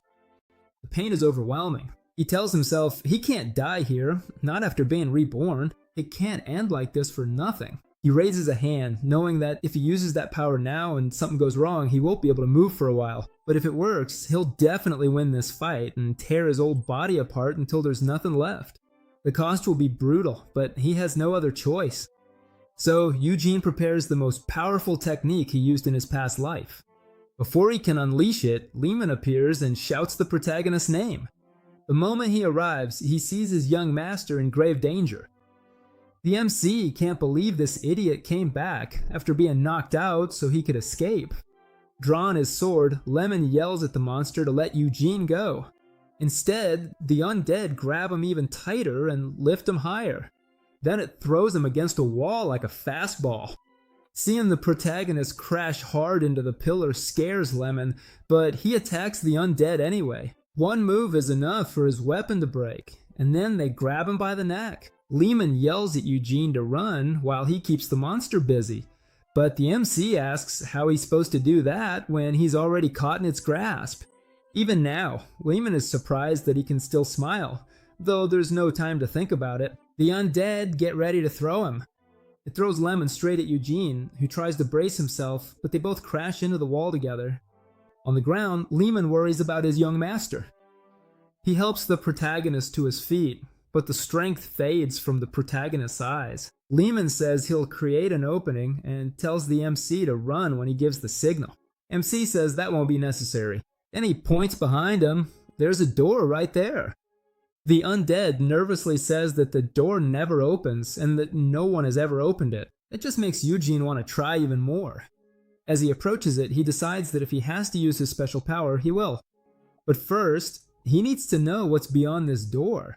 This is his tomb, and if Sienna or someone else arranged his reincarnation, it's possible they set it up so only the original owner could open it. With a gentle push, the door starts to open, and the Death Knight is terrified. Eugene and Lehman enter the room, and before the knight can react, the door closes by itself. Lehman lands face first on the floor. When he starts to look around, Eugene knocks him out again with a quick strike to the neck. At least he tried, so the protagonist decides to let him sleep inside instead of dying at the hands of the lunatic outside. Then, Eugene looks around the room and freezes. Did Vermouth really leave that here? 300 years ago, after they killed the Demon King of Carnage, the MC and the others found underground tunnels. At the bottom, they discovered ancient relics without any idea how long they'd been there. Sienna could read the ancient language and guessed they were from the mythical era. In the deepest chamber, they found the sword in the moonlight. Back then, Hamill had lost all his weapons fighting against the Demon King of Carnage, so he said he'd take them and asked if anyone had a problem with that.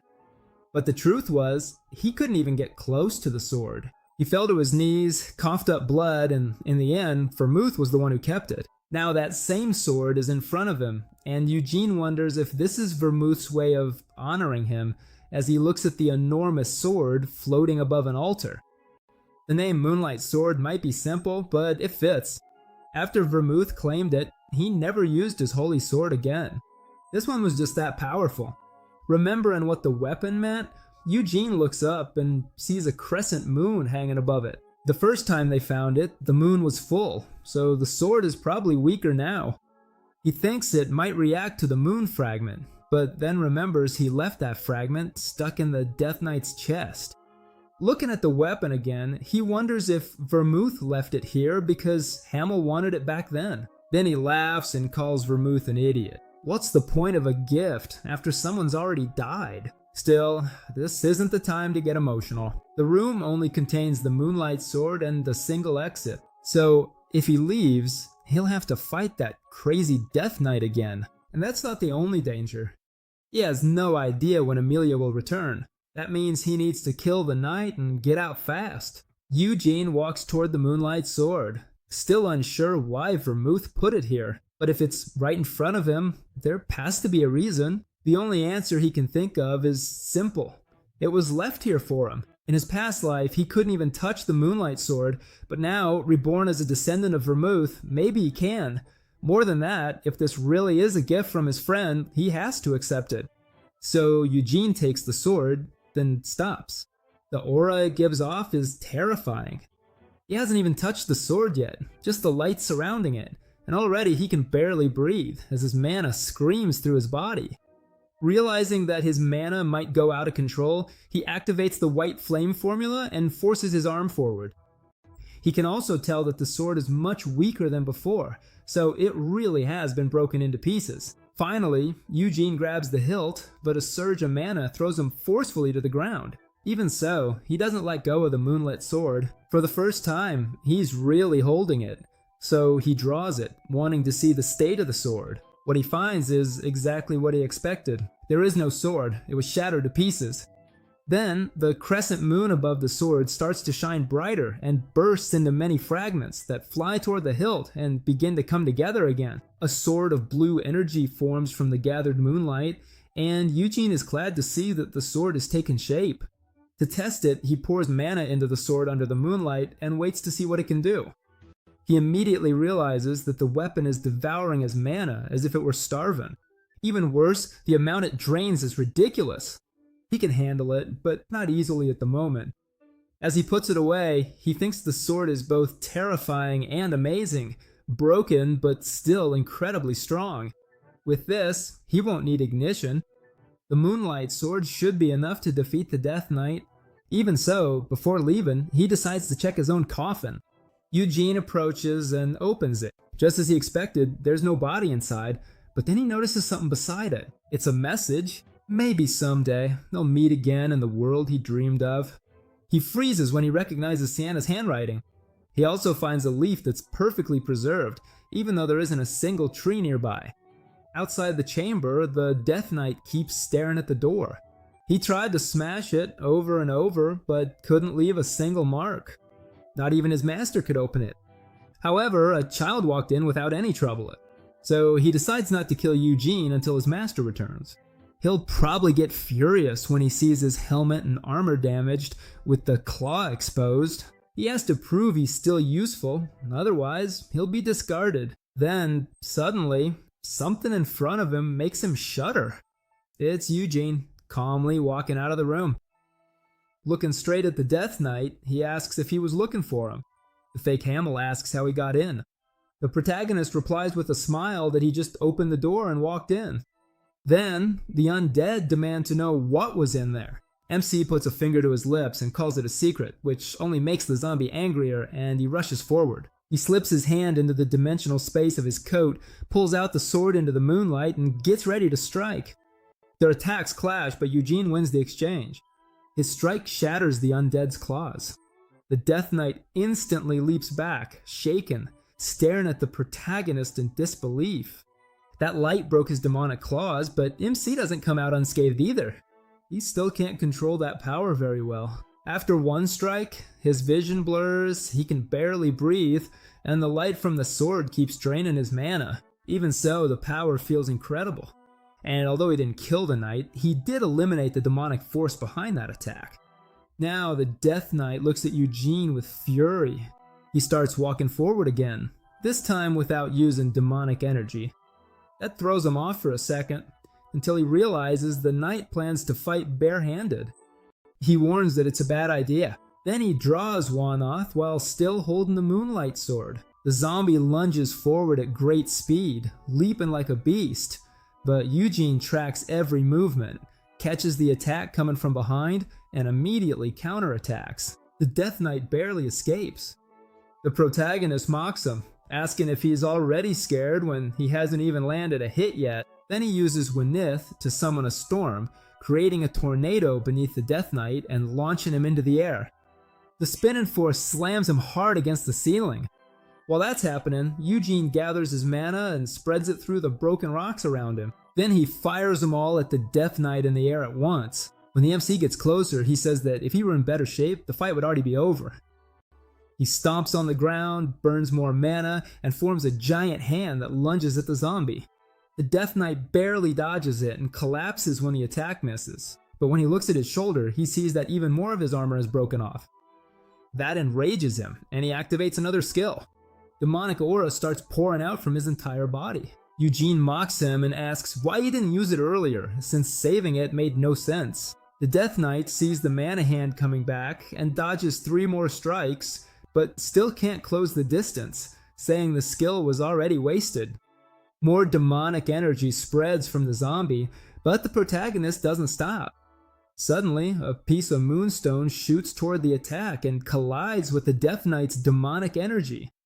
With the moonlight sword in hand, Eugene can move the fragments however he wants. He uses that opening to strike at the zombie's core. It only takes him a second. The Death Knight tries to strike back, but the MC's sword is faster. He pierces its heart and throws it against the wall. When the body falls, the MC looks completely exhausted. The tension makes him cough up blood. Even using the slightest bit of energy was too much for his body. Even so, it's better than using ignition. When he looks at the hilt, now missing its blade, he sees the light has gone out because it's run out of mana. He puts the sword back into his dimensional space and walks over to his own corpse, the body he just killed again. He definitely felt the core break, so the fact that the body remains means it wasn't completely destroyed. Eugene feels disgusted and wonders how that woman dared to dig him up and use his body like this. He decides to finish it quickly, grab the Arab, and escape before the witch comes back. But suddenly, something blocks his Sorima. He immediately realizes how bad this is. His body is locked in place as if invisible chains are holding him down. He forces a smile and asks if she finally decided to show up. The figure approaching is Amelia Merwin. Eugene can't move at all and can only speak because she allows it. He asks if they can at least talk face to face. As she gets closer, Amelia says she's deciding what to do with him. She has a lot of ideas, but her favorite is to drag him to the surface and bury him in the burning sand. She would leave only his head above ground, so he couldn't close his mouth or his eyes. In no time, his eyes would tear apart and his tongue would dry up like a dead branch. After that, she'd ruin his legs, twisting them like a rope and driving metal into each finger. As she says this, the protagonist's body starts moving on its own, approaching with a deadly presence. Amelia adds that his arms would be fixed like that forever. Blind and unable to see anything, he would still feel every bit of that pain. Eugene says he would die from the shock first, but Amelia calmly tells him no, because she wouldn't allow it. He'd become a scarecrow in the desert, abandoned there until she got bored of looking at him. Just hearing that almost makes the MC pee himself. Then the woman asks if he wants to know who she is. He already does, and says her name is Amelia Merwin, master of the Blackthorn Desert Dungeon, harbinger of death, and the strongest witch. She says that he broke her little pet. Useless or not, it was still hers, and only its owner had the right to mistreat the Death Knight. Eugene says that pet is disgusting, and asks her why she didn't at least wash it. Before he can add that the corpse stinks, she hits him on the head, sending him flying and knocking his sword away. Amelia looks down and says that only she can talk about it that way. As he spits blood, he realizes the paralysis spell is gone, and wonders if he can kill her like this. He quickly understands the truth. Amelia is on a completely different level, and not even his trump card will be enough. He wanted to avoid using the Black Magic Tower Master's card and owing him a favor, but now he has no other choice. Getting up, he asks her if she knows Balzac. Amelia gives him a puzzled look, wondering why he would bring up that name now. Eugene pulls a card out of his pocket and says, "The master of the Black Magic Tower wrote a letter for exactly this situation." Using magic, Amelia snatches the letter from his hand. She keeps looking at him, still wary of him. Once she sees the seal, she knows it's real, but she wonders why Balzac would write to someone like Eugene. The protagonist says that Balzac told him if he gave her this letter, she wouldn't kill him no matter what. Amelia says that's not exactly right. Some time ago, Balzac helped her, and in return, she agreed to grant him a favor. That promise was valuable even to the master of the Black Magic Tower, but he still hasn't used it after all these years. Then she asks if the MC understands what that means, because he has the letter and can claim that favor instead of Balzac, as long as it's something she can actually do. Eugene's face hardens as he realizes the position he's in. Amelia says that if he wants to live, he can ask, but she still wants to know why he's here and how he got in. Then he makes his request. He tells her to kill herself. Amelia reminds him that she told him to ask for something possible. Then she gives him two options. First, stay silent and buy. Second, live, but open your mouth and tell her everything she wants to know. Eugene is horrified by both options. Amelia tells him not to worry, that she won't kill or torture him. She says there are many other ways to make someone talk. With a chilling look, she adds that it's very interesting since he arrived at a place not even the Sultan knows about. She wonders if one of the sand shamans betrayed her, though that still doesn't seem likely. Eugene is stuck. If he asks her to forgive him, he'll have to tell her everything. It's not like he can lie or hide anything. A mage of her level could get all his secrets out of him in a moment. When Amelia approaches, she says that he's been thinking for a while and asks if his silence should be taken as an answer. With no real way to win, the protagonist considers using ignition. He runs but abandons the idea immediately. Amelia could just paralyze him again. Amelia says she'll count to 3. She won't wait any longer. Eugene briefly thinks about using his last name to get out of this, but the odds are terrible. When she catches up to him, he wonders if telling the truth is better, that he opened the door and found the Moonlight Sword. But if Amelia finds out about that, she'll definitely accept it. Then something unexpected happens. Just as she finishes counting, Amelia senses a powerful presence and turns around. Emma's body rises again, and Eugene feels a very familiar sense of disgust. Amelia falls to her knees before her master and asks why he's here, calling him the Great Demon King of Imprisonment. That hated title instantly fills the MC with rage. Before he can react, the Demon King of Imprisonment calls him by name and tells him he's been watching through Balzac's eyes. Eugene is shocked to learn they've been watched the whole time. The Demon King says he came to leave flowers for his ancestor's friend. Since he saw the statue outside, he should know that this tomb belongs to Heimaldinus, a man the world called a fool, even though he wasn't at all, and companion to his beloved Vermouth. Hearing a Demon King praise Hamel like that catches Eugene off guard, but the moment he hears beloved Vermouth, the irritation comes rushing back. The Demon King says he understands the protagonist's hostility, but explains that he and Vermouth understood each other and became friends. He adds that it would be unfair to impose that bond on someone born 300 years later. So, while he respects the Lionhearts as descendants of Vermouth, he doesn't demand their respect. He then says that during the 300 years since Vermouth's death, he has seen many Lionhearts, but Eugene carries the blood of the great hero more strongly than any of them. Those words make Amelia more interested in the MC once she hears his last name. Looking at him closely, she says his features match Keel's. She didn't expect a Demon King to use the body of a Death Knight as a vessel, and asks him how she's supposed to take this. The Demon King tells her that's for her to decide, but Amelia asks if he came all this way just to protect a mere Lionheart, and he replies that Eugene is the descendant of his dear friend. Amelia mentions her freedom and asks if he would take it away for nothing more than that. The Demon King of Incarceration says that Vermouth may be dead, but his blood still lives on, and now he seems more like the hero than anyone has in many years. He says he respects Amelia, but he values his friendship with Vermouth much more, so he won't allow her to harm one of Vermouth's descendants. Amelia steps back, asking if someone who's been dead for 300 years matters more than the person standing right in front of him, and instantly realizes she went too far. The Demon King's magic almost crushes her on the spot. Pinned to the ground, Amelia begs her master for mercy. He tells her that the freedom he gives her can never go beyond the respect she owes him.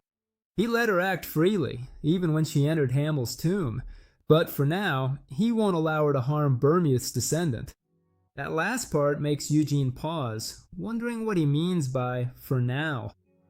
Amelia tells the protagonist to show proper respect to the Demon King of Incarceration, but the MC barely reacts. The Demon King says that 300 years ago he made a promise with Vermouth, and since then, so he has treated the Hearts of Leon kindly. He gave them freedom and never demanded respect, but that kindness shouldn't be mistaken for duty. After all, he is still the Demon King of Imprisonment, ruler of countless demons. Just hearing his voice freezes Eugene in place and makes his heart race. The Demon King says that freedom requires responsibility. Without it, it's just a win. Then he orders him to go home and tell this to his family. If they keep refusing to fear him, he will also stop showing them respect. The protagonist understands immediately. This is a warning. He asks why he's coming now, after 300 years of silence. The jailer replies that the promise he made is coming to an end, and the wheel that Vermouth stopped is starting to turn again. A new oath will be needed, but who will surpass his ancestor and stop that wheel once more? And Eugene asks what oath he means, but the Demon King just smiles and says MC has no right to know because he is not Vermouth. With a cruel smile, he calls him a foolish lion. At that moment, he realizes something, but the Demon King goes on, saying that the protagonist's soul and existence could only be born in these 300 years because of that oath. The words leave Eugene confused, and his necklace starts to glow crimson. The Demon King orders Amelia to return to her dungeon, but she replies that there's still something she wants to hear from the boy. He immediately silences her, saying that she doesn't want anything from him. That only annoys Amelia even more, because the MC killed her creature and opened the door that not even she could open. The Demon King looks to the side and then releases his aura. A second later, they're taken toward the door. With just a wave of his hand, the supposedly indestructible door starts to crumble and turn to sand. Inside, there's only the tomb of the Arab and Hamel. He tells Amelia to look closely. There's nothing there, and there's nothing in this place that she wants either. Frustrated, Amelia falls silent and accepts his order. Then he asks her if she had grown attached to that body. The Demon King says his time here is over and that he will return Hamel's body. Amelia mocks him and asks if he's really going to give it back when it belonged to his precious friend. In a cold voice, he replies that he doesn't like Hamel and finally abandons the corpse. Eugene's old body falls to the ground. Amelia stands up and tells him he's lucky, and that next time, things won't go this way. She casts dark magic on Hamel's body, turning it into a small ball of energy. Then she heads for the exit, thinking that today she can't do anything to this kid. But once the peace oath is over, she'll have her way with him. And from the smile she gives Eugene, it's clear she can't wait for that day to come. The protagonist stays there, watching her leave. He clenches his fist, trying to hold back his anger, but it doesn't work. He screams with eyes full of hatred and punches the wall before also kicking a pillar, wrecking the ruined place even more. Then he remembers being called a dumb lion and realizes that the Demon King knows he was reincarnated. He even wonders if Vermouth's oath with Baphomet is what brought him back, but quickly dismisses that idea. If Vermouth had really wanted to protect him, he would have focused on killing the demons first. So the oath is probably a peace agreement, not the reason Eugene came back. The Demon King's claim that Hamel didn't like him clearly hurts, but the MC also hates demons and is already thinking of countless ways to crush him. Amelia pulled the Death Knight maiden out of her body and he couldn't stop her. On top of that, the oath Vermouth made is coming to an end, and someone else might have to take his place to stop the cycle again. And Eugene is in no mood for riddles and is furious because this Demon King keeps talking in circles just because he's older. He's not interested in taking Vermouth's place in any oath. He plans to completely destroy the Demon King's cycle. If the Demon King is tied to the protagonist's reincarnation, then there's no way he'd want the MC to keep a system like that going. Even so, Eugene picks up the leaf that had been on his grave and remembers that 200 years ago, someone broke into this tomb after Vermouth's death. When Sienna Murden found out, she rushed here right away and fought the intruder with everything she had, but then she had to hide. The leaf inside the coffin came from the World Tree, the sacred tree tied to all the faith of the elves. A leaf like this allows an elf to return to it from anywhere.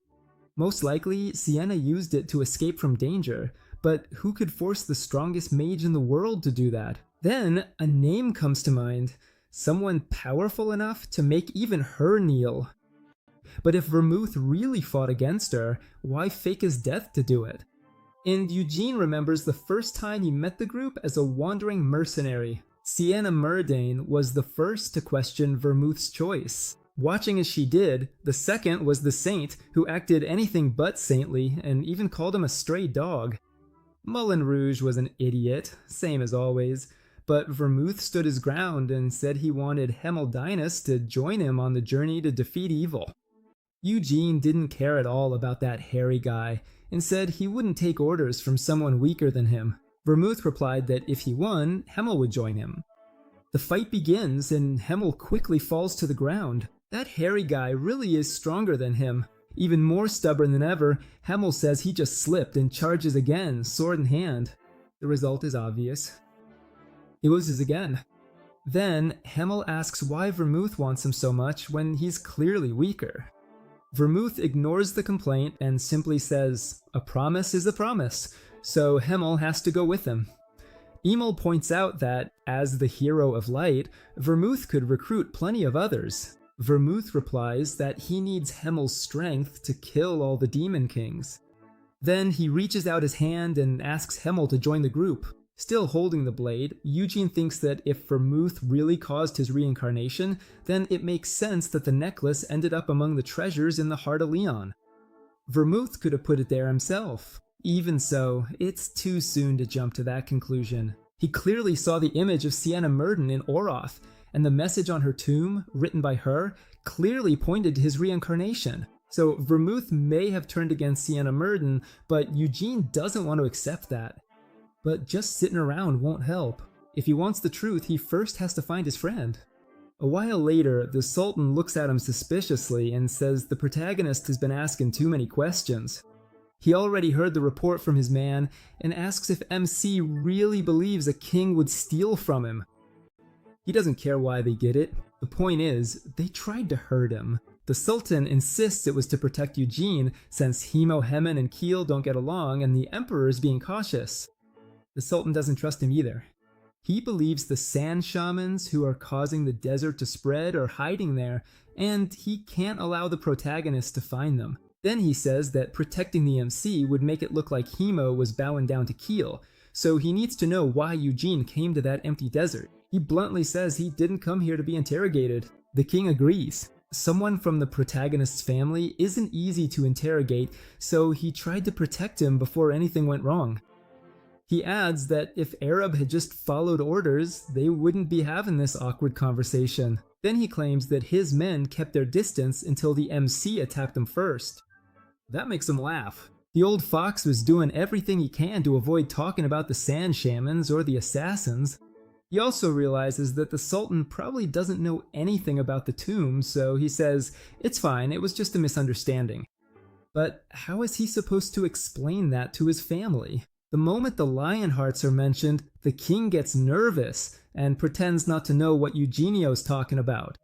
The protagonist reminds him that, misunderstanding or not, his life was still in danger, and he has no idea how his family will take it. Of course, being so kind, he would prefer that this doesn't end badly, especially if it could spark a war between two nations. So the Sultan asks him what he wants. 500,000, 5 waifus like the Black Witch. He says that's a cheap price to pay to make up for the damage caused by this little misunderstanding. The king says that for a 19-year-old, the MC is pretty clever, and that if 5 gothic waifus are enough to calm his anger and smooth things over, he'll give them to him. Once that's settled, he asks what he found in the Kasani desert. The protagonist says the Sultan was right. There was absolutely nothing there, really, nothing at all. He already took everything useful, from the statue to the gravestone. And as long as the gothic waifu keeps quiet, what happened there will stay a secret. He also says he's taken Lemon with him, since the man has to pay for threatening his life. The Sultan says that if that's the case, he can order Lemon's punishment right away, which terrifies our favorite Arab. But Eugene says he doesn't want that. He'll just bring him home and make him clean the bathrooms. The Sultan agrees. Shortly after, the MC remembers an old memory of Hamel approaching the saint, who for once is actually acting saintly and praying for the soldiers wounded in battle. She admits that sometimes she doubts her God.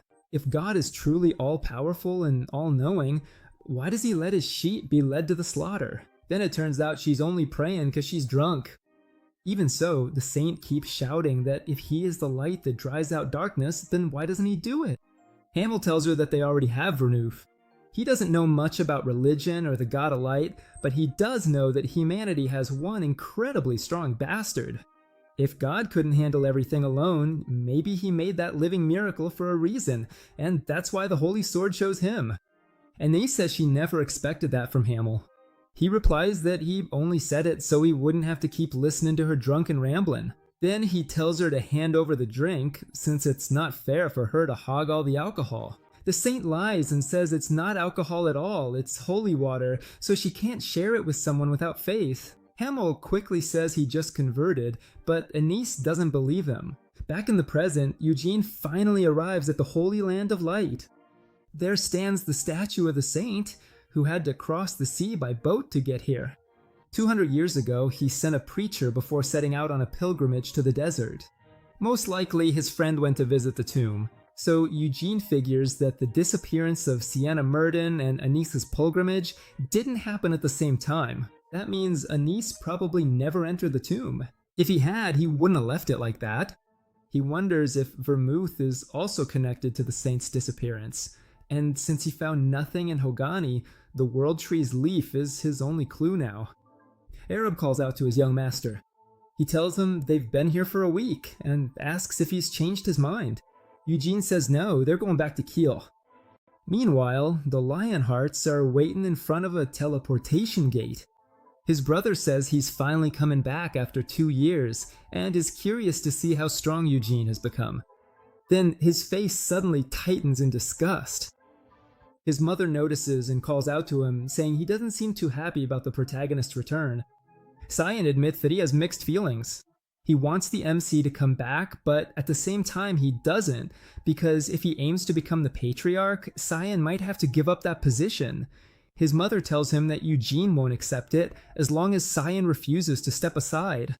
Cyan asks if that's really what's best for the Lionhearts. Shouldn't the strongest one lead the family? She says he's not a child anymore, and whether he keeps that role or gives it to his brother is up to him. Reluctantly, he says that's not what he wanted to hear from his mother.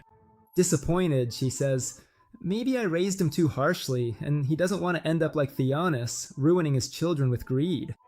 Cyan says he's nothing like his runaway brother, and that's exactly why she wants him to make the right choice.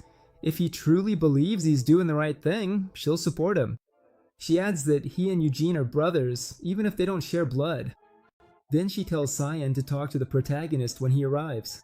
The matter of the Patriarch can wait. The spoiled kid agrees. A moment later, the MC steps through the teleportation gate and finds his family waiting for him. Even so, he says they didn't have to come out. He would have seen him at home anyway. But his father, after years apart, runs to him and hugs him. Eugene hugs the tearful old man back and says it's been a while, but he must have been training hard. He looks a lot bigger now. He even grew a beard, so his father jokes that it must be because of steroids. Not that kind, the kind Garda's father uses. He just seems disappointed, since he told him to keep it natural. Then he looks over and realizes the matriarch is watching him, so he quickly bows and apologizes for not greeting her first. After that, he looks around and asks where the patriarch is, and she says he's at the Black Lion Castle because of the coming of age ritual. Eugene immediately remembers what that means. There's the blood succession ritual, which involves the whole family, but the coming of age ritual is different. It's only for the direct bloodline. The last one should have been reserved for Eward, but after he was expelled, it never happened. Now, 3 children will come of age next year, so the next ritual will probably be much grander. Eugene asks if that's what the Patriarch wants, but she says the elders made that decision. At that moment, another person comes out the door, Lehman, who freezes when he sees all those powerful people in front of him. The matriarch asks who the man behind the protagonist is. The MC replies that he's just a subordinate named Lehman. He says he won't train him, but that the man is trustworthy and will take care of some tasks for him. Then he calls Nina, who looks very happy to see her young master. Eugene tells her to show Lehman how to clean the barns, the hallway, and anything else that requires strength. Nina is confused. Is this man really his subordinate? He says exactly, that's why he'll do whatever he's told. He then explains that this young woman is older than him, so Laman should learn from her. Laman briefly wonders if he really has to call someone who looks 10 years younger than him senior, but he stops thinking about it and says he'll do his best, even with household chores, to repay Eugene for giving him his life back. and when the day comes that the protagonist truly needs him, he'll risk his life as a warrior. Then, Cyan calls out, asks if the MC's done, and tells him they need to talk in private. The two walk around the estate until Cyan suddenly asks what he is, catching him off guard. Eugene asks what the hell he's talking about, but Cyan presses him again and asks if he's really 19 years old. The protagonist finally decides to tell the truth and says no, because he reincarnated. Cyan looks at him and tells him to shut up, which makes me laugh. If he wasn't gonna believe him, why even ask? With a determined look, he turns to Cyan. He asks if Cyan was surprised by how strong he's gotten lately. The brat actually looks genuinely nervous when he looks at his brother. Cyan says it's only been 2 years for both of them, but for Eugene, it feels like he's lived 20. He thought he was catching up while working hard at magic and sword training, even managing to reach 3 stars. But he managed to get the 4th star of the white formula in no time. Then, Cyan says firmly that he should become the next patriarch of the Lionhearts. That catches the protagonist off guard, and he asks what nonsense he's talking about. Cyan says that now that he's seen Eugene's strength up close, he knows he can't do it. How could he be the patriarch when his brother's clearly superior? The MC still doesn't get the problem and says that if Cyan wants the position, he should just take it. Then he adds that if Cyan insists, they can settle it with a duel, and if he loses, he'll accept whatever is decided. That only confuses Cyan even more, because if he wins, then he should be the one to become the patriarch, leaving the protagonist stunned by that amazing logic. Even so, he says that Cyan should take on the role anyway, since that kind of job suits someone with ambition. Besides, Eugene isn't interested in such an annoying position anyway. Cyan lets out a sigh of relief and suggests a practice match instead of a serious duel. The MC tells him it won't matter, that he still doesn't stand a chance of winning. Of course, Cyan already knows that. A little later, several onlookers witness an alarm. They're gathered around Cyan and Eugene's training match. While blocking, he studies Cyan and realizes that his swordsmanship has become much sharper. His mana is also impressive, especially for his age. Someone like that would be rare anywhere on the continent. But Cyan feels like something's wrong because he's getting tired way too quickly. It's as if he's swinging at thin air, and even though Eugene is only defending, Cyan's sword keeps veering off course. Even so, Cyan keeps pressing the attack, trying to land a hit. Everyone watching says it doesn't make any sense. Some even wonder if any of them could beat the young master, the protagonist.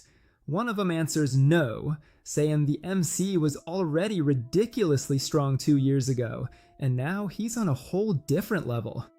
Cyan has grown a lot, but Eugene keeps blocking every strike without even moving from his spot. Then a single blow sends his brother flying. Cyan falls to his knees and looks up, asking what that technique was.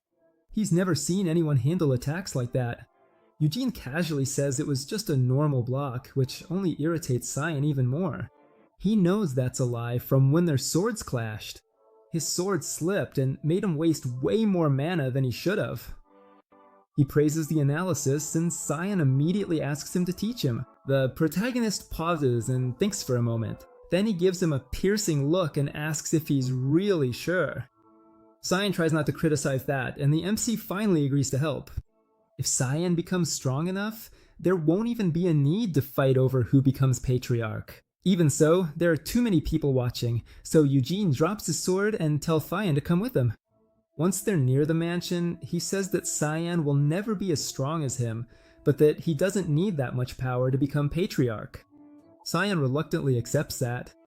Before he can say more, the protagonist repeats that he doesn't want the position of patriarch. That leaves Cyan wondering what he's supposed to do if Eugene keeps refusing. Since the MC clearly means it, Cyan thinks he'll have to take the position himself. He adds that he has talent, but still lacks the qualities for it, and hasn't even had the proper training. While he's still putting himself down, he gets kicked in the shin. Cyan asks why, and the protagonist tells him it's because he's acting like an idiot. Then, Cyan asks if Eugene will teach him that skill now. MC says he's busy, so he can't teach him in person, but he'll write down how to train. Cyan gets suspicious and asks if that's just an excuse to avoid becoming patriarch. The old southern mountain, also called Euclid Mountain, was the home of the hero Bermit before he gave up that title and moved to the capital. Even after 300 years, the mountain still belongs to the family. There stands the Black Lion Castle, where Bermit spent most of his life, and where his remains are said to rest. Inside, the elders are gathered around a table. The patriarch is reading the letter with complete attention. When he finishes, he says that his son has returned to the main estate. A man across from him says it's the perfect time, since there are only 2 months left in the year. The patriarch says there's no need to call him here, but the man points out that he already broke tradition by bringing a child from the collateral line into the main house. That has never happened in the entire history of Lionheart. Although he's known this man since he was young, the patriarch still feels uneasy around him. He is Duin Lionheart, the eldest of the family and head of the elders, the White Lion of immortality. Doan says the boy proved himself, but things have gotten complicated. Carmen interrupts and says that the patriarch wasn't the only one who saw Eugene's worth.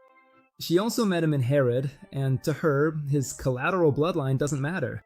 His potential does. The elder replies that her good opinion doesn't speak for all the Black Lions. Carmen snorts in irritation, while Doan says he'll judge for himself at the coming-of-age ceremony. Because of Eugene's unusual talent, the council allowed the patriarch to adopt him, but in 2 months he'll become an adult, and that also starts the process of choosing the next patriarch. Doan adds that he heard the protagonist was in the Hama, and that before that he studied magic. From what he's heard, the kid has enough talent to become a disciple of the master of the Red Tower. Dolian says that the hearts of lions live as a pride, and once a lion is raised, it can't be allowed to just leave the pride in peace. The patriarch responds that the choice belongs to the MC. Dolian says he'll respect that choice, but only within certain limits. Then he asks if the patriarch intends to present Eugene as the next patriarch. His father says he wants to leave that option open if Eugene chooses it himself. Carmen closes her watch and says the protagonist won't want that. Sal told her that he's been turning down the position of patriarch. With a cold look, Dwayne says he hopes Eugene doesn't change his mind.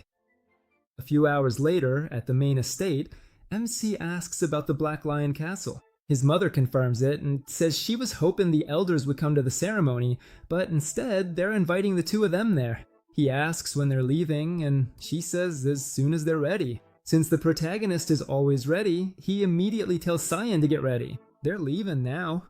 As they walk through the mansion's hallways, Cyan is holding the training notes Eugene gave him. Nervous, he asks if what's written there is really correct, because that kind of training is insane, and he'll definitely pass out. The MC says it's the only method he knows. That's how he used to train his mana before. Then he turns around and tells Sanhan to keep going even when he feels like he can't. That's the only way to get closer to Eugene and become a respectable patriarch. Sanhan just looks at him in silence, half dazed and half scared. Then he turns around and mutters that his brother's completely crazy. Right after, he points out that this is the first time that coming-of-age ceremony won't be held at the main estate. He says that makes sense. After all the mess with his brother falling in love with a succubus, the Council of Elders is keeping a close eye on him. To him, this feels like a warning meant to put him in his place. And Eugene asks what will happen with Zenon men. Zenon says that, as the likely future patriarch, the elders might want to congratulate him early, or maybe even let him visit the tomb of the great Bermit. That makes the protagonist's face turn serious. The Vermouth's tomb is somewhere in the mountains, but its exact location is a state secret. Not even the patriarch knows it. Eugene doesn't believe that Vermouth died peacefully like the books claim, and he wants to see the body for himself. Meanwhile, Sinan keeps daydreaming about the possibility of receiving the demonic spear or the hammer of annihilation. The spear belonged to the Demon King of Cruelty, and the hammer to the Demon King of Slaughter. Both weapons are kept in the Black Lion Castle. Right now, the old man is holding the spear, and his grandson has the hammer.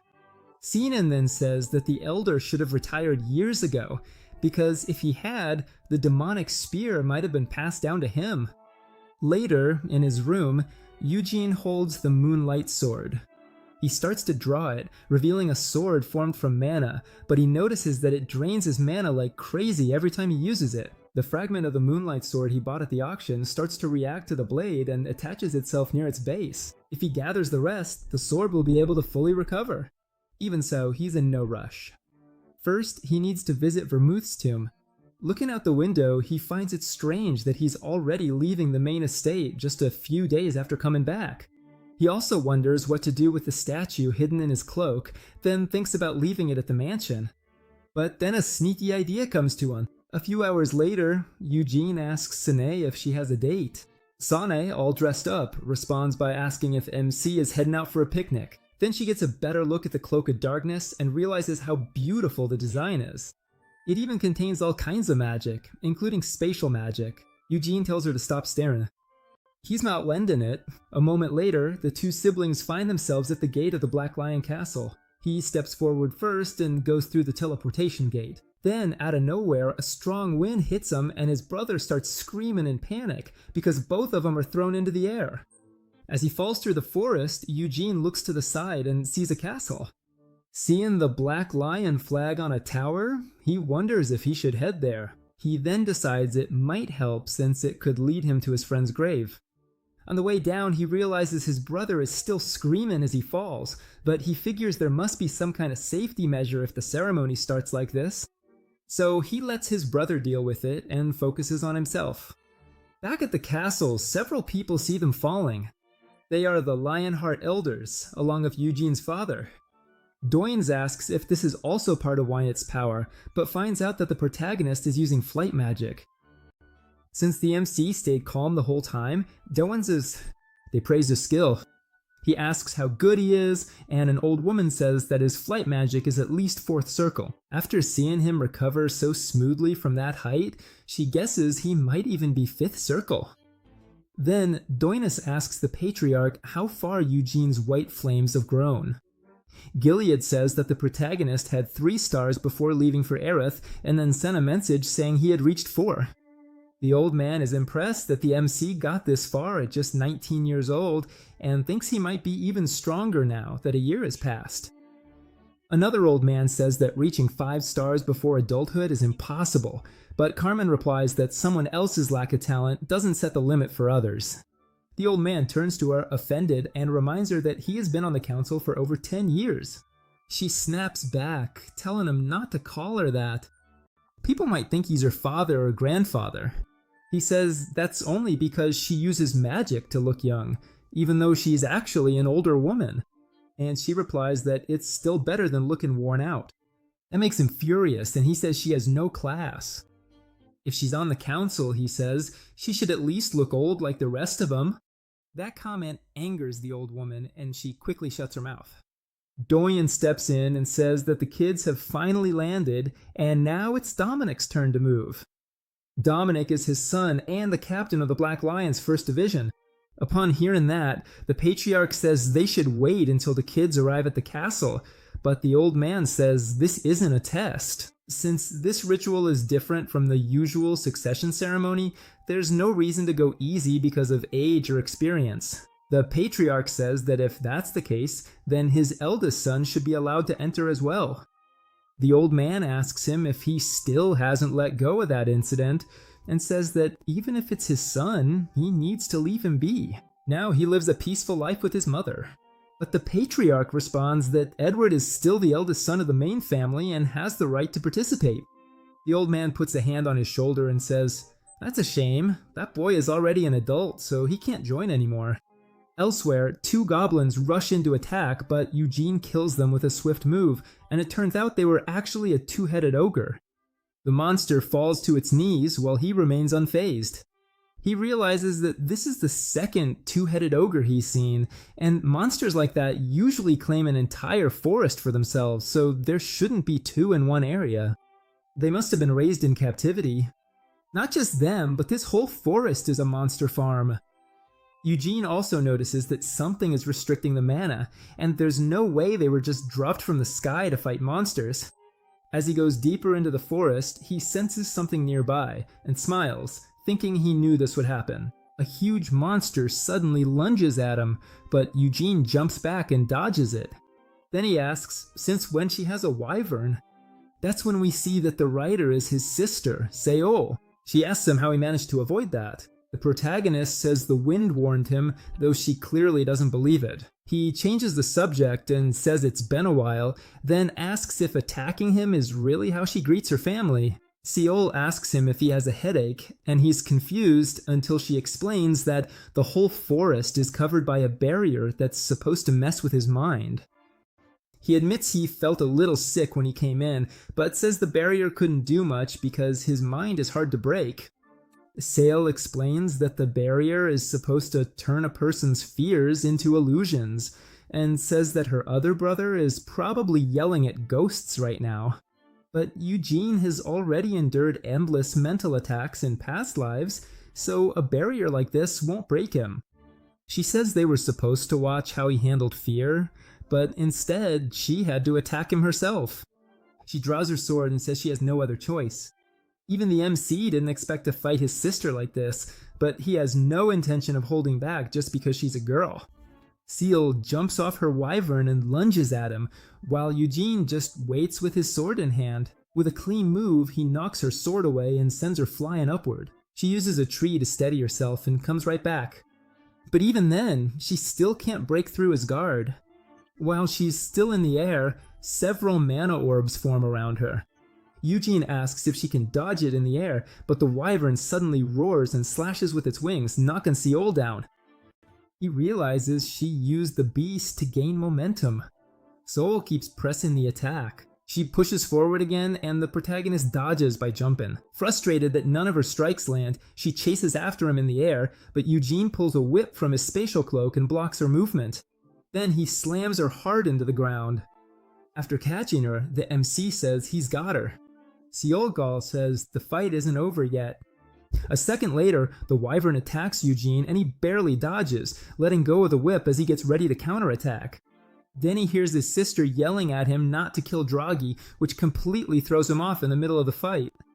While he's wondering what kind of name that is, she begs him to spare her pet. Eugene gets mad. She was the one who jumped him first. So when the wyvern comes back, he says it's the third-rate lizard's lucky day. He kicks it under the chin, stunning it.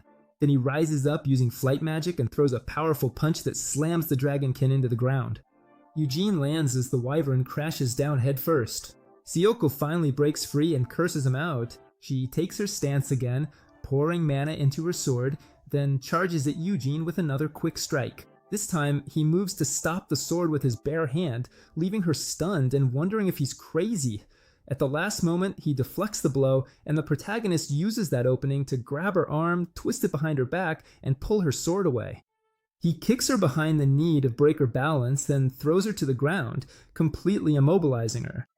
Sioka asks him if he couldn't have been a little gentler, and Eugene tells her to promise she'll stop attacking him.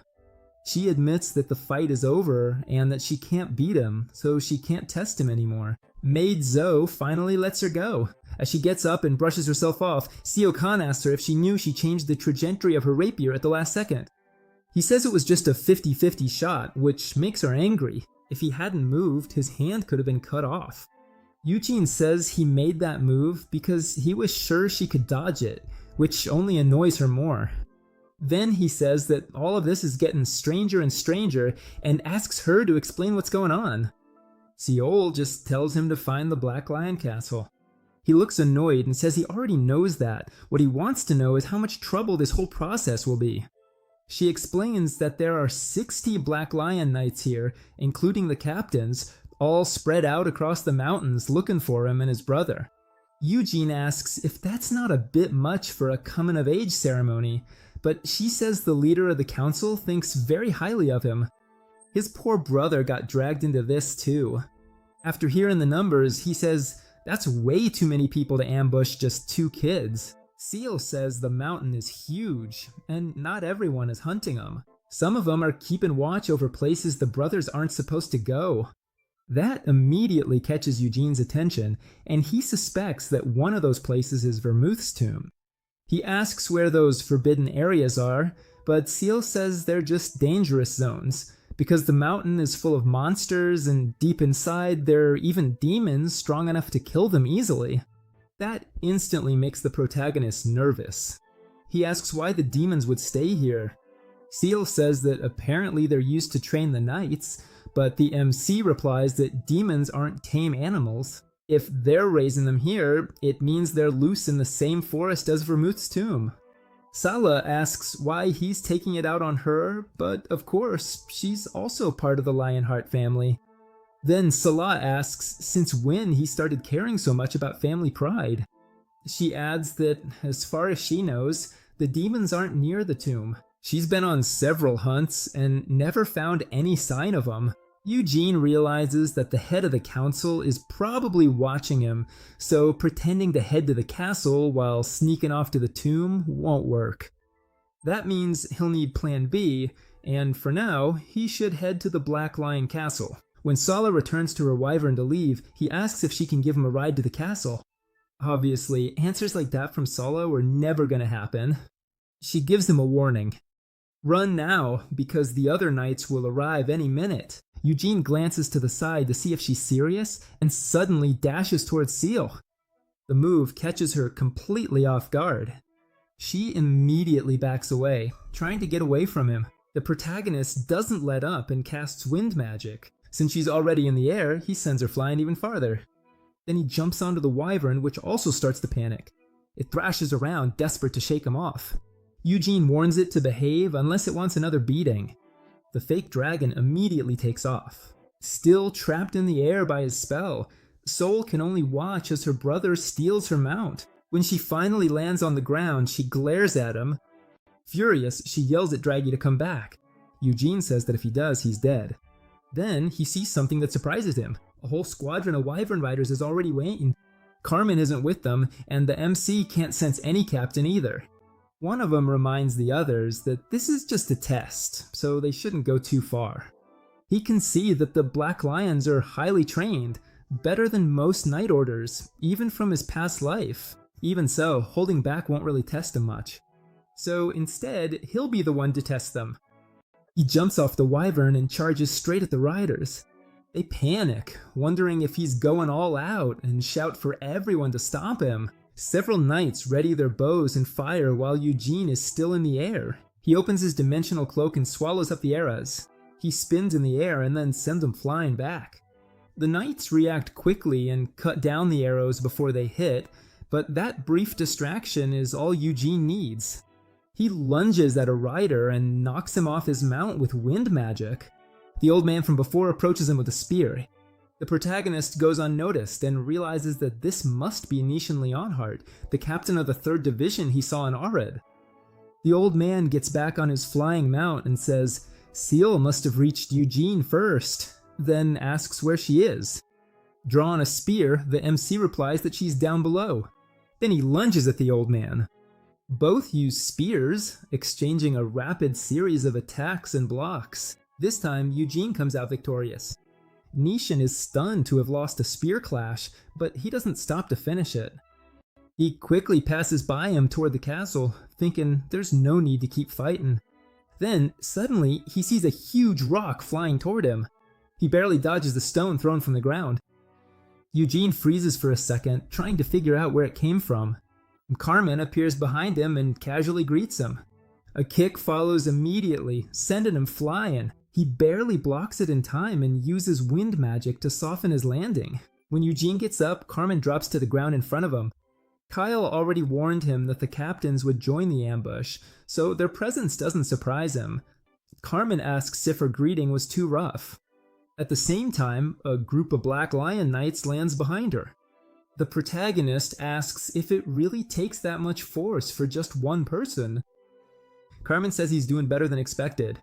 Scion Lionheart is still lost in his own fears. She tells Eugene not to take it personally, it just means people are paying attention to him.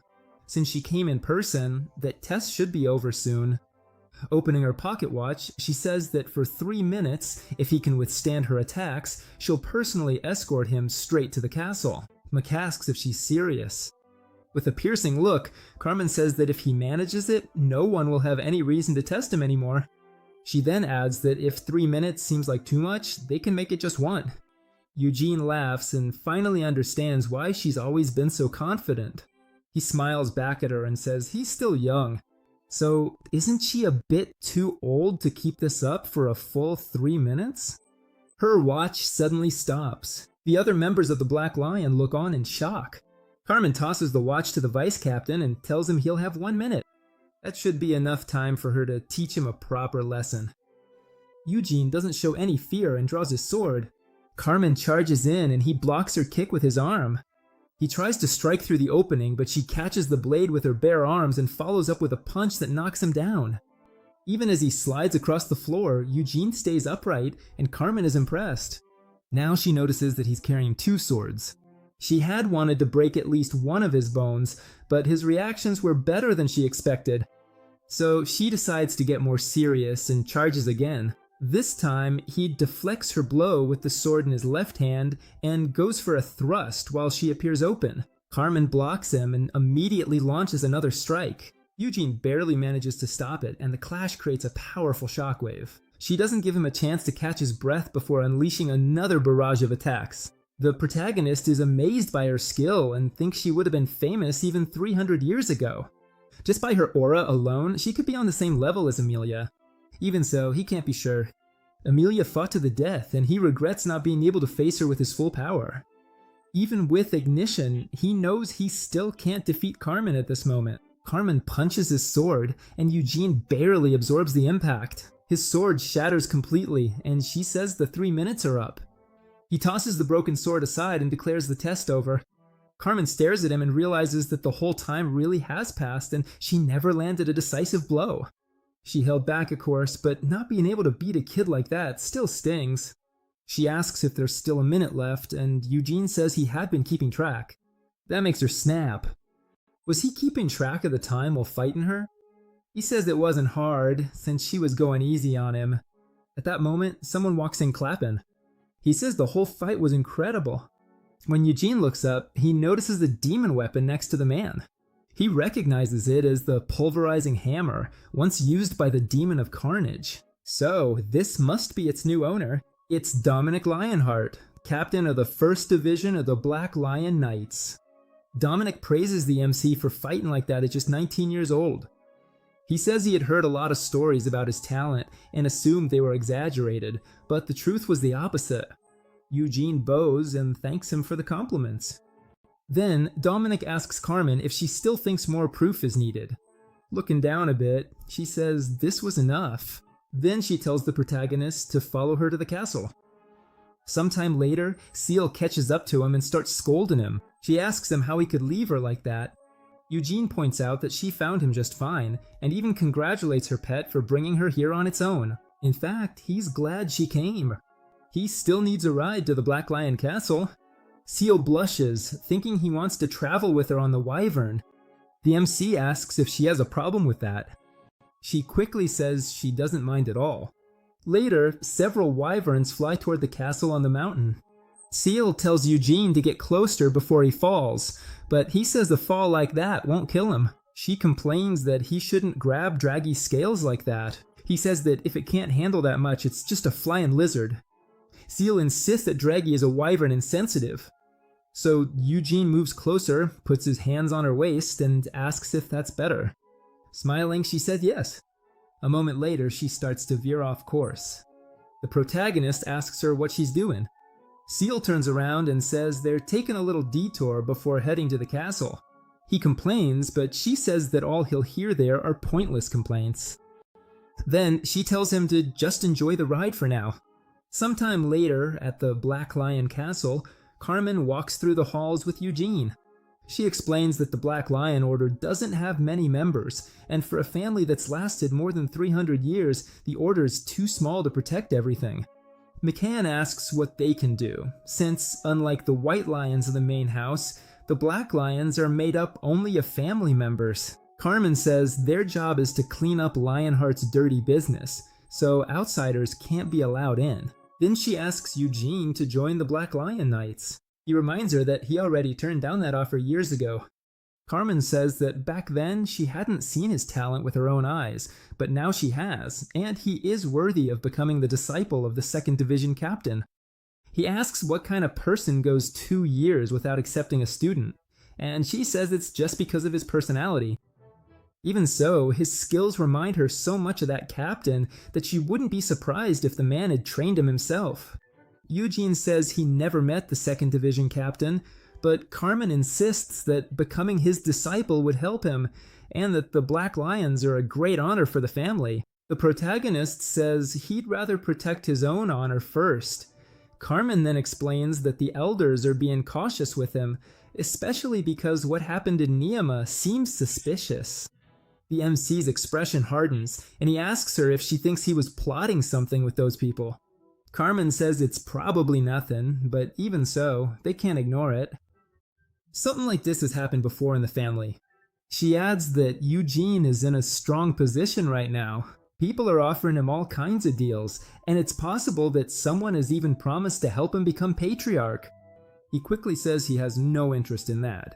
Carmen tells him to look at it another way. With his talent, everyone wants him on their side, and the Sultan could have tempted him with fame and money. The protagonist asks if this is an interrogation, and she admits that it is. Then, she says she won't answer any more questions, because the people behind the door will just ask the same ones. When Carmen opens it, Eugene is stunned to see who's inside. All the elders are there with the patriarch, and in the center stands the Lionheart of Dines, looking at him with a doubtful smile. The MC bows, greets the elders, and gives his name. Then he reaches into his cloak and says that this might be sudden, but they need to see something. He takes out the statue in Hamel's tombstone. Even the head elder's shocked. An elder doesn't know what he's looking at and asks what those objects are. The lion-hearted Doran immediately stands up and comes over to inspect them himself. He reads the name on the stone and realizes it belongs to Hanel Dinas. This surprises the patriarch, who jumps up and asks if this is the tombstone of Hamel the Fool. The Lionheart of Dones demands to know where Eugene got him, and he says he found him at Hamel's tomb. That answer leaves one of the elders completely stunned. The protagonist explains that he spent 2 years studying magic and learned about Hamel's tomb through a grimoire in the Siena Hall. When the Lion-Hearted Dunes asks him how he managed that, Eugene says this might be the first time a Lionheart has delved into witchcraft. He believes that Sienna Murdain left that path for him. Hamel was a friend of his ancestor, and unlike the others, never returned. He gave his life for his friends. The MC says he wandered through the desert and eventually found the tomb, though admitting all this is a bit embarrassing.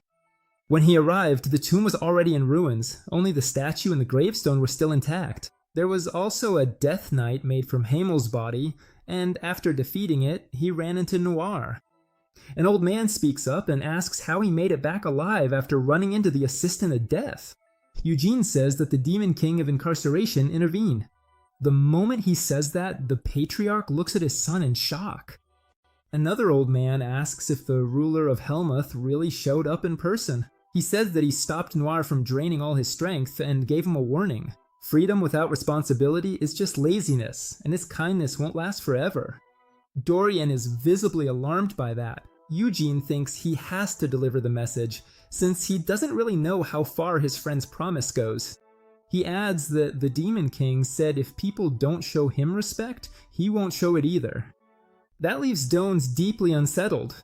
He returns to his seat and slowly crouches down, saying he never expected to hear news like this from a child. They wanted to question Eugene about his actions, but this is a much bigger problem.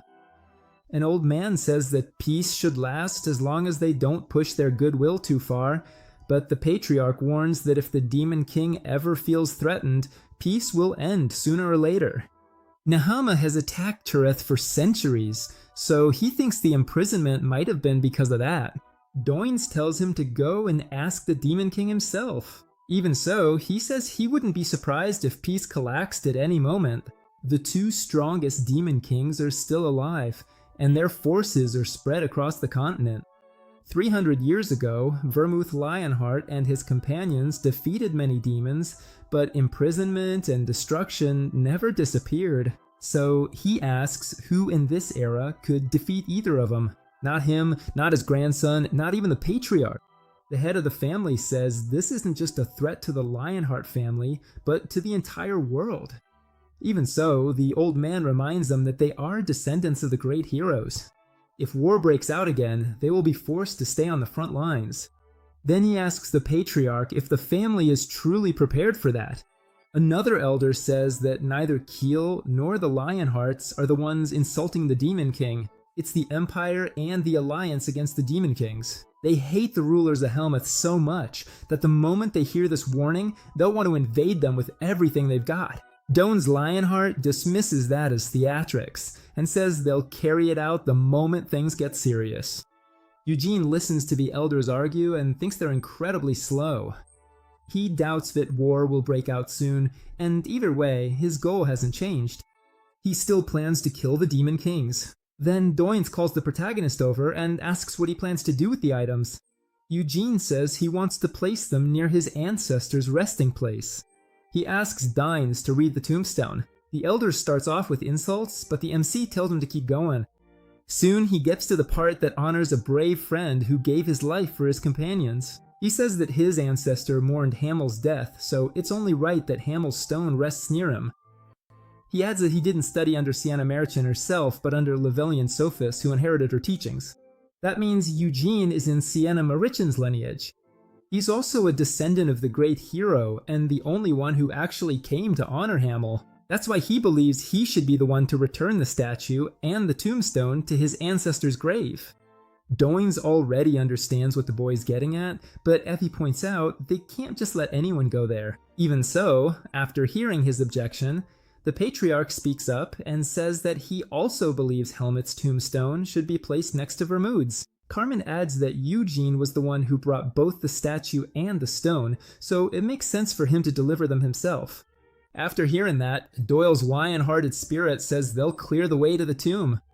The protagonist is thrilled, now he won't have to look for it alone. And even if he can't open the coffin, at least he'll know the location and can come back later. Dwayne says they'll need some time to prepare the way, and asks to hold on to the items for now. Eugene agrees, all the while wondering if the tomb is sealed by magic. Then, the old man orders Gino's lion-hearted spirit to escort the MC to his room. He also tells the patriarch to postpone talking to his son, since they still have a lot to discuss. Sometime later, in the mansion's hallways, Eugene follows the huge Genos and discovers that he's the captain of the 2nd Division, the same man Carmen said had such a tough personality that his disciples kept running away. Genos suddenly stops and tells him to show him the statue and the tombstone. He says it's pretty easy, but asks why. With tears in his eyes, the captain says he wants to pay his respects. The protagonist has no idea why this man is suddenly crying. Genos claims that something just got in his eye, that's all. Eugene can't make any sense of this lunatic. Later, flowers are placed in front of Hemel's statue, and Genos kneels before it as a sign of respect. Seeing him cry and offer flowers to the statue, the MC starts to wonder if the guy is some kind of descendant. He briefly considers that one of Hemel's descendants might have married into the Vermauntooth family, the Lionheart lineage, but dismisses the idea. Hemel never had children. Then, Eugene directly asks Genos if he has any connection to Hemel. Still mewing, the old man pauses, then turns around and says that he is the disciple of Hemeldinus. That leaves him stunned because the claim makes no sense to him. He never taught anyone in this past life, but the old man quickly explains that he wasn't taught directly. Just like the other branch families, their lines split off from the main house, and their distant ancestor was Vermouth's second son. The eldest son became the patriarch, so the younger brothers left the main estates and formed the branch families. Their ancestor didn't inherit the title, but he did inherit something else. Not the formula for the White Flame, but Hamel's techniques. Eugene is surprised to learn that his sword skills were passed down from parent to child. Then Genos asks if the secret manual was found alongside the tomb, because during the protagonist's fight with Carmen, he was struck by the way she deflected his blows. That move was one of Sir Hamel's techniques, passed down through generations in Genos' family. It's not something you can copy without a great sense for battle and mana control. Even so, if Eugene found the manual, then it would make sense. The main character is still hung up on the fact that his old friend passed his techniques down to his descendants, so he asks why Vermouth Lionheart taught them to his second son. Genos explains that after the eldest became patriarch and the family grew, troublemakers were likely to appear in the branch families, so his ancestor became the first Black Lion. And Eugene realizes that Vermouth raised his second son as a watchdog to keep both the main line and the branches in check. It also means that Vermouth believed Hamel's techniques were strong enough to stand alongside the White Flame formula. At that moment, Genos asks for the secret manual, but he stops him and says they should first get their ranks in order. Of course, he's a direct disciple of Hamel, which puts him above someone who just inherited the style. Genos is left confused while Eugene continues, saying that makes him the senior and Genos the junior. So if Genos wants to call himself Hamel's disciple, he should act like one. Genos asks if there really was a manual in the tomb. The protagonist says he memorized it and then burned it. He then explains what happened after the Death Knight attacked him. He adds that if Genos treats him as a senior, he'll teach him the techniques he never learned. Genos is shocked to hear a kid say that to his face. Then he asks if Eugene really memorized all the techniques. The MC realizes the old man is still speaking way too formally and tells him to pick a way of speaking. So Genos humbly asks if he also has to call him senior in front of other people. He says no, that would be awkward for both of them. When they're alone, respect is enough. Genos agrees and bows his head. Eugene immediately enjoys having the upper hand. Then he asks if Genos was gonna show him the room or not. Once they get there, the two sit facing each other. The old man explains that his family passed down 10 skills to him, which even surprises the protagonist. He thinks, genius or not, did he really leave that many behind? The only one he clearly remembers naming was Ignition. The others were just names he made up on the spot. He tells Genos to check them, and Genos starts with the core of the Hamel style. Ignition. Eugene interrupts him right away. He asks what this Hamel style is and if Vermouth gave it that name. Genos says he's not sure. That's just what his family always called it? That annoys the MC. Out of all the names, his friend really went with Hamel style.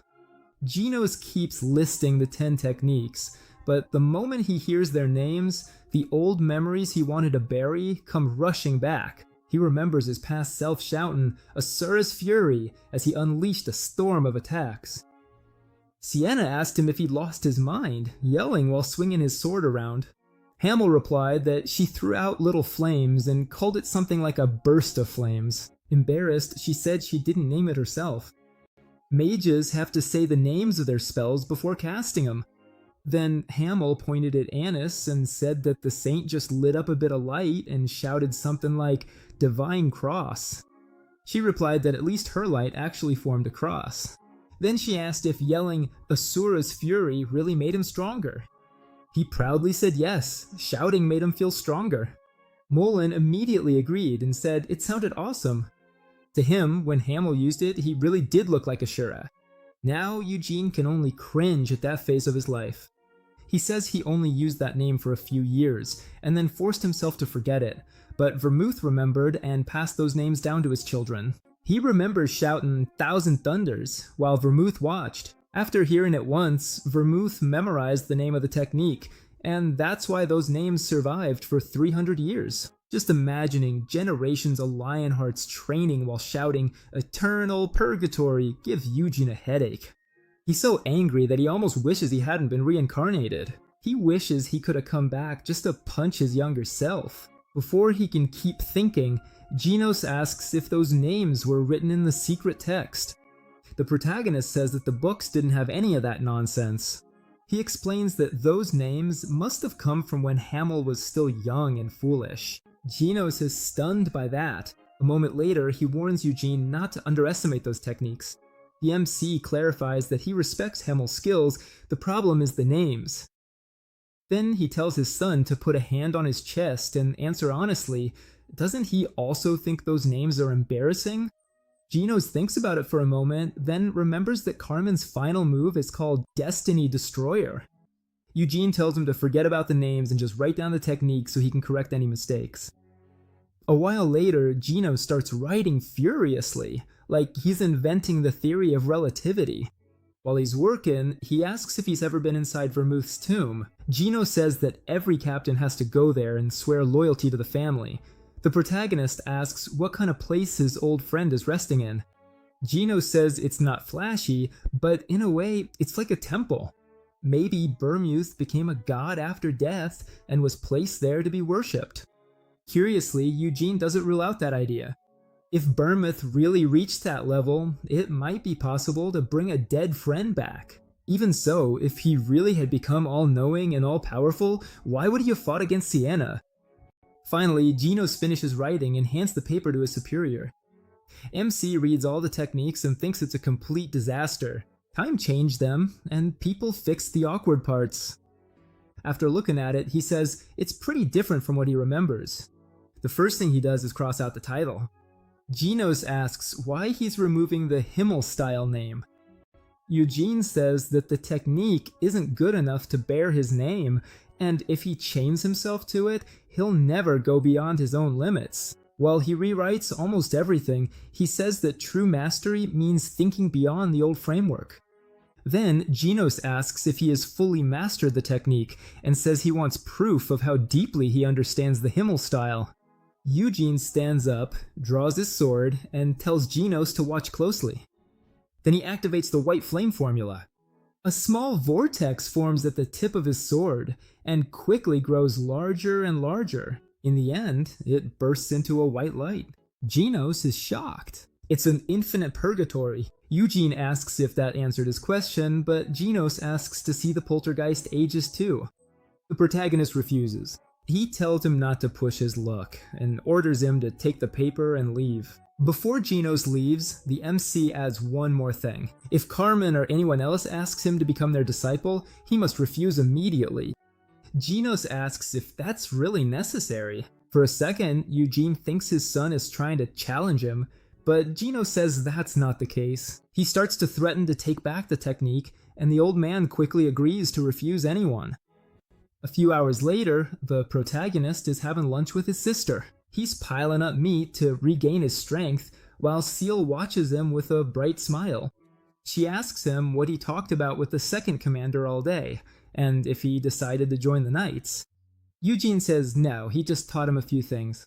Seal mentions the prince, guessing that MC might have already attended one of his banquets or met that young mage. She asks if he really seems that sociable, and Seal says that Sion will be very busy next year. Some princesses have already asked to be his partner, and he might be the first of the three brothers to get married. Eugene realizes that one of them is from the kingdom of Ruhr, connected to Milan, and just imagining a woman like his old friend makes him shudder. He calls that a nightmare, and at that moment, Sion walks in. His clothes are torn and he's covered in dirt. The protagonist says he came back earlier than expected. He thought Sion would spend days lost out there, maybe chatting with ghosts in the forest. Sion complains that he had been fighting monsters and illusion knights all day, but his rotten brother returned to the castle less than an hour after being thrown into the woods. At that moment, a maid comes running in with urgent news. A guest will be arriving soon, and everyone needs to get ready and head to the teleportation gate. Sion says he hadn't heard anyone was coming today, and the maid explains that the message just arrived. The visit was decided during the elders' meeting. Eugene asks what kind of guest is important enough to require a full welcome, and finds out it's Assistant Bishop Christina Rogers from the Holy Empire. Shortly after, the whole family gathers at the teleportation gate. Christina steps out first, followed by 3 holy knights. The moment he sees her, he freezes. She looks like a niece. Christina thanks them for welcoming her. One of the elders admits he didn't expect her to come in person. Christina says it's her duty to personally respond to any important summons. Then she heads toward the castle with the elders and her knights. Eugene watches her closely until she suddenly stops and looks directly at him, giving him a radiant smile. In that moment, he feels like he's found a holy rival to the Gothic one. Seol asks him if he's met her before, but he says this is the first time he's seen her. Sion gets jealous because of the way Christina smiled at him. A few hours later, Eugene is back in his room.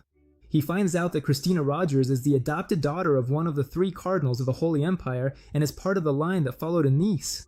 She hasn't been officially called a saint yet because she's still young, but since she's the only natural candidate, she'll get the title in a few years. At that moment, someone calls for Eugene. The maid says that a visitor wants to see him, the assistant bishop, Christina Rogers. The saintly young woman introduces herself to the protagonist. He asks her why she came alone and without guards, and she says she received a revelation from the god of light, but she can't share it with him because he isn't a believer. The main character asks why she would bring it up if she doesn't want to explain, and she says she just wanted him to know that this meeting was guided by God. The elders' meeting ended, and the Senate decided to open the tomb. She will be the one to guide him there. That's why she came in person. Later, as they walk through the hallways, Eugene decides to ask her something. He heard that she's the only candidate for sainthood of her generation, so he asks if sainthood is passed down through blood. Christina asks him why he thinks that. He says he saw photographs of Anise in the library, and Christina looks a lot like the first saint. Christina gives him a mischievous smile and thanks him for comparing her to someone so noble. Eugene quickly realizes that she isn't surprised, and figures out that the priests already know what Anise looked like. Christina says that for him to see even a trace of the saint in someone as humble as her is a miracle. Then she asks him how much more he knows. The protagonist says he knows that she is the only candidate for sainthood in the Empire and the adopted daughter of the cardinal. Christina replies that her parents abandoned her when she was the baby, so she doesn't know anything about where she comes from, but maybe she really is a descendant of Anise. That catches Eugene off guard, because Anise never had children. But the current saint says that Anise was human too, so maybe she did want to have a child. Messi thinks that a clever woman like her could have even hidden an entire family during her travels. But asking Christina Rogers about her lineage when she knows nothing about it would be cruel. They keep walking along the castle wall. After a while, Eugene mentions how cold it is. He takes out a coat and drapes it over his shoulders. Then he asks her if they're heading to the Round Table Tower, and she says no. They go behind the castle where the path to Bournemouth's tomb begins. When they get there, Christina Rogers says he seems deeply interested in the heroes from 300 years ago. She adds that Hogani is located in the land of Kale, but many still call it the Holy Land of the Sacred Empire. Many believers pass through there on pilgrimage. That's why the Sacred Empire keeps watch over the area and knows why Eugene went there. He already suspected it, since he felt eyes on him the moment he entered Hogani, so he asks if that's related to her revelation, but she just repeats that she can't tell him more since he's not a believer. The protagonist lets out a small laugh. Her personality is just as unpleasant as that of his old friends. Back then, everyone else talked about his past, but Anise never did. She always stayed silent whenever the cardinals who raised her showed up, and that silence usually came with a crooked smile, as if she hated where she came from. Soon they reach the entrance to the tomb, but instead of a door, there's just a huge cliff, which makes Eugene wonder if they're supposed to jump. Christina Roger warns him not to use flight magic on the way down. She says he'll understand once they fall, and then tells him to take her hand. Together, they jump. As they fall, she pulls a staff-like object from her pocket and then activates magic that forms angelic wings. The sight amazes Eugene, and for a second, he thinks he's looking at an angel, but it's really just his companion right in front of him. Still in shock, he says he honestly saw an angel for a moment. Christina Rogers asks him if he's taken any kind of drugs. She says it's just a basic spell used to protect people from long falls. Even so, the MC is sure that the angel had the same face as his old friend. Before he can think about it, the saint says they've arrived. Then, the space around them starts to change. When they open their eyes, a vast plain stretches out before them. Christina Rogers pulls up some grass and says she can't feel any life in it. Eugene explains that this place was created with spatial magic, but creating a subspace this size goes far beyond ordinary magic. A little later, they arrive at a statue of the great hero Bournemouth the Lionheart. Then the Patriarch appears and asks if they don't find this place beautiful. He says that if it weren't necessary to protect it, he would let all the family members come here and pay their respects. He even says it's not a bad idea to place Hemmel's bronze statue in the founder's mausoleum. Then his gaze turns to the saint. He reminds him that entering this place requires the approval of both the Patriarch and the Senate. Those two keys were created by the founder to keep others away. Christina Rogers immediately understands that he is calling her behavior disrespectful. Even so, she says she had to come because the matter is too important. The patriarch interjects, saying it wasn't the right time. Still, she stubbornly insisted on following her son to the entrance of the mausoleum. As patriarch, he could have rejected that bold demand, but he allowed it because of the family's long alliance with the Holy Empire. Christina Rogers replies that she came because of a divine revelation, and after the demon king of imprisonment broke the peace, the whole world was put on alert. In times like these, she says a revelation can't be ignored. So, how long do you plan to keep this hidden? Then, Christina Rogers steps forward. Taking out her sacred staff, she says she needs to speak clearly. As the adopted daughter of the cardinal, assistant bishop, and the only candidate for sainthood in the Holy Empire, she now speaks on behalf of holiness, the Pope, and as a newly recognized saint, she demands that the tomb of the great Bermouth be opened. Bermouth's soul, she says, never made it to heaven. According to the revelation, it has wandered the earth, so we must know what happened to the hero in the end. The old man says that the decision belongs to the patriarch, and that he'll accept whatever choice is made without causing any trouble. Sometime later, the patriarch is already inside the tomb with the other two. As they walk through it, Christina Rogers notes that, despite its grandeur, the place is empty. The head of the family says that was the founder's will. She says there's something beautiful about a brotherhood that has lasted 300 years. She also calls Eugene's discovery of Hamel's tomb a form of divine guidance. With that, she asks if using Hamel's body to create a Death Knight was also divine will. She says no, that's exactly why God sent him there, to bring light to the darkness below. That answer makes the protagonist realize just how clever she really is. Even her former companion never used God's name so openly. At last, the three of them arrived at the chamber where the tomb is sealed. The patriarch says he's about to open it, so they should watch closely. Eugene feels uneasy. Deep down, he hopes his friend's body is inside. If Bermouth is truly dead and resting here, maybe the MC can finally let go of her doubts. But when the coffin is opened, it's completely empty. Seeing that, Eugene is filled with anger. The patriarch can only wonder if the body isn't here. So Bermouth might be hiding somewhere. Christina Rogers doesn't know either. For now, all they can do is guess, but she says she'll at least share the revelation with him. She turns to him and declares that from this moment on, he is the next hero destined to succeed Bermouth, Lionheart.